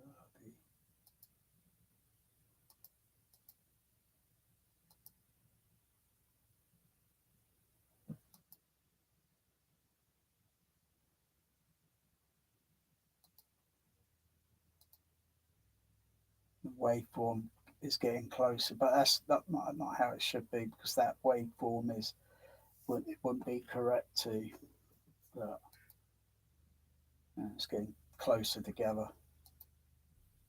Oh, just went down a little bit too low there because I've got a filter on the DCX that's reducing that frequency down a little bit. Otherwise I've turned the EQ filters off. But wow, does that sound loud? But move it into a different position where it kind of goes invisible, but then you can feel a little bit more of it rather than hearing it. So kind of like a tactile thing. You got to move those things around to kind of like, yeah.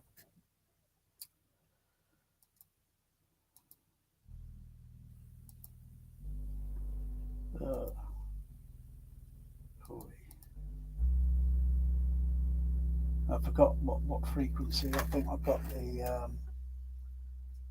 it set to a low crossover setting on the DCX because I was experimenting with Raiders of the Lost Ark. So it's on a 50 hertz, 24 dB. But the signal still gets through. But if I change the crossover, that signal will go very loud, very, very loud.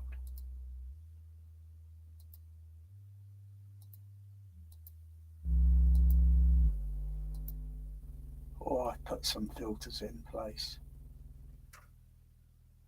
Tone, yeah.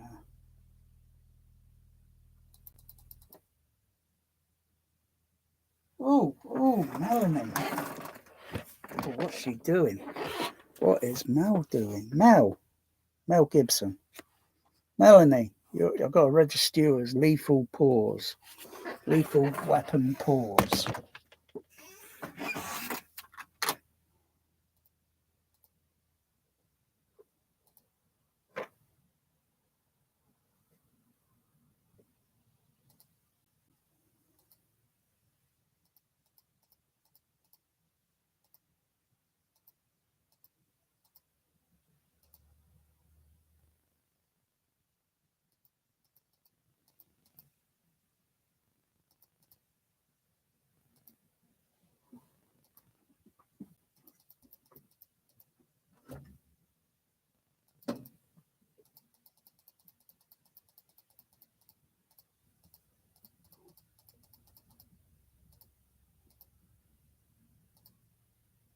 I think it's around 10 or 12 hertz.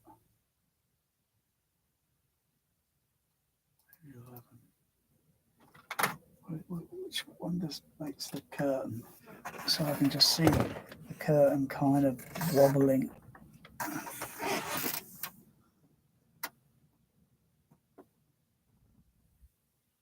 Oops, signal timed out there. What's that clips? I'll try that again.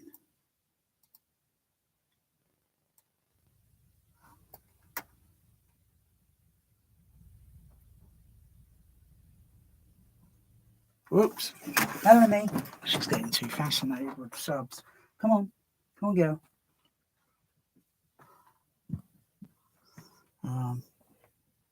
Yeah, I think the signal level was too high there.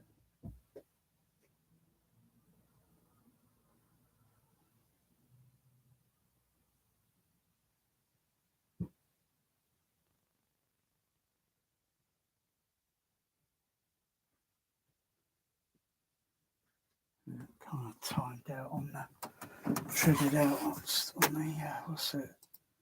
So I didn't adjust the what's it level.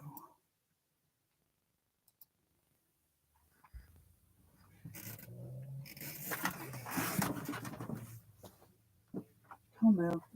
No. No.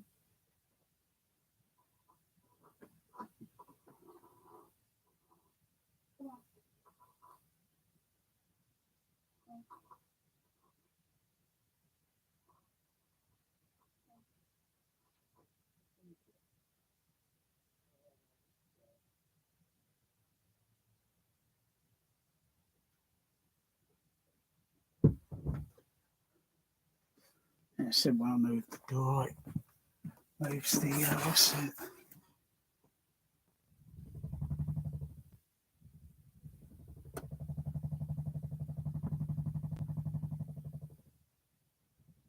It's making the door flap. Sounds like a because the door's not properly what's it?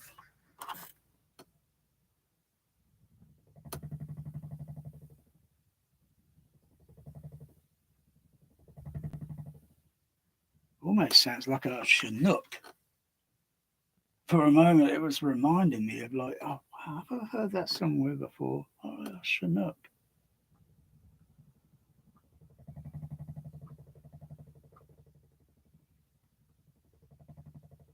So you got bear fascinated. Like, what's that? What's going on? Pretty damn annoying. It's a good signal to use. Just set it there. Just move the door so it doesn't make that clacking noise.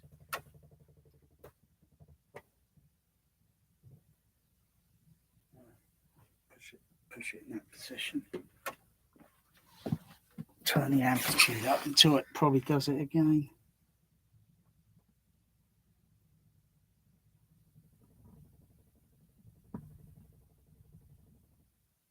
Could be annoying that.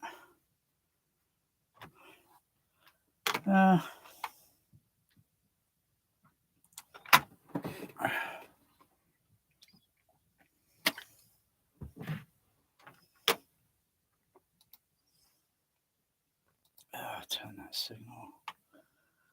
Put it back onto the USB mic.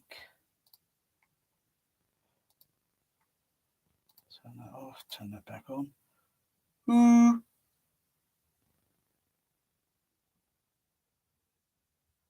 Set correctly.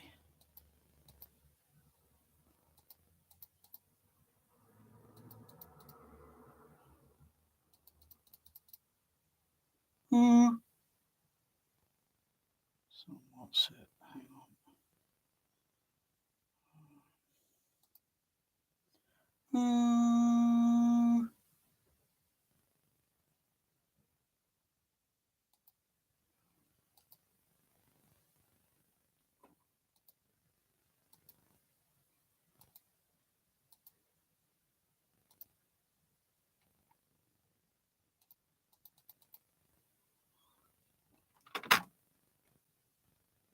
Whoops.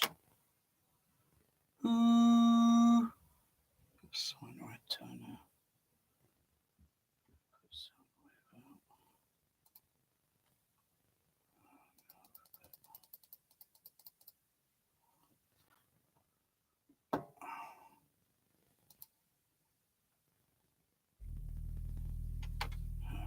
Okay.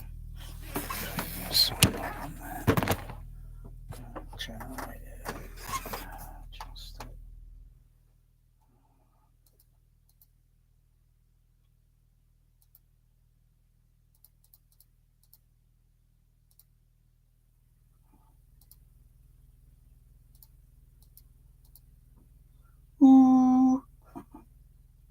Okay.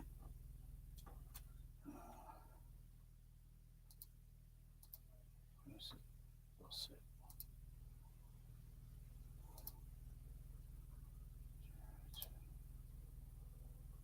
Move this over a little bit.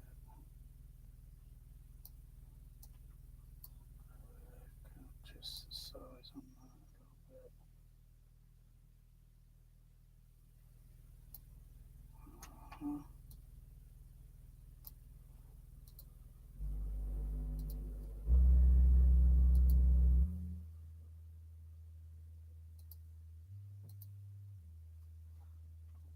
A little bit level.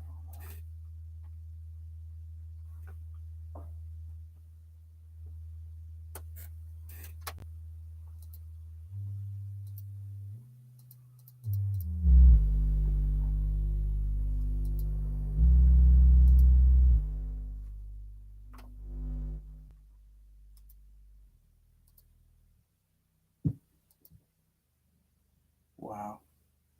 Crikey.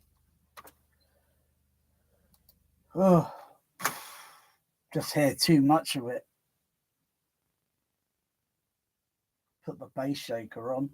Because put your hand on the cone on the bass driver, and it just because you're coupled with it. But put the bass shaker on because it's coupled to the seat, and then you just feel that frequency. Like, oh, that's what it feels like there. That's what it's supposed to feel like. Oh. I got the bass amplifier. No, I've got it turned on. I haven't got it turned on. Put the sub closer. Yeah, and you can feel. But if it was more physically coupled to the seating, the driver itself, yeah, then you feel. Bleh. Yeah.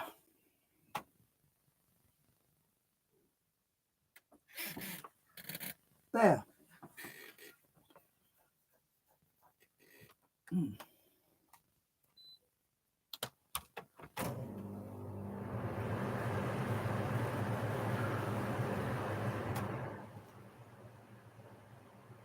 Like the air conditioning, don't you?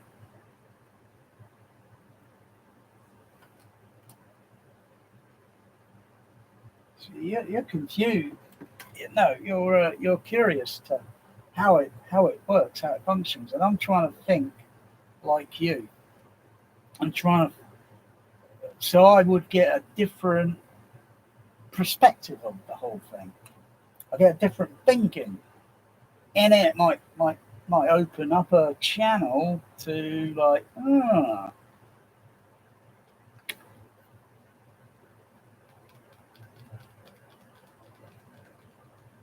it's the cylinder is turning, and that when touching the air conditioner, you feel a mechanical vibration.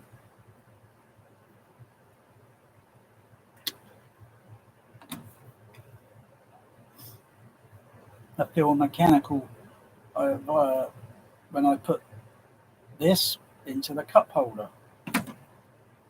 I feel the seat go. Whoa. Wow.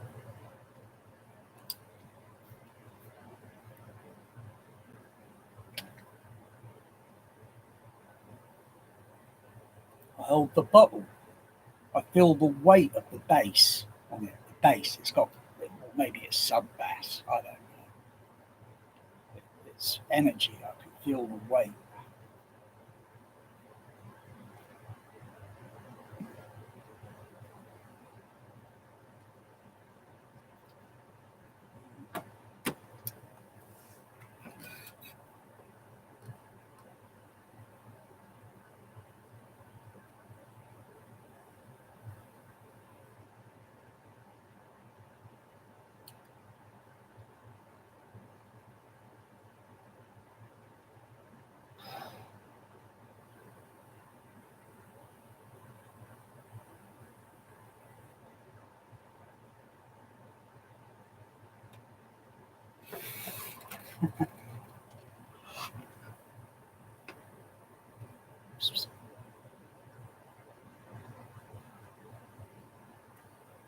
Whoa. See, when my cat there jumps up, I heard a brief alteration in the sound of the air conditioner because his body thickness was blocking a certain wave sound, and I noticed the change in the did it again, but that was different because the other wave was a little bit more. Can you do that again? No. There. Hey matey, biscuits. Ooh, biscuit. Creamy milk. Water. Fresh water. Tuna fish. Gourmet. Whisker biscuits. Go cat. Go cat. Yeah, I heard it again. Yeah.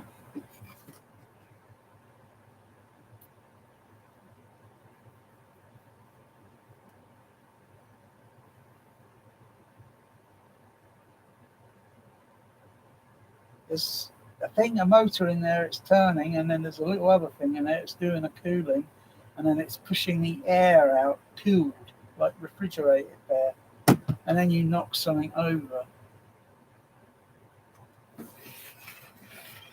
Probably won't work now.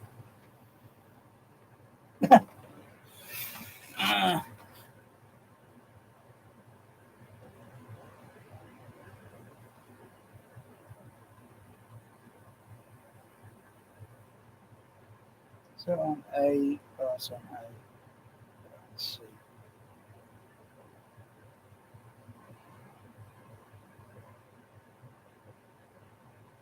It doesn't have decimal points on this one, it's just, there's no decimal points on this little digital meter, but it's ideal because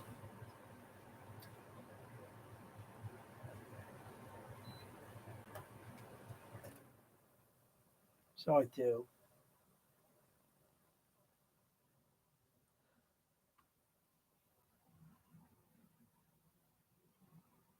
Because the window's open, it's still picking up sound frequency.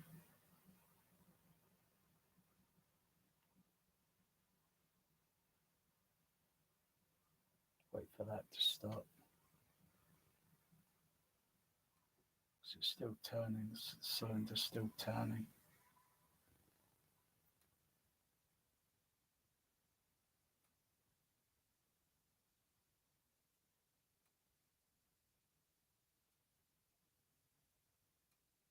Stop. 46 dBA, and that's just with the window open, but if I close the window, it should drop down to almost near 30. That's the lowest level the meter would go down to. And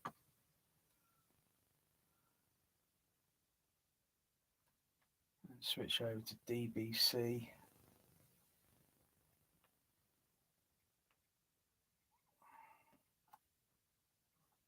And it would only fluctuate a little bit, but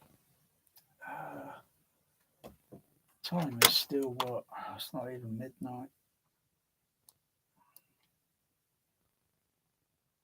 It's almost, but everything's pretty quietish outside.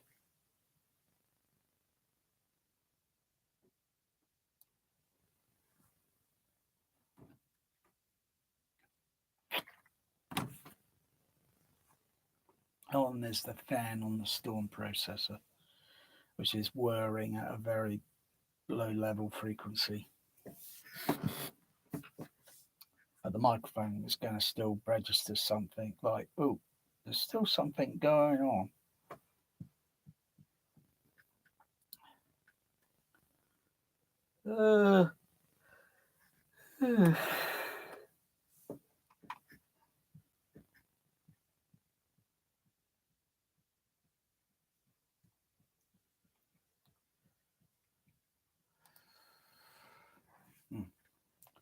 So got that sorted out, because it would have worked with a soundtrack. And then I would have been completely baffled.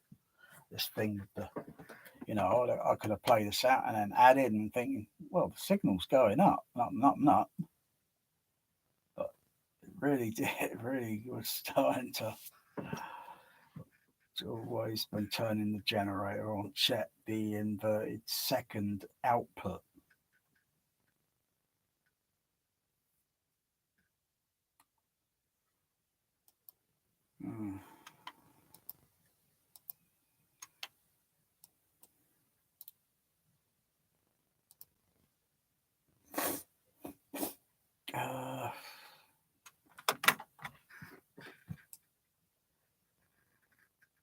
What can I do with this thing? What can I do with this?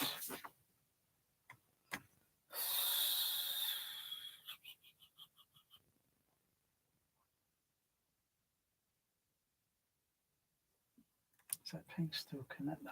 Is that still wired up on? Oh yeah, on one of the yeah.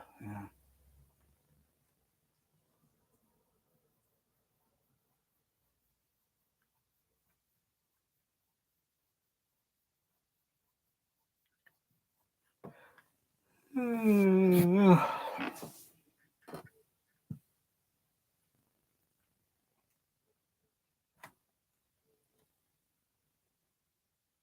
that you doing that, Bear?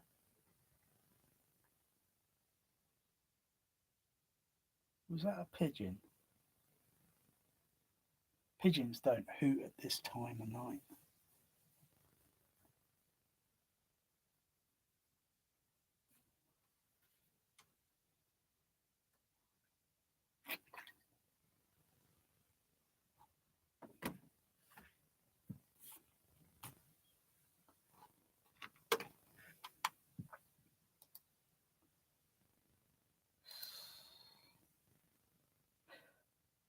Oh, check in the morning, Bear. See if those Big Macs have like boom. Because I tell you, Bear, whatever they use on those Big Mac, I tell you that impacted on the ground. Two of them didn't even break apart. One of them broke apart. Flipping heck. Yeah. But I don't know. Yeah. It's like they use bloody bloody hot glue on those bloody Big Macs. My goodness.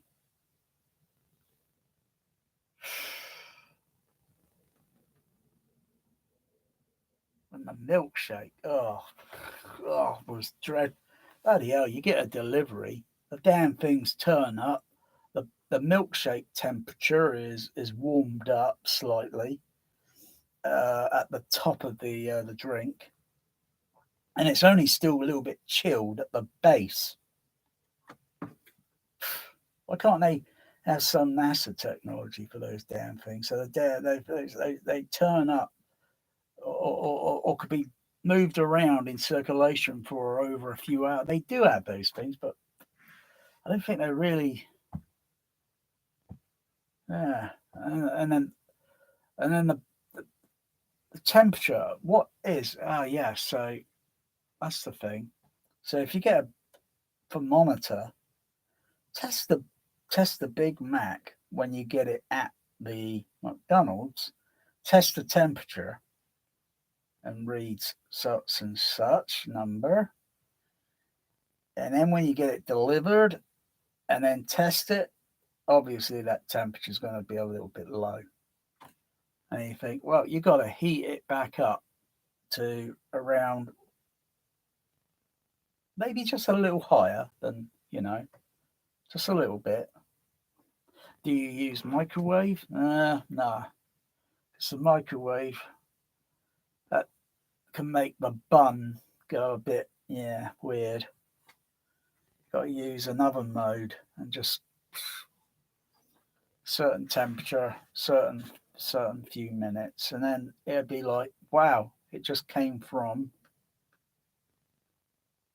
Otherwise, there's things like, they're being, no, it's not a problem. They're being cooked just like, ugh!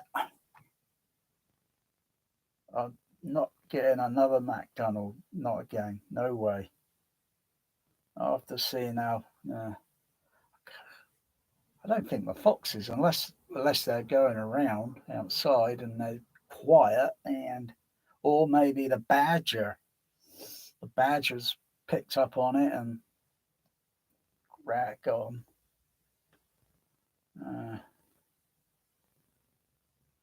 Otherwise, the seagulls, if they're still there in the morning, the seagulls would definitely go for it.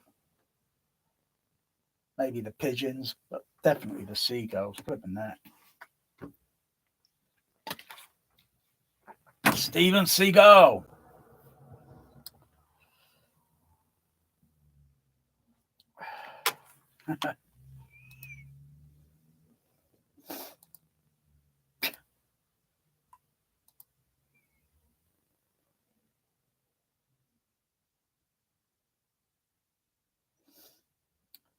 So I'm still thinking about looking at this thumbnail, the thumbnail, and that thumbnail's glory, where all the pyrotechnics are exploding in the sand and gives the illusion like, boom, a cannonball, boom.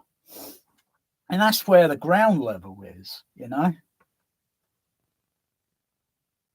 And if there were individual LFE signals, multiple, you'd get a boom there and a boom over there. Or maybe something like, but that's the problem. Because it is a bit tricky, the science. You got to monitor how it sounds in real life. And then think, sound of the frequency and the way it's spreading out.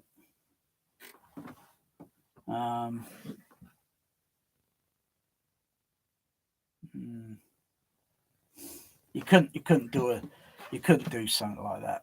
No one's going to do something like that because to them they'll just say too costly. And yet, why do they have these stupid, ridiculous, bloody audiophile junk amplifiers, DACs, speakers, loudspeaker cable? Huh?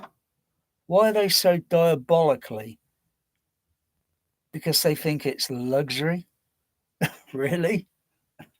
Real life sound is luxury. Yeah, think about it. The real thing outweighs, because you can't get it to sound like real life. It's impossible.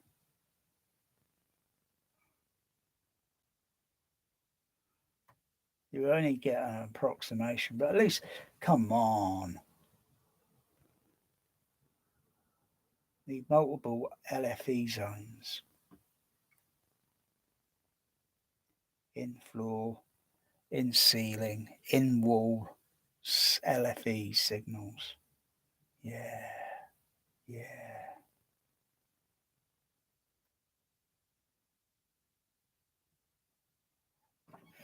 But then it's like a balloon. If I put a balloon near the wall, pop it, and then, of course, have another balloon, middle of the room, pop it, or rather, I'll sit, someone moves it into, and I'll close my eyes, and then go from the sidewall to there, pop it. It's going to pop and spread out downward everywhere. It's going to, but near a wall. Yeah, I can see the shape of the wave and such. I can see that. But that's the point. That is the whole point. You can't have something like a speaker, even though you can, but you can't, because it would just look intimidating, like a speaker there, a speaker there, a speaker there, what are there and there. It'd just be intimidating. It's like you gotta have sound, multitude of speakers, so they're all on the ceiling, on the floor, and so they're parallel. And then you can do phantom sound imaging, and then different overlays of tracks, and their signal, blah blah blah, is like different or whatever, and you can create then an illusion that sounds like it's there or there, depending on how many speakers. Because it's just like taking stereo like that and just flipping it around the other way. That's all. And then you use the balance control. Oh yeah, I got it. Or the mixers, or the mixer console.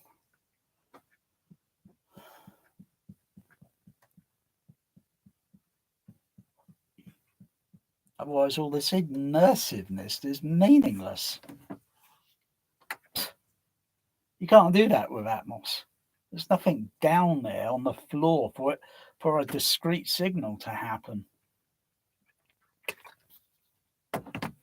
You can do it with the speakers on the sidewall to what's up there on the ceiling, but they're on the sidewall, and then the other speaker's way up there, or bring it down a little bit. So like, if that's the sidewall, because they're usually placed a little higher up. When you look at an auditorium, they're a little bit higher up, and then you got the ones that in it. There's not much difference in the height. There's not much there to say. Is there enough separation to distinctively notice it along the sidewalls and on the ceiling? Because sometimes when there's signals mixing on the side surrounds, it sounds like overheads. It really honestly does. And it just makes it confusing. So you got to lower them down a little bit lower. Play it with pink noise. Yeah, you can hear it. It takes a... you got to have a help have someone to assist you. And they got to be into it. Otherwise, they could very quickly get impatient and think, bloody hell, what's the whole point of all it? And then they'll just think, well, I got something to do. And they just get impatient and just bugger off.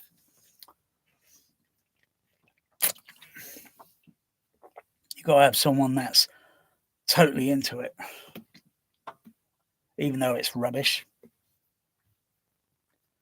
But then you've got to figure a way, you know, what's within the mix here? Is there anything that, you know, some other decoder will detect the signal and then steer the signal sound? It won't steer it totally 100% discrete, not unless you've got multitude of speakers with the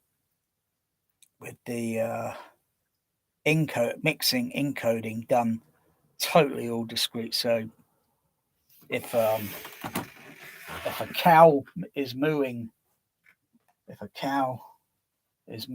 here and a chicken is going chup chup chup there, then yeah, multitude of speakers lining, and then you have individual sounds.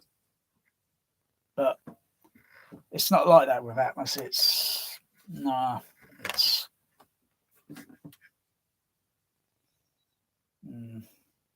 otherwise, what's to say that you can't put those speakers that are overhead along the side wall? I could do that if I want to.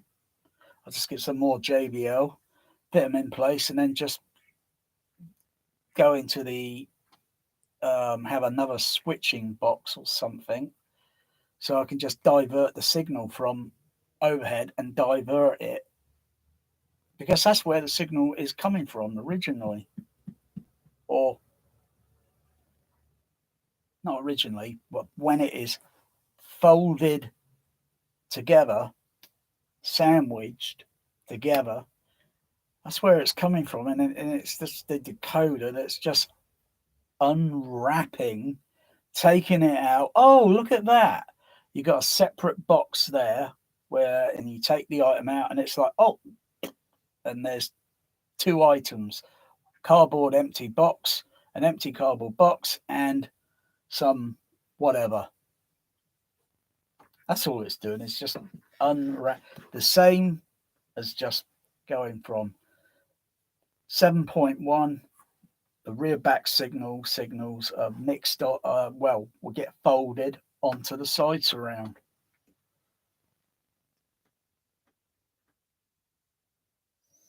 Fold it down again, and then the signals get folded down to the left and right front channel.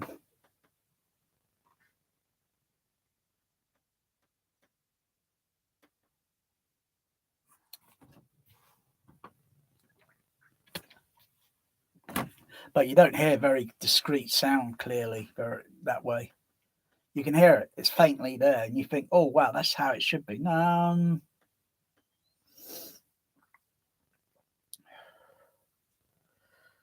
Yeah, why can't they done something with the LFE?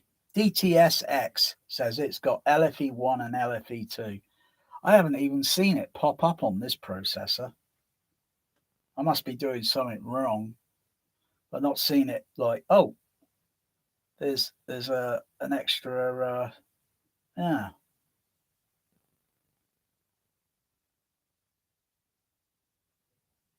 Or maybe it's marketing BS.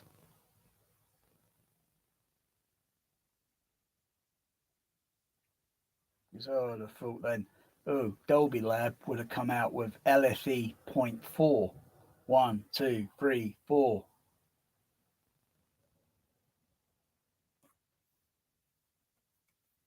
So usually the LFE mono signal is hidden in the digital signal on the left and right channel. But if you go to matrix go to matrix, sort of, you don't hear the signal. It's not there. You can't hear it.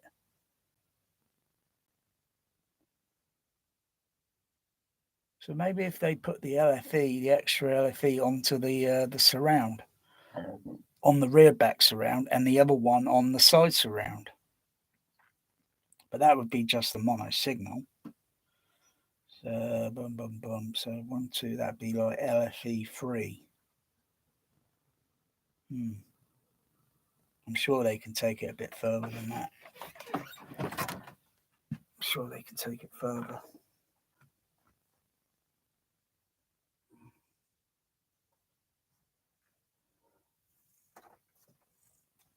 Oh, I can't bear.